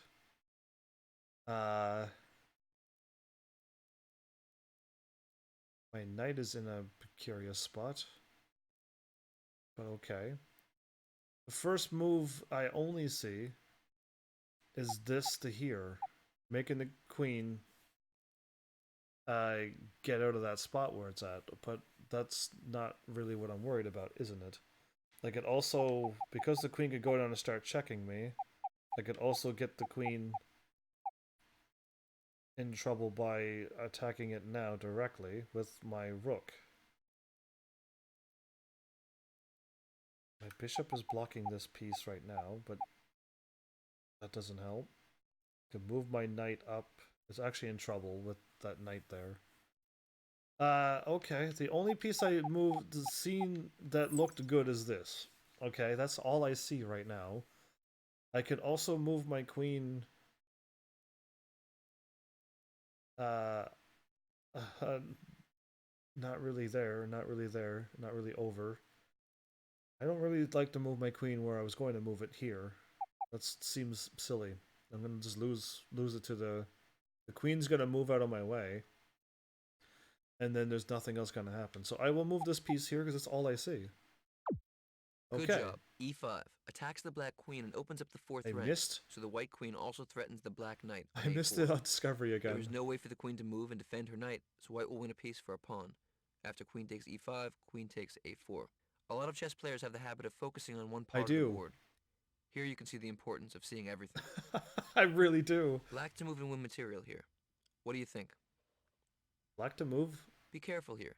Notice where there may be some potential for discovered attacks, and then be sure to prepare your tactic properly. I can move, and there's lots of things I can do, but I gotta be careful here. Discover attack.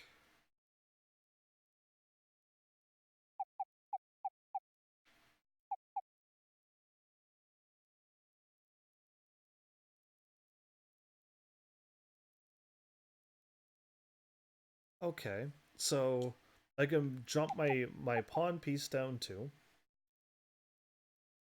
which then defends this piece from being taken out and checked, for whatever reason why he would do that. My knight is under attack, and my knight is under attack. So I see all of these attacks, and it's defended with the queen, and nothing else. And I can attack, and then I get in trouble with the other knight. So I could remove a knight and then lose a knight. And that doesn't seem beneficial, because then he could just move up and not really check me. That would be kind of silly, but he can. Or I can do this. And then he can just easily take it away with that or this. But he will take with the pawn because because my knight's defending this.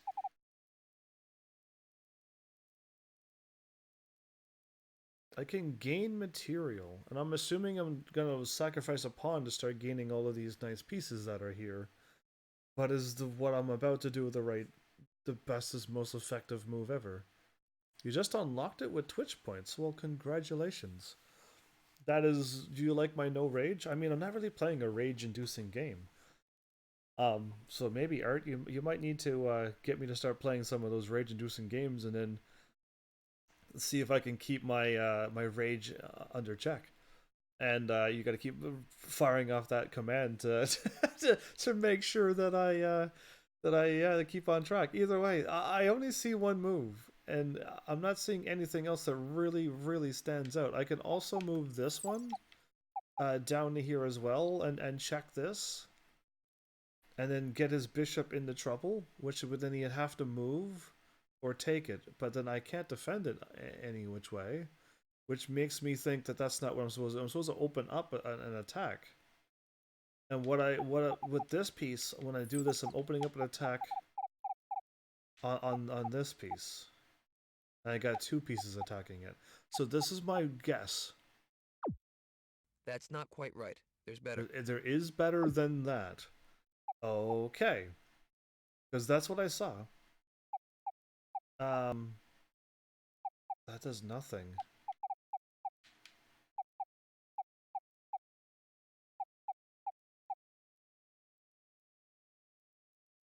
I'm opening up an attack for there's potential for discovered attacks.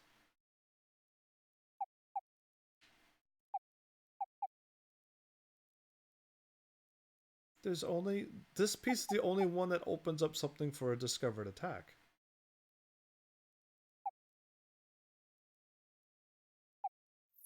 No, that's not quite right. Try again. If this is the only piece that opens up a discovered attack, I'm not worrying about a discovered attack right now. Right, because there's no other discovered attacks on this side of the board. So you're tricking me here.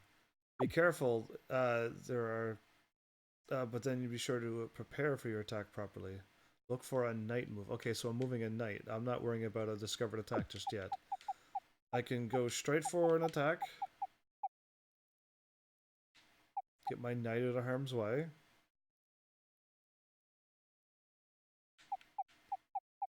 I can go for the kill right now. No, that leaves my knight really in trouble as well. Lose a knight for a knight.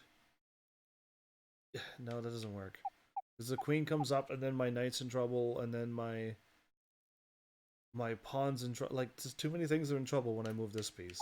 If I move this piece and put it right in the middle of the board, then what? Then I can go here or here. And then I can eventually attack the queen. But I'll also be left wide open. If I go here, then nothing's... Oh, okay. Work. Nothing's exchanged. Knight takes g4, queen takes g4, d5. Opening up a discovery on the queen and attacking the bishop on c4. I did not see that. Now if white moves the queen, black will take the bishop on c4. But what happens if white blocks with knight f5? Remember, no mechanical thinking. Here it would be a terrible mistake to take the bishop, because then queen takes g7 would be mate. Often in chess, when you're just inches from victory, the opponent has some last tricks up the sleeve. I did not see that piece at the bottom at all. I did not see that the queen was going to take that piece. I just saw that the knights was being transferred and didn't even see the queen down there. What should I play?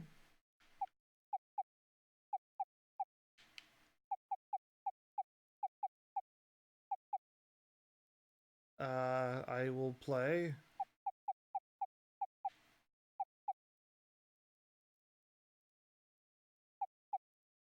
I will play this game. Okay. Can you feel the rage building? No, I'm joking. I am. I like how you actually just fired that off and it only now popped up on my end right after I said that. Thanks, Art. That was perfect timing. Uh, what did he just say? Don't move a piece. Don't take this. Because then the queen goes up and then it's checkmate.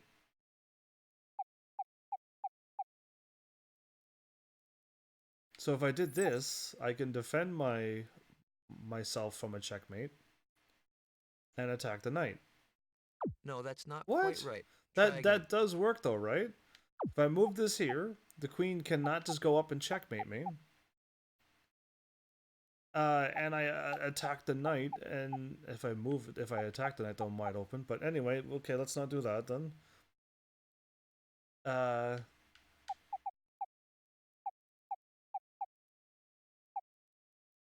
I have to defend myself. I could move my.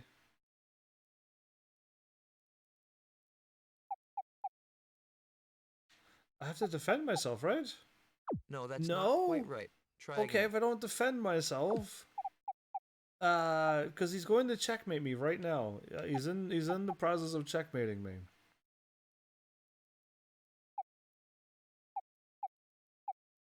Uh, this is remove the checkmatee. Very good. An in-between move. Bishop takes f5. Removing the attacker of the g7 square, and after queen takes f5, only then d takes c4 wins a piece. So be careful to set your tactics up I properly. won a piece there. Great. I don't even remember This what problem pieces is I've extra taken. tricky. White is up a huge amount of material, and black doesn't have forced mate. Seems like a recipe for disaster. But black to play and win. Take your time here. My guess is this will be your deepest chess calculation yet, but try to find a pattern. Don't worry if this problem stretches your brain a little. The idea is to keep white in the box and take as much material as possible without letting him out of the box. What box am I looking at? I see the whole board. That's a box. Okay, so I can take as many pieces as I want because it's my birthday or something. And I'm not letting him out of the box. There's a box apparently. So what I can do is check Good work. because Rook takes g2 check, king h1. And now? now I want to. That's bad. No, that's good. That's good. I can check him. No, or I could take and check.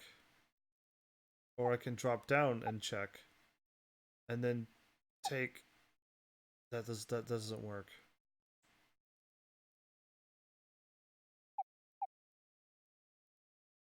I can take any knight I want. But I gotta take this knight. Yep, Gotta take that knight because he's Rook defending. takes g3 check. Discovery. Now, of course, the idea for black here is to take as much as possible without allowing white to stop the checks.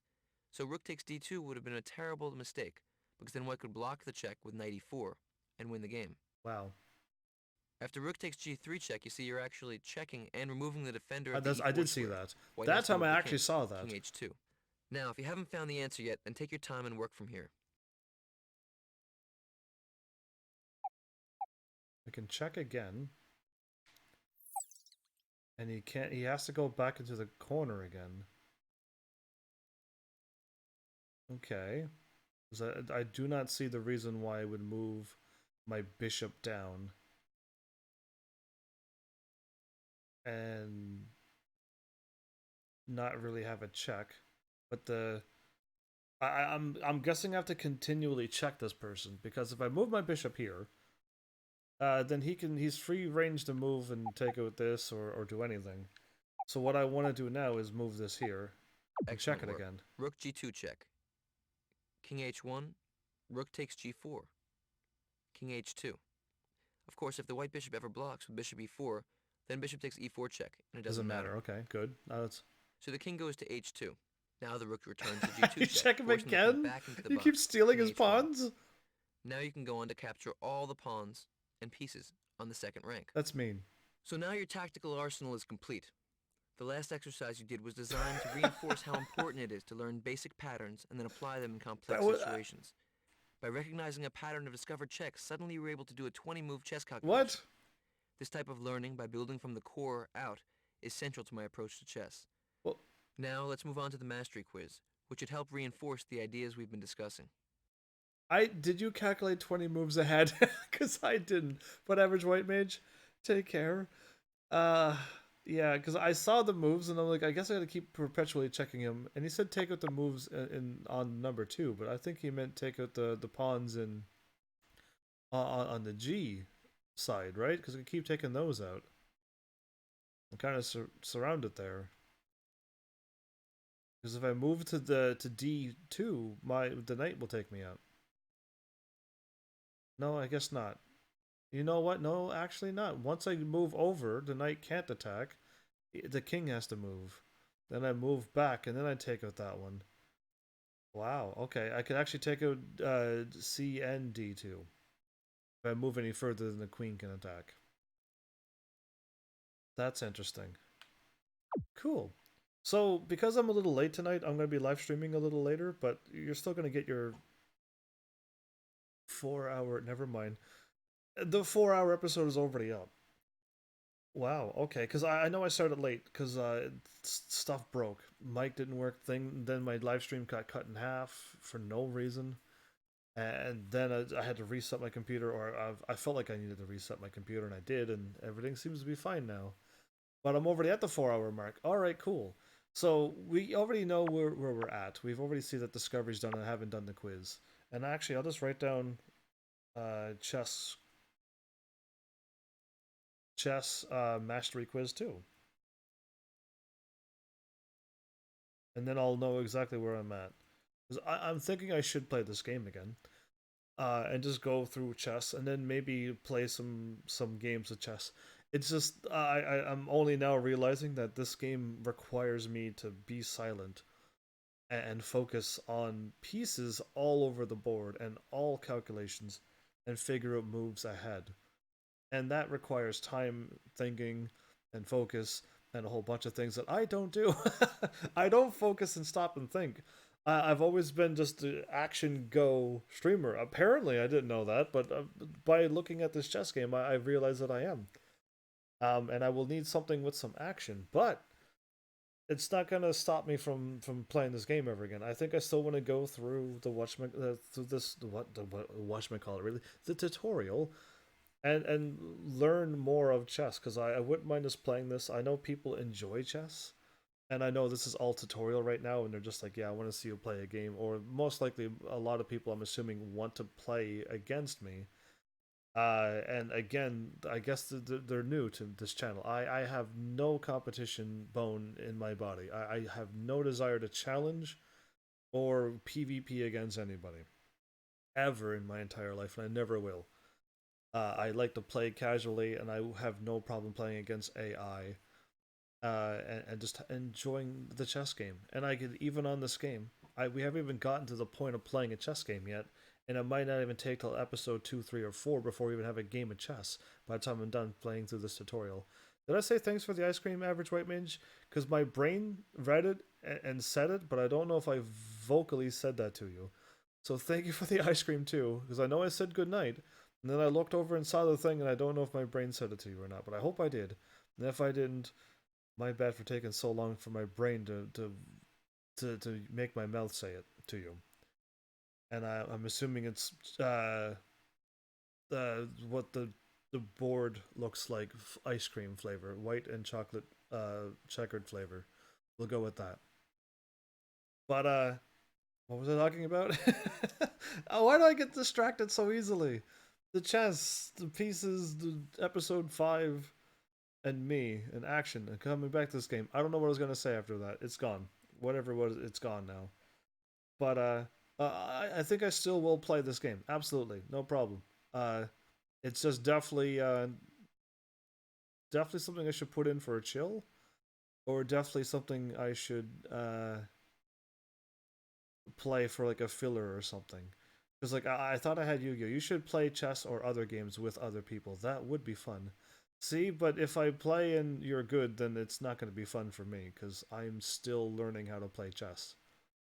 Uh, and playing against somebody else who don't know what they're doing, that could be entertaining. Uh, but I wonder who doesn't know how to play chess to the point where I'm at, and we could actually have like a fair game of making a whole bunch of mistakes and playing on a game as well, an actual game that where the AI goes, okay, you can't move that piece there, and this is why. And then because if you played like a real game, you can move a piece and not know that you couldn't move your piece there. But yeah, like it would be all right. Maybe like in one day or a week or something. Maybe like a one day or maybe we'll see. Because this game is not online for me to be able to play with people. This game was just really meant for me to go through a tutorial where someone's talking in our ear, and I could learn how to play chess. That's basically what this is for. If ever, Heavenlies, again, I'll call you out one more time, Heavenlies. If ever you wanted me to play a chess game that we can all play together and you're all not grandmasters and you just want to play and have fun, and if you win or lose, it's okay, then great, but you gotta let me know this. Uh, I need to know and I need to like get some feedback from you because I get no information, so I have no idea. Because nobody said anything for Detroit, I just assumed that none of you wanted me to play the game. So I just played this game tonight and I'm done Detroit now. And I just leave all of these awesome options and choices and give you time to say something, and I don't get anything, so I'm just assuming it's a no. A yes is a yes, and a no is a no, and silence is also no to me. So that's who I am. But yeah, like if you wanted me to play a chess game, then I would hope that you would start speaking up. And then if a bunch of people were like, yeah, you know what, that would be kind of cool, then I could go ahead and make an episode of it. The last time I tried to do things like this, the last 150 episodes of Final Fantasy 14, like nobody jumped on board with that. When I say nobody, it means nobody that was able to do that. Delita was there and a few other people, but then they had to work and stuff, and that's not their fault. They actually have to deal with lives and stuff. So I can't just initiate a chess game tomorrow or next week and expect people to pop up because I only have the few people that who regularly shows up, and that's just not going to work. I need my regulars to show up and be like, "Hey, we should play chess like soon, like next episode or something." Then I'd be like, "Oh, okay, cool. There's something I can do." So again, this is like another opening for you heavenlies to have a chance to do stuff and things with this channel. I've made it my best to leave it so that you all have so much to say and so much power, and I don't see too many people taking that power. I have a few people who would go up and give me a recommendation for a game, and that is definitely what I'm looking for. But then nothing happens out after the recommendation because yeah, I look at the game and tell them it's great, and I definitely want to play it, and then they're like, okay, cool, and then that's all that happens. But at least I got something. But we need more steps after that too. So there you go. Again, I mean, I don't think I have a problem playing a chess game with a bunch of people. I should at least learn how to play chess first, though. At least get to know more tactics than play chess, take out a few pieces, and then do the step thingy, and then get a checkmate or a stalemate. Because that's my power right now that I have. That's all that I got. Um, and getting better by seeing things while live streaming because I don't see them when I'm playing when I played a few chess games before, not live. I still missed things. I still moved pieces and then I left myself completely open. And doing this on the live stream makes me even less focused. So yeah, I got to learn somehow how to do that. But yeah, I mean, looking forward to more chess, possibly playing chess with people, fans and viewers, and all of maybe even some random people. But you have at least got to let me know if you want me to do that and like when, because my channel is so all over the place with the games, and I usually just play offline single games because it's actiony and I could just I can just play that. There's no variable of people showing up and changing what's going to happen in the game. So yeah, I mean, I'll give you the power once again for the millionth time. That you do have a say on this channel, and you do have the power to get things happening in games that you would love to see me play. You can make the games happen. I have it set up so many different ways to make it happen. But yeah. Again, when I hear nothing, I just assume that you don't want to, and you keep wanting me to just make my own random choices of games that I'm going to play for the next day. So yeah, if I come back to this game tomorrow, we'll just continue on with all of the tutorials until I get it done, and then I can play some chess, and I could go from there. Or if I go, you know what, I feel like playing something a little bit more my style, which is me able to run around and not focus on the game. That's really what I think. I just realized what my channel's like. But I could still play and beat games, thank goodness. But yeah, we'll just go with that. Um, Interesting. I had so many. I had more things to say, like other games like this, but I already finished them. I wanted to play Yu-Gi-Oh forever, but that game's already done and beaten, and now it literally is just play the same dudes over and over again, the same card players over again, and just hopefully get the card in a random roulette that I may or may not be able to hit. Yeah, that's why I didn't play that anymore. I hopefully can find more things though. Just more something to play because I may even just switch back to another big game again where I can play for another 100 episodes straight. Uh, I don't know how I feel about this where this channel's going. I'm surprised at how many people showed up and followed for chess. That's interesting. And my bad for just doing tutorial. I thought I wrote it down on in my title that I was going to learn, and I know I tweeted it. It says let's learn. Maybe that wasn't enough information, but yeah. It's basically me saying I'm gonna try to learn how to play chess before I start playing it. Hopefully that caught it. Even my tweet got it. Did you see my tweets? Did anybody see my hilarious tweets? Because it's always something funny, or usually 90% of the time I think it's usually funny. But if nobody commented tonight on the tweet, so I'm guessing nobody saw it. I thought it was pretty good for the chess game that I was gonna play beforehand. But yeah, all right. So thanks, Evan Lees, for showing up and watching.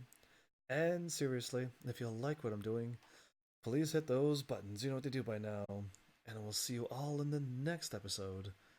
Take care